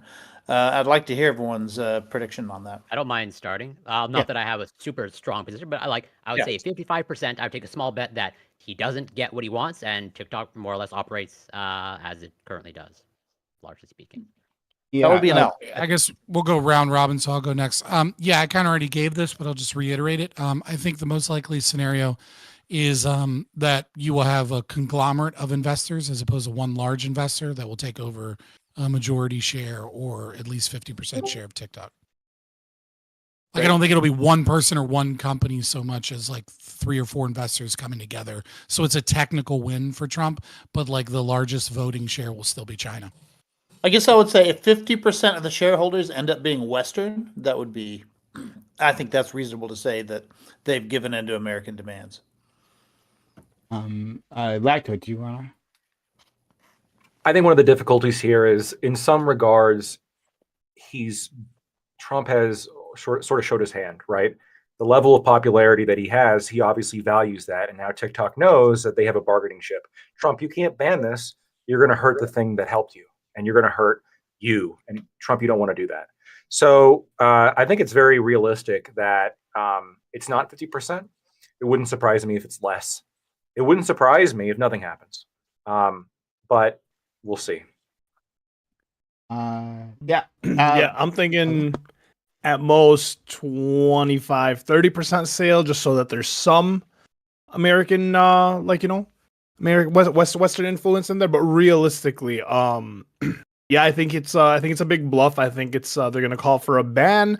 I think people are gonna go kind of crazy. I don't know if you've ever seen these iPad kids. When you take their iPad away from them, you're doing that to 170 million Americans. You're just kind of stripping their iPad away from them. They're gonna freak the fuck out. 50% of my job is taking iPads away from kids, so I know. So like, imagine you just like take all the iPads away from all the kids. People are gonna freak the fuck out. So yeah, I don't think anything's gonna happen realistically. I think TikTok just operates. And you want to close out? Yeah, the closing is going to be TikTok today, TikTok tomorrow, TikTok forever. It's not going anywhere until Americans can come up with a better app that provides us with the same payout or provides us with the same algorithm that, the great market. I don't know what the fuck the algorithm on TikTok's end is, but it's shit's on steroids. So yeah, I don't think it's going anywhere. I think Trump wants it to stay because it benefits him, even if he doesn't have Western ownership. They just supported him, and once again, 170 million Americans woke up one day and saw their favorite app thanking the president for its reinstatement. So I think that's good enough for him. Inflates his ego. And then outside of that, free Palestine. So thank you for having me, Prime. Every goddamn day, free Palestine. Thank you. Gibbs, when you give a mouse a cookie. Nah, I want cake, baby. I don't think that's the expression. If you give a mouse a cookie, he's gonna want milk. That's the expression. Is it? Okay, I don't know. One and a glass of milk, yeah. I want the fridge, baby. Gibbs, just so you understand, my friend Aiko asked a question. He wanted us all to give predictions as to what's going to happen. Learning what I can say, Lactoid. With TikTok, right? He said it needs to give like 3 possibilities for predictions, right? Either Trump gets what he wants and like America gets a controlling stake in TikTok, right? Or he doesn't get what he wants and nothing changes. Or sorry, what were the 3? All right, what's the third one? Yeah, the third one is he doesn't get what he wants, but he shuts down TikTok as a response. Yeah. So either he doesn't get what he wants and then TikTok stays around, or he doesn't get what he wants and then TikTok gets banned. You want me to answer that and give an outro? Yeah, go ahead. Sure. Yeah, I mean, real simple. There's really 3 options, I guess, with all 3 of those. One is he manifests destinies it, like it just takes it over, says, God bless America, American colonialism, Pax Americana, fuck you, China, this is ours now. Like, I think he's played nice and hasn't done that so far. And for people to act like they can't do it, China does it to us every day. If you own a business in China, after a certain amount of time, China can own it, whatever. Like, I mean, I absolutely do think that's a possibility. Do I know exactly legally how he'll get it done? No, but that's for somebody else to figure out and get paid the big bucks. As for if that doesn't work, if he bans it, say, listen, Vine got banned, AIM is gone, Yahoo Messenger is gone, MySpace is back, but terrible. Like, I mean, things disappear. Maybe I'm from the generation of the 6 Ds, like disappointment, drug addiction, et cetera, et cetera. And we're just sitting here going, hey, like everything's bad as a millennial. Things disappear all the time. There's another D for you. And so yeah, we'll be okay. Either Instagram will adapt or Facebook will adapt or Discord will adapt, Twitch will adapt. They'll either go somewhere else, they'll adapt, or, like last but not least, someone else will just create TikTok 2.0. Like, I mean, that's kind of like the free market. If there's something that need the free market answers. As for outros, yeah, I heard Fabian say, basically, yeah, my show tomorrow, we're going to be doing socialism, Nazis, fun stuff. Everybody loves those. And before that, we're going to have Econo Boy and Non-Font arguing with Pentuple and Average Baby. She's like a high-level executive over the ERS. So I'm pretty excited for that, too. It's fun times around here. Birthday bonanza. You can find me at Admiral Gibbs everywhere. Oh, Hey. Did you give your prediction or did I not? The ERS. Oh, what was the prediction? Yeah, I thought it did. I mean, like, yeah, either manifest destiny, it's gonna get bad, or like whatever. I don't know. What I think's gonna happen, Trump's gonna win. That's what it is. So He's gonna win. It's Trump, I guess. yeah, he's the wild card, baby. That's the whole point of Trump. What? Yeah, but what is your prediction? Oh, okay. I will say this. I want to say this. Actually, my position's all the way off of Lactoid. I knew everything Trump did when he got day one. I got everything I wanted and more. Lactoid said it's been a bad week for him. It's been a great week for me. Every time someone made a prediction, guess who was right? Me. At first, I was hoping we're going to be more aggressive foreign policy. Yeah, you make another one. I've been right. I've been right. I've been right every single time. Okay, make a And I was prediction right now. now. You're a fan of the Prediction- shitcoin? My prediction is Trump's going to do whatever it takes to get him a PR victory on this. Oh my god. Because it's fucking bullshit. Yeah, the shitcoin's great. I bought some. Y'all should too. Just no for the backbone. memes. My prediction backbone. is whichever the 3 it is, Gibbs will say that's what he predicted. Yeah, Exactly. It's called adaptability. It's the Trump strategy. It's adaptability, right? Listen, if I hit you with 6 concepts of a plan, one of those concepts bound to be good. Um. No Wow. backbone whatsoever. Okay, we have to move on for our lives there. And That it's way called- it's not a flip flop, right? Because there's 3 possibilities, not 2. Yeah. So Listen, I just like. I just think wanna- every possibility is covered in those 3 possibilities. and what I really. want to say is that I like how Manifest Destiny is a funny way, is a conservative, kinder, gentler way of saying nationalize. And I'm in support because I was if hoping for we can Empire Build, but because sure. if we can nationalize, right? Well, when the Democrat gets in office, I have all kinds of ideas of companies we can nationalize. I love it. But hold on, Doobie wants to go next. Doobie, Yeah, but y'all are commies. I was just gonna say I gotta go. It's nice to talk to you guys. give us your prediction. About what? About anything? God, Doobie. Yes. What'll happen About with the- Trump's with the- presidency? with the TikTok ban? My prediction. The TikTok ban. I don't think it'll be banned.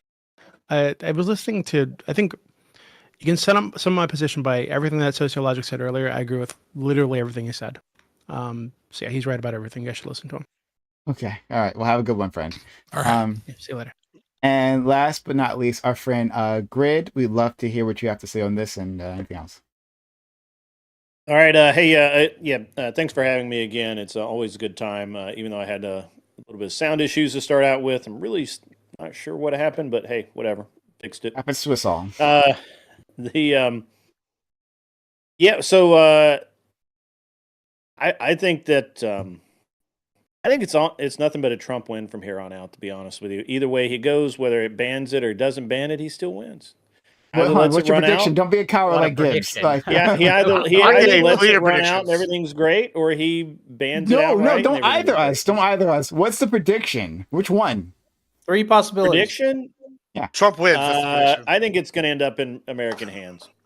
Okay. I think it's going to end up either. Okay. Either majority I mean, American it boils down Majority, to 51%, it has right? to be in it's going to be in American hands one way or the other. And we're defining that as 51%, right? Because it did. I think it's gotta be 50. controlling I think interest. 50% is still fine. Yeah, I don't know. I'm not going to call that one. I don't understand how TikTok's even structured if it's. And actually, having done some stuff where Chinese companies have tried to get traded in America, it's a fucking long ass process. So yeah, whatever. I mean, it technically is banned already. I don't really know if it's going to stay that way. We'll see. We'll find out. It's been a good discussion. Man, we got far afield a few times, but I did come out with the one productive point of the night, and that is the quote from Scott. I love that. It's going to be. I'm going to use that from now on. I think Junior is and, also a big one. Junior. We're gonna keep doing the Junior thing. Junior, yeah, we got to do Junior. Yeah. Yeah. Yeah, I got to do Junior. I'm with I Admiral don't know the Gibbs. Junior. Every time I'll have to Destiny's listen name closer comes for up, the we just Junior call one. him Junior. You're Junior, bro, because he's a second. If you're a second, you're a Junior. Gotcha. And yeah, so other than that, relatively productive conversation, which I wasn't really prepared for. I was really expecting a lot of shouting and yelling and wailing, gnashing of teeth, but it was pretty positive overall. We will provide next week, I'm sure. I'll give my prediction. I'll be glad to be here, Prime. You can just go ahead and add me to the list. Oh, absolutely. And I'm really glad that you Well, keep wait, what's accepting. iCow's prediction first? Then you close off with yours. Okay. Oh, the guy who I think there'll be projected it, yeah. Yeah, I think there'll be some level of controlling interest that is short of controlling interest for the for the West, for Western controllers. And I think Trump Yeah, I will can say see that's that. good enough, and he'll let. That's my prediction. Yeah, it's a win. So We keep saying embarrassing. we keep saying the West. It's specifically America. It's not like it was banned in That's Canada true, or anywhere yeah, else. yeah, I guess I'm It's an America specific thing. If it was spread across multiple countries, yeah. Oh, that's right. If we're talking about for TikTok in America specifically, yeah, I would want a majority. Taking Mr. Beast to buy it. American controlling industry, and I don't think that's going to happen. So I think controlling interest will still belong to China, and I don't think Trump will shut down TikTok over that. I think I don't he'll think they call can that get a the win. deal done in 90 days. Can I but they ask can one get last it question? started. If he only sells, and this is to Scott and Grid, if he only sells like, let's say 20%, let's say he only makes him sell 20%, and then he chalks it up as a win, and then TikTok is now like it's to stay with a minority American ownership, would that be a flip flop or no? Win. They already have a minority Would just be- American ownership. Yeah. I mean, I don't think A it'd be, slightly I don't think it'd be a larger flip-flop. I think it minority. would just be a fail, right? Like I think it would be a failure for him to get the deal he wants. I mean, Well, hold on. What if he I gets a don't- smaller I percent of the American ownership, interest but he has already access to owns- the hold on, algorithm? Hold on. Like Let's- that. Like there's scenarios where that let's could be be a really win. clear, because I think clarity is important. American interest already owns something like 15 or 16% of the company. That's a pretty Mhm. big chunk of Yeah. it. I think it's 12 And points. Gibb says if that jumps to 20, it's a win. Well, hold on. But y'all are arguing like that this idea that a I don't percentage know how win the couldn't be a win. company's even structured. You got. I mean, this is. I don't know. Yeah, there are other mitigating factors. Like if he gets access to the algorithm, has control of them, like not getting data, and will gets a never happen. percentage increase. Well, Well, hey, wait a you don't minute. know. You don't Because know. There's like they other They said winning the exact conditions. same thing about the information being stored in Access to- America instead of sent Access to offshore. the algorithm, right? Hold on. That phrase is doing a lot of work for It you. gives, there. yeah, this But is let some me- weasel shit, dude. No, Yeah. it's Like, not some weasel shit. You're acting like there's not multiple win conditions here, and like that, like that's what's weaselly is you're putting everything in like it has to be one way or it's not a win. Like there It's a can pass-fail absolutely when be. I don't know that it's a Yeah, it's pass-fail. ridiculous as a pass fail. So- It's more of like a degrees of win. Like, hey, was this the biggest win you could get? No. Was Sure. it in this category win? Yeah. So Was it in American this category? control or ban, that was not a thing. Listen, What? Again, No, that's literally their American position. control. that's not American a position. control. That wasn't the position. The position was not sell it to an American company or this give isn't your Americans neighborhood control. hardware store where a guy's going to walk in and buy 50% of the store. No, not I'm how pretty that sure should we work. we, Yeah, we all it's agreed not from the as- very beginning that like the argument was that Trump was going to use power and bully to gain American control. I've and been if saying. he couldn't get that, he would ban it. No, I think you're not listening. Gibbs just said like if Okay. he doesn't get control of the company. But if he gets other way, No, he said he's saying if he gets control of like the algorithm and we does that maintain mean? keeping the what that means is that the primary concern there's two concerns with TikTok being a Chinese company operating in America. Concern number one, which was already been solved, right, is the data going to China. Concern number two is that China is able to propagandize America via manipulating the algorithm so that they can push degeneracy or that they and a can social media ban platform. they can What- ban No. ideas. How does They that can, work? they there are can do multiple ways. certain Oh yeah, things. how does that work? That's Right? not the And point. so if he gains Well, no, so that what very Gibbs much saying, makes like if he sense. gains, let's say 25%, and that's all that he gets, and it's still 75%, but what America or the people involved, etc., have like some type of veto power, some control over the algorithm, and that's negotiated as part of it, so that we can be sure or have some assurances that China isn't manipulating the algorithm to push their communist propaganda or whatever. He's saying that would still be a win condition. It wouldn't be the 50% or 100%, but that would still be a win I- condition. it's a sellable one. This is why I called it a little bit Weasley, because like if you control the It's algorithm, not Weasley. It's you like in a control real the- world if you- scenario. if you Like that's control, the point. Hold on. If you control the algorithm, which is like the algorithm and the data is what TikTok is, like you're saying you control the way it runs and the data on which it runs, Well, in but America, you don't right? own the app. Right. Yeah, you would be like Well, regional no, but control like, of the but air. nobody like, gives nobody gives a fuck. Like nobody involved in this gives a fuck about the finances here, right? Like the amount of money that China has and the amount of money that America has. This is a drop in the bucket, right? What they're concerned about is CCP being able to have a propagandizing effect via social media by being able to ban. Like when I made a TikTok, I'm glad I was somebody banned understands. in like 12 hours. Right? I didn't even post anything. I was just immediately banned But wait a because minute, Scott, whatever fucking system knew that I was going to be pushing ANCAP anti-communist shit and immediately got rid of me. Right? Yeah, but if nobody gives the a shit level about- of censorship on TikTok Okay, is but if- well and beyond any other But social if media. nobody gives a shit about the financial side and they only care about the algorithm, then why would China not give 50%, but they are willing to give up the algorithm, which is the whole fucking I point. count. Like, I China count. wouldn't I give count. it. Let me try. I'm going to try and I explain. mean, it this. could This be is one gonna- way or the other, right? Like I'm just explaining descriptively If- what Adam Gibbs is talking about here. I don't Right? know. There are I win don't- I don't conditions know, and I could be beyond wrong because percentage there's a of lot of financials. know In fact, you could read what their voting stock looks like, right? So it could be 25. If we have 15 now or 16 or whatever the fuck it is, and we gain up to 25%, that could be enough voting shares to direct the course of the company. Right, but I that's don't why I know. said You don't know. controlling. Nobody I didn't knows. say 50%. I said controlling.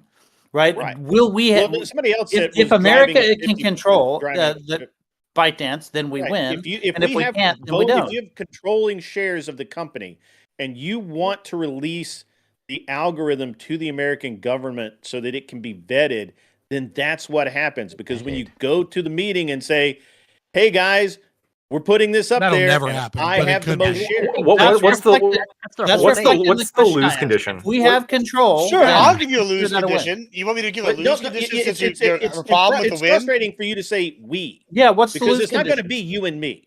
A It's not lose going to be the condition. American government in Agreed. and of itself. It's going to be some corporate guy somewhere So, all that right. sinks a shit ton of money into it. Gibbs. Yeah, I'll give you a lose condition, right? Like a lose condition with China come back and like calling Trump on everything, and then they taking the app away, and then basically they get it back on there with no consequences. That would be a lose condition. Like, hey, Trump didn't get the job done. They came back and they're here, and nothing changed. There's no overlook on them. Yeah, There's So, no whatever. if they Doesn't matter. lose some of the U.S. percent ownership that's already there, that's the only lose. I mean, condition? that's another way. Listen. This is No. why I'm not like. Hold on. It's Like, not that what could he also said. be. That could He also just said be a it. They lose. ban it completely, and they come back as Why something are you different. making Hold Scott on. defend No, Gibbs? no. I'm hold on. Yeah, I got this. I got Right, this. man. Because for it's He great. said they come back as something Making them entirely team different. up, Blacktoid. It's very simple. If they It's very come back as something different, presumably No. the U.S. wouldn't own a No. percentage. Sure, that's one lose condition too. I guess if they came back rebranded and we That's had not no what he's U.S. talking ownership, about. but like there's multiple lose conditions. What I'm saying, if they came back as they are now and without having any change of ownership, without having any ban, that would be a lose condition too. Like there are varying lose Okay. conditions. So whenever you're sitting here going, oh, like Gibbs, put your name on how much percentage or I'm gonna how hold much you to whatever, that. I'm going to say there are win conditions, and I think that there are different ways you could structure a deal to where maybe they get less percentage-wise ownership, but they get more control behind the scenes, or they have government overwatch over something, or like et cetera, et cetera. There's a million different ways you can get a win condition on this. I gotta Okay, go. bye. You guys have fun. This has Sure. been Yeah, great. great. We'll do it again next week. How's it going? All right, great. And Sure. and in 90 days we'll know who was right. Okay. And that'll be So the end of that. I want to, yeah. So You lads have a this guy great right here. evening. Okay. Have a good I'm one. with Ali. So I'm gonna give my prediction here then. I think you guys, well, so a lot of the territory I was going to cover has already been covered. But that billionaire that I talked about before, Jeff Yass, right, who just coincidentally talked to Trump a few days before he had a position flip on this. Interesting, right? Who the majority, it seems like the majority of his wealth is actually tied into ByteDance, into TikTok. And then Trump claims that, oh, he didn't bring that up at the meeting, right? He had a meeting with a person who could possibly be the president. And he didn't mention the thing that makes him like all powerful. Sure, whatever, right? But in any case, that guy has, I saw different numbers, either 7% or 15% of ByteDance, like by himself. But I think it might be closer to 7%.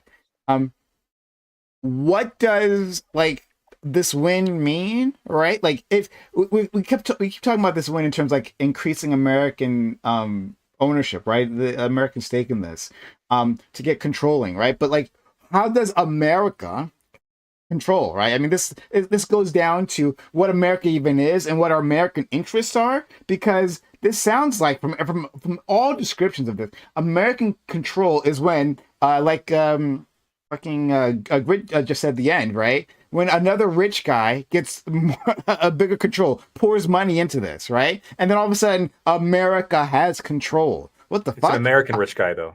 It's an American rich guy, though. Yeah. Right? Like, what It's the like? no. It's So the reason it's important that Less it's of an our data American will be rich sold. guy is like how? So China. No. Yeah, no. exactly. Like Says the who? reason it's important.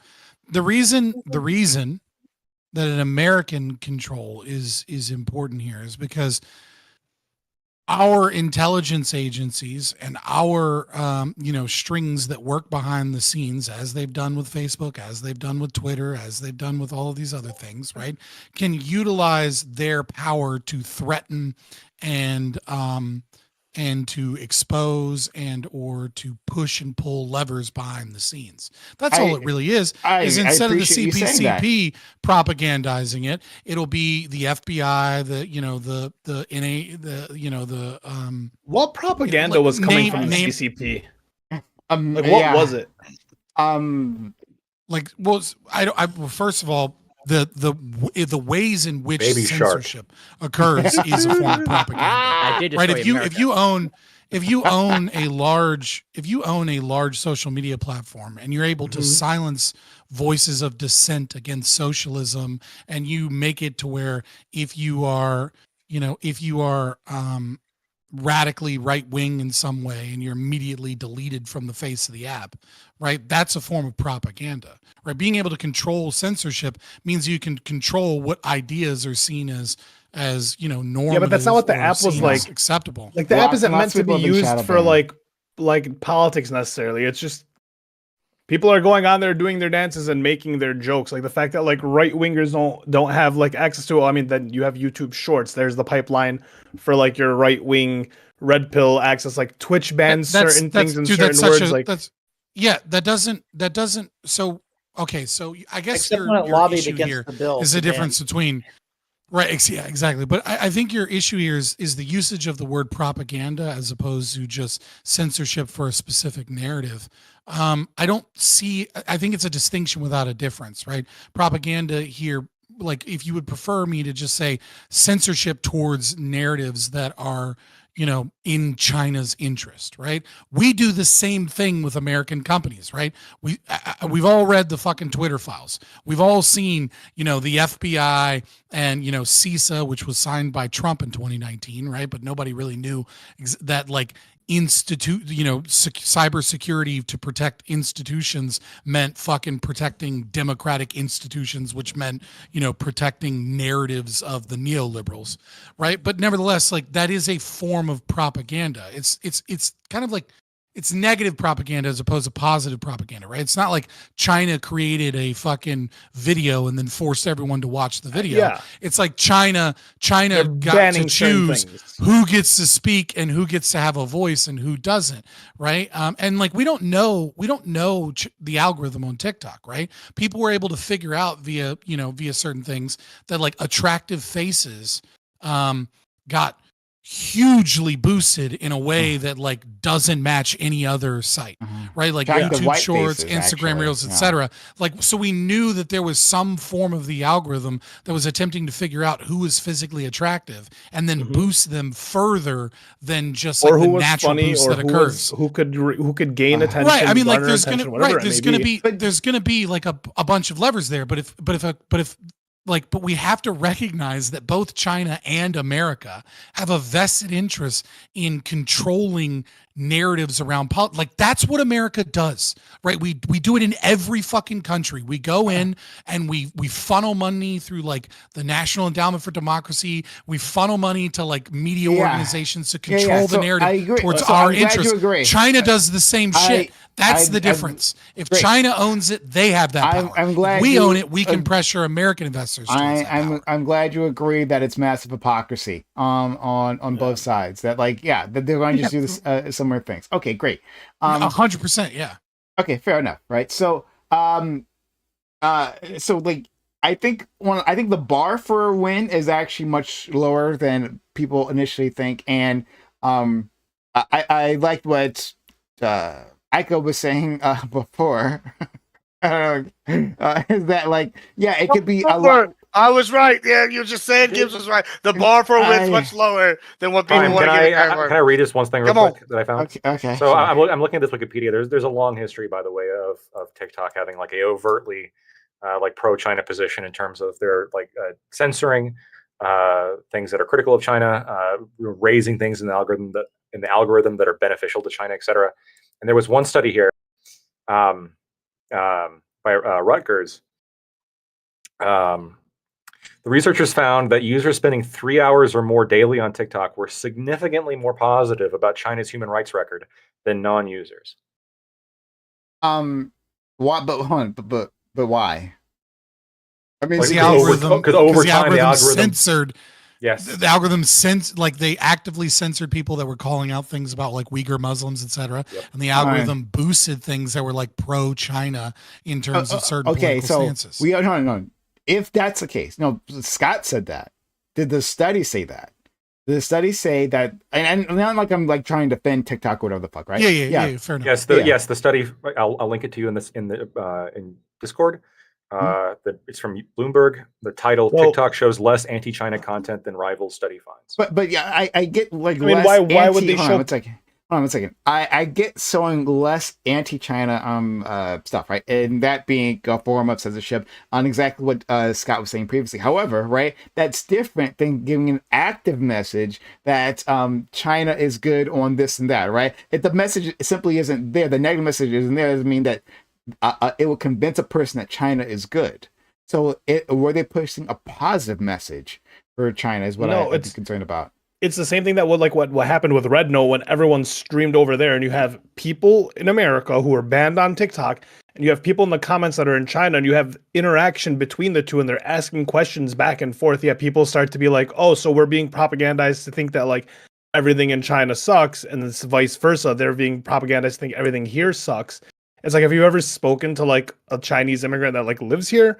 They'll tell you the same exact thing. Well, I can read it right here, right? So, according to the study, the TikTok algorithm displayed a higher percentage of positive, neutral, or irrelevant content regarding China's human rights abuses than both Instagram and YouTube. What sets TikTok apart is the accurate information about China's human rights abuses are successfully crowded out on the platform.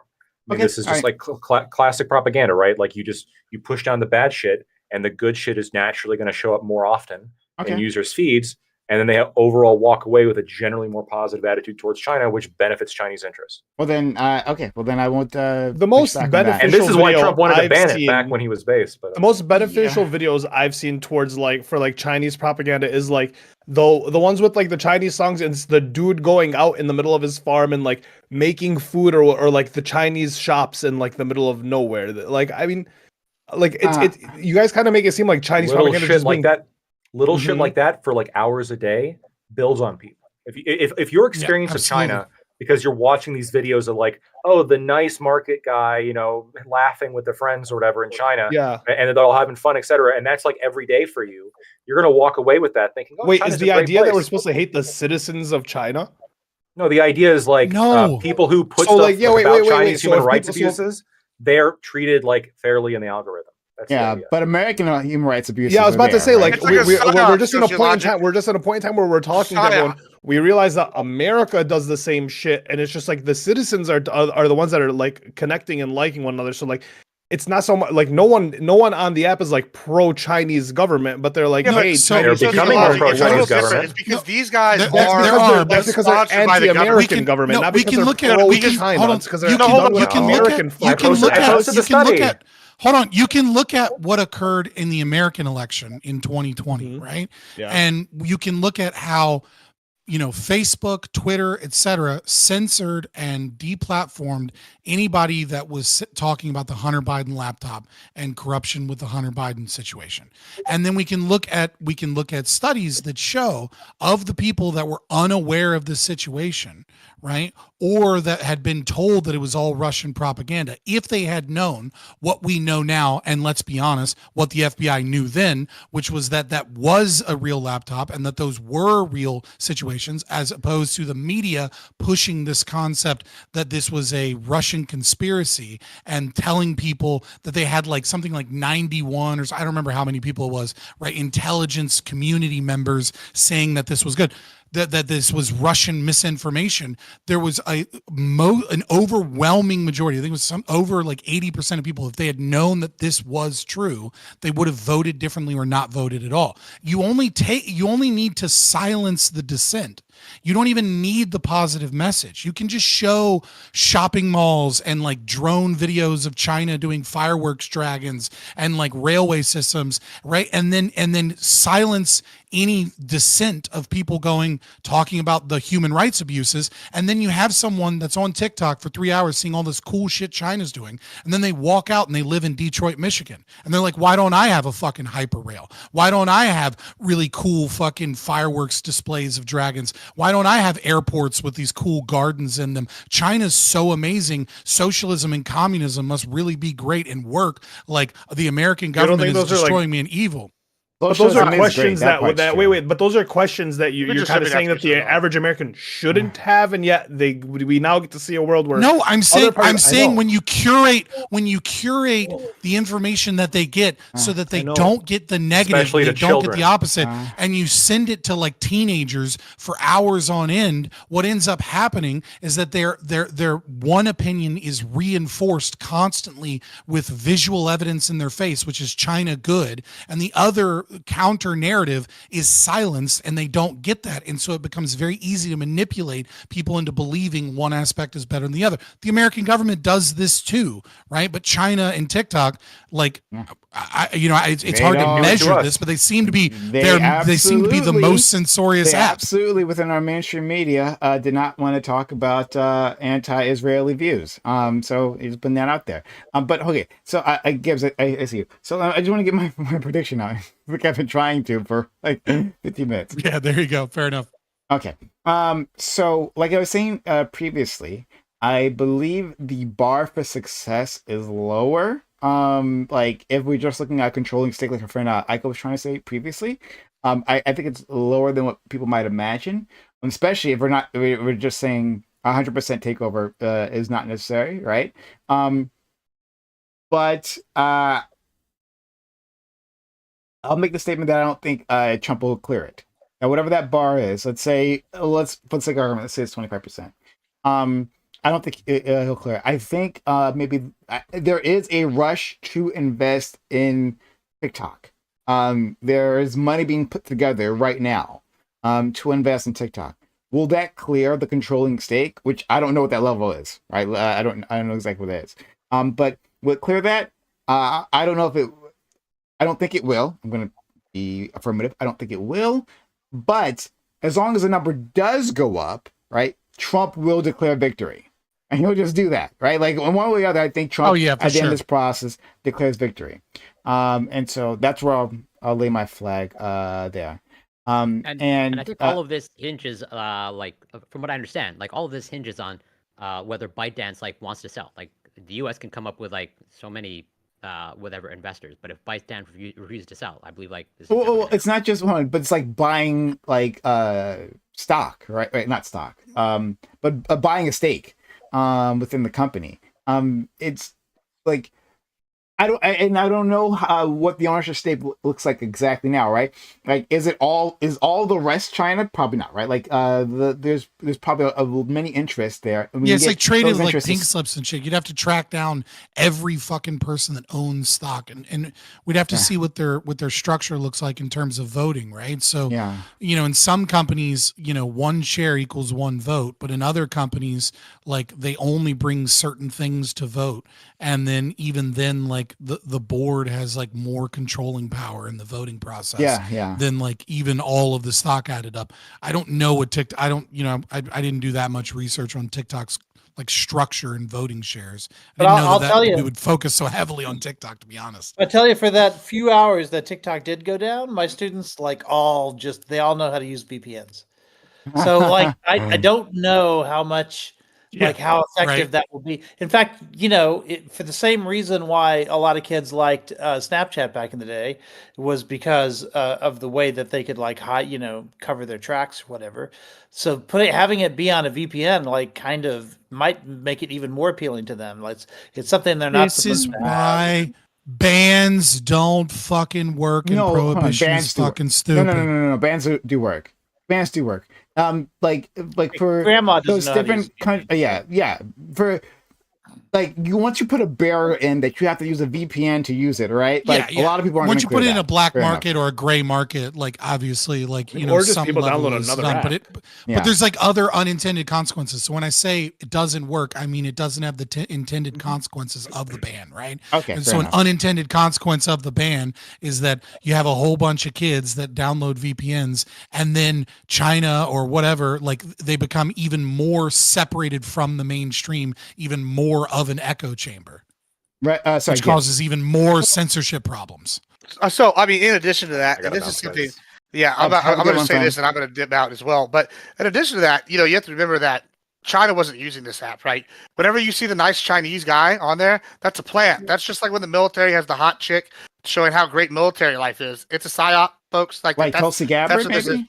Yeah, like I mean, every time you see an IDF video and it's like some hot European girl, Well, to be fair, I think even Wonder Woman had to serve in the IDF for 2 years, though, right? So, that might be different. Gal Gadot was in the IDF, yeah. Right, yeah. So, that might be different. But, whenever I see, War Hamster or something, there's some hot chick talking about her military life and doing medic thing, or it's some muscle mommy, okay, I've got some questions about how much the U.S. government doesn't know about this girl posting, right? Or how much say so. Same thing with this. They have the Chinese guy posting in the field.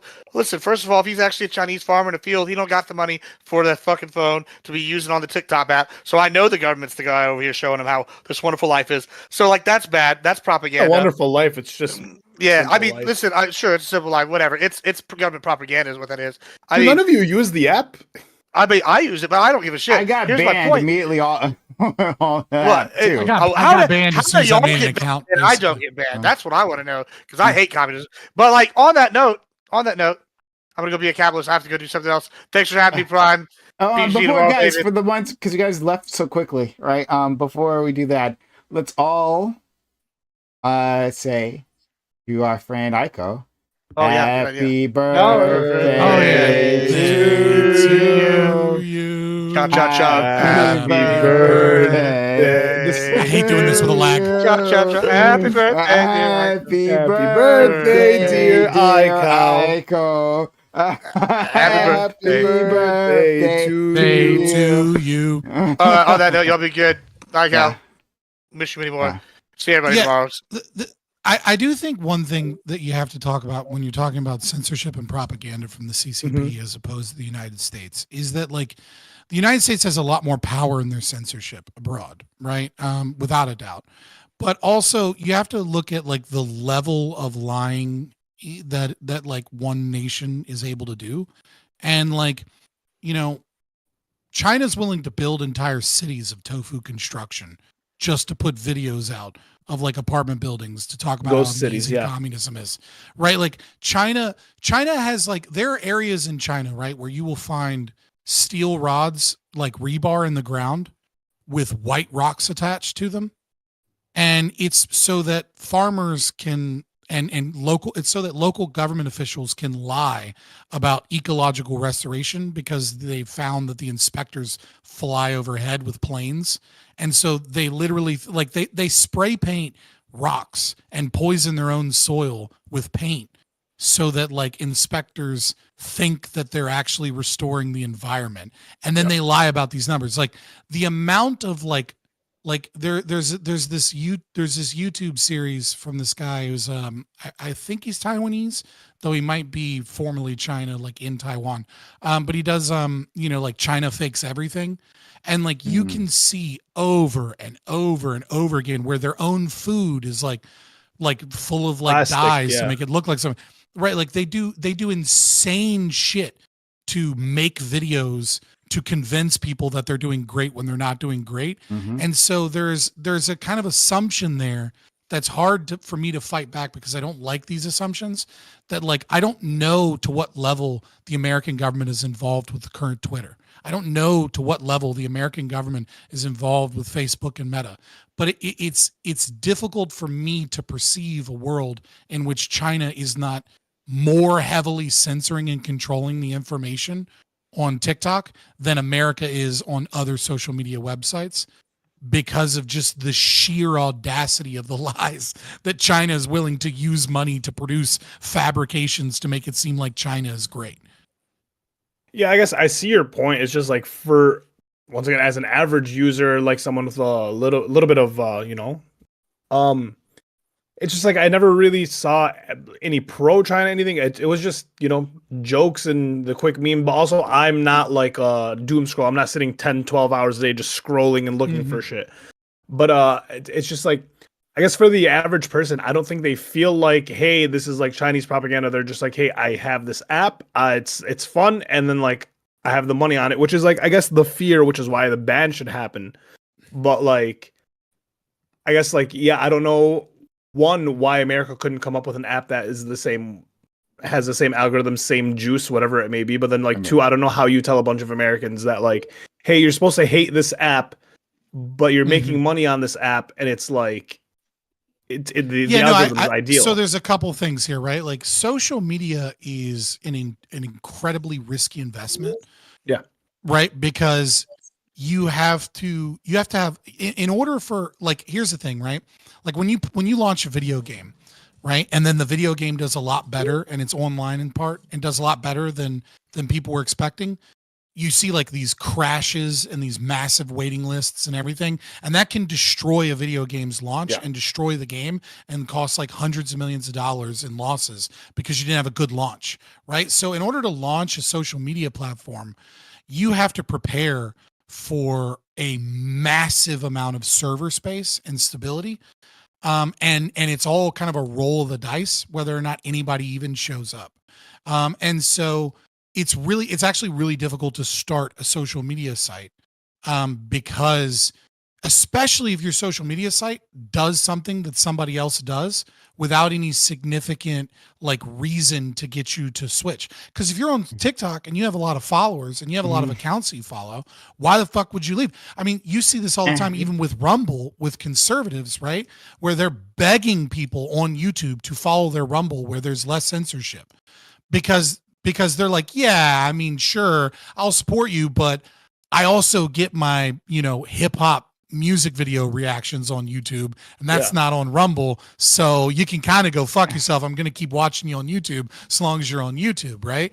And so it's like creating a competitor sounds easy, but it's incredibly risky. It's even and very harder than unlikely to that succeed. because you also like the tagline here is that, oh, this is the government approved TikTok, right? So please, young children, come over here. Yeah. Right, exactly. like it's like, don't you want to be one of the cool kids and do like the boomers told you? You know what I mean? Like like, it's fucking no way. like So good if luck.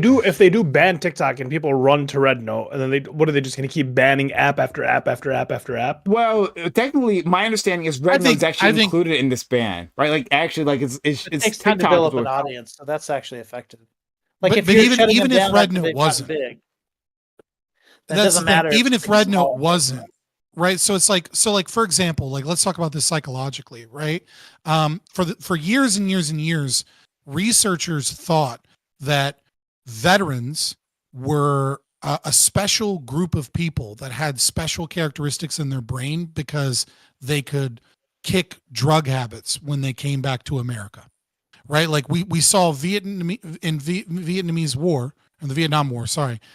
We saw a lot of like heavy drug use and addiction, and then they came back to America, and the rates of like recovery and the rates of getting clean were higher than any other population. And we were like, there must be something special about veterans, that they have this thing in their brain that allows them to be better at it. And then eventually researchers figured out what it was, which was once they left Vietnam and they were back home, all of their conditions were different. And it turns out it's really, really easy to quit a bad habit when you change your environment, right? So the easiest time to quit smoking, for example, is right when you move. If you move to a new house, that is the easiest time to quit smoking because your whole environment and all your triggers are gone.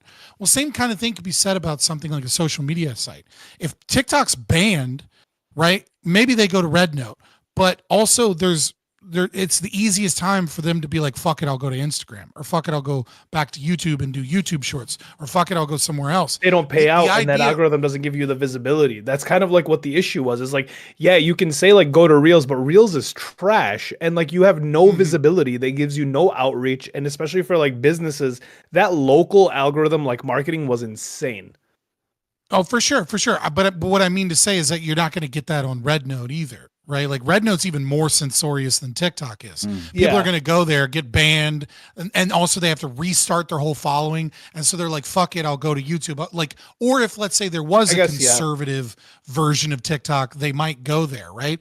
But if they're already there, they're not going to leave, right? Like it's very difficult to get someone to leave one platform to the other. But if you destroy the platform, then that is what it is. Again, I'm not for the fucking TikTok. I know. I think I'm against it. I know, but I just have to reiterate because new people come into people's streams and shit, and I don't want them thinking I'm some fucking Trump sycophant that's pro TikTok ban or something, right?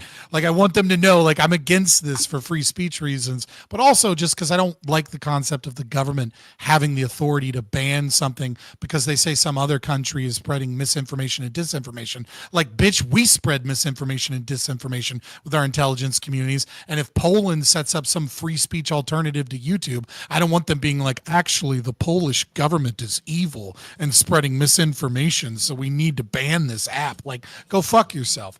Like, I'm against TikTok, right? I'm against China, but like that doesn't make me like pro fucking censorship. But yeah, incidentally, like, it's the reverse of what you said is, or the inverse of what you said is also true.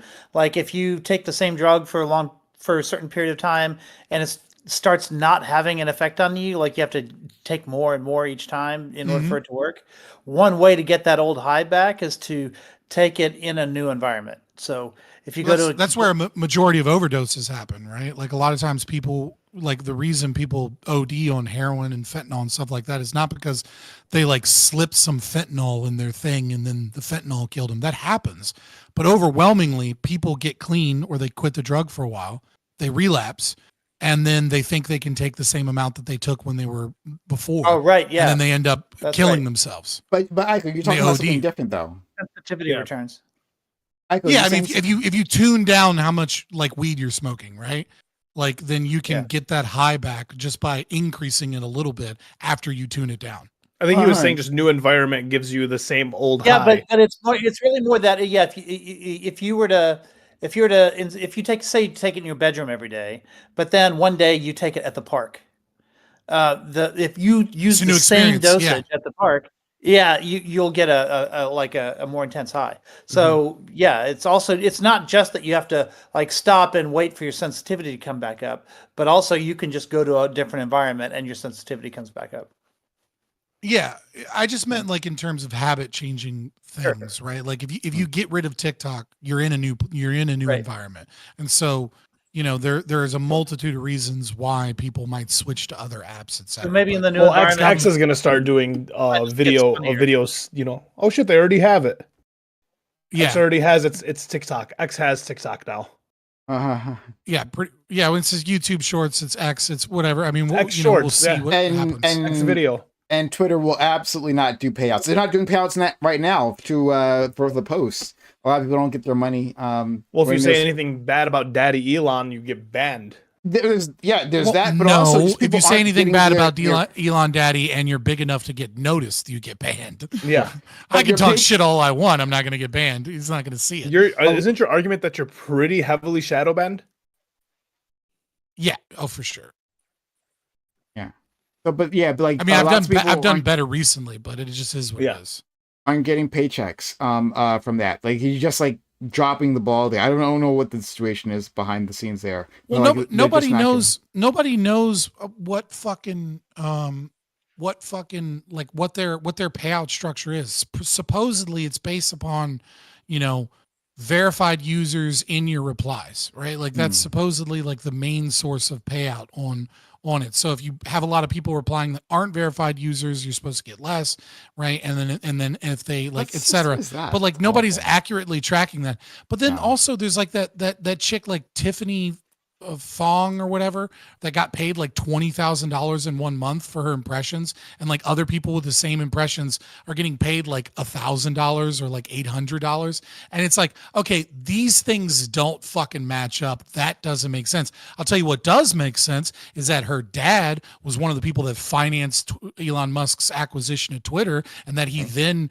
was involved in the Binance scam, and then he also went to fucking jail for like 13 months for fucking money laundering. And so it's kind of weird that her dad is a known and convicted money launderer that helped finance potentially with his money laundering the fucking acquisition of Twitter by Elon Musk. And then all of a sudden, she's getting So paid the 20 exact times type what of other woman people who are getting actually paid. probably doesn't need that money too. That's fine. Yeah, for sure. I mean, they're all fucking like take the black pill that is anarcho-capitalism, and you will recognize that they're all shit and they're all corrupt. But it's not really a black pill. It's not nihilism. It's like, I have hope of defeating it. I just don't have any illusions that this other new flawed guy that's 10% better is going to magically fix shit like these fucking retard MAGA brands. Communism. That's another choice too, right? Like all kinds of anarchy choices. Anarcho-communism is a fucking contradiction. Fuck those people. But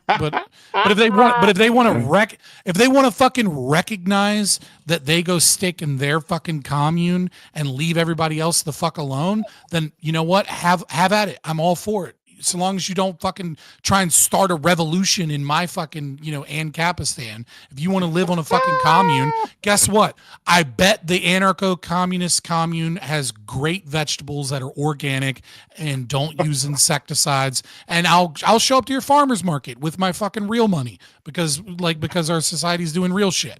And I'll happily buy it. You know what I mean? Like, I'm all for it. How do we feel about Elon's Nazi salute in the ADL defense? Wait, what? Here you go. Here's how I feel about it. Very simple, right? Here's how I feel. The left wants you to be concerned about every single ism. How dare you be a racist? How dare you be homophobic? How dare you be transphobic? How dare you be Islamophobic, right?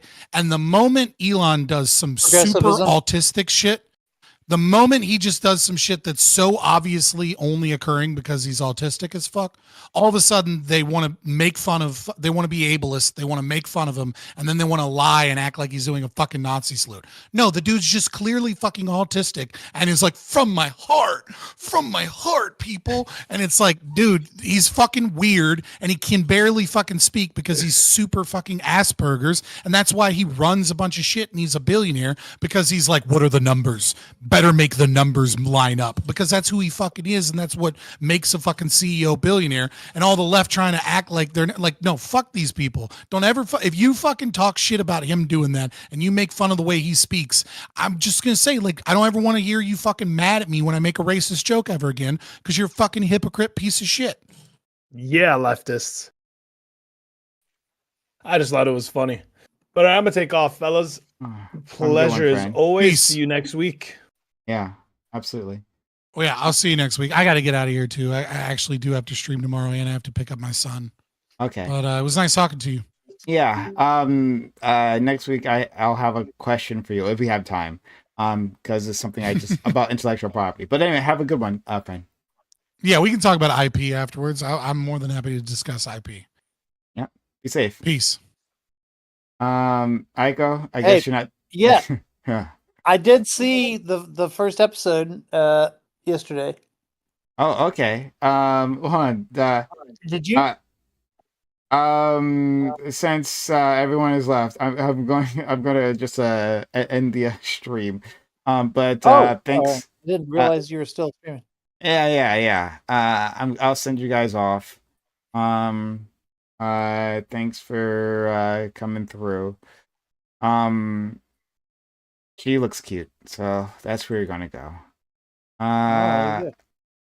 And yeah, she's pretty cute. So have a good time with this woman doing something on Discord. Looks fun. Just waiting for the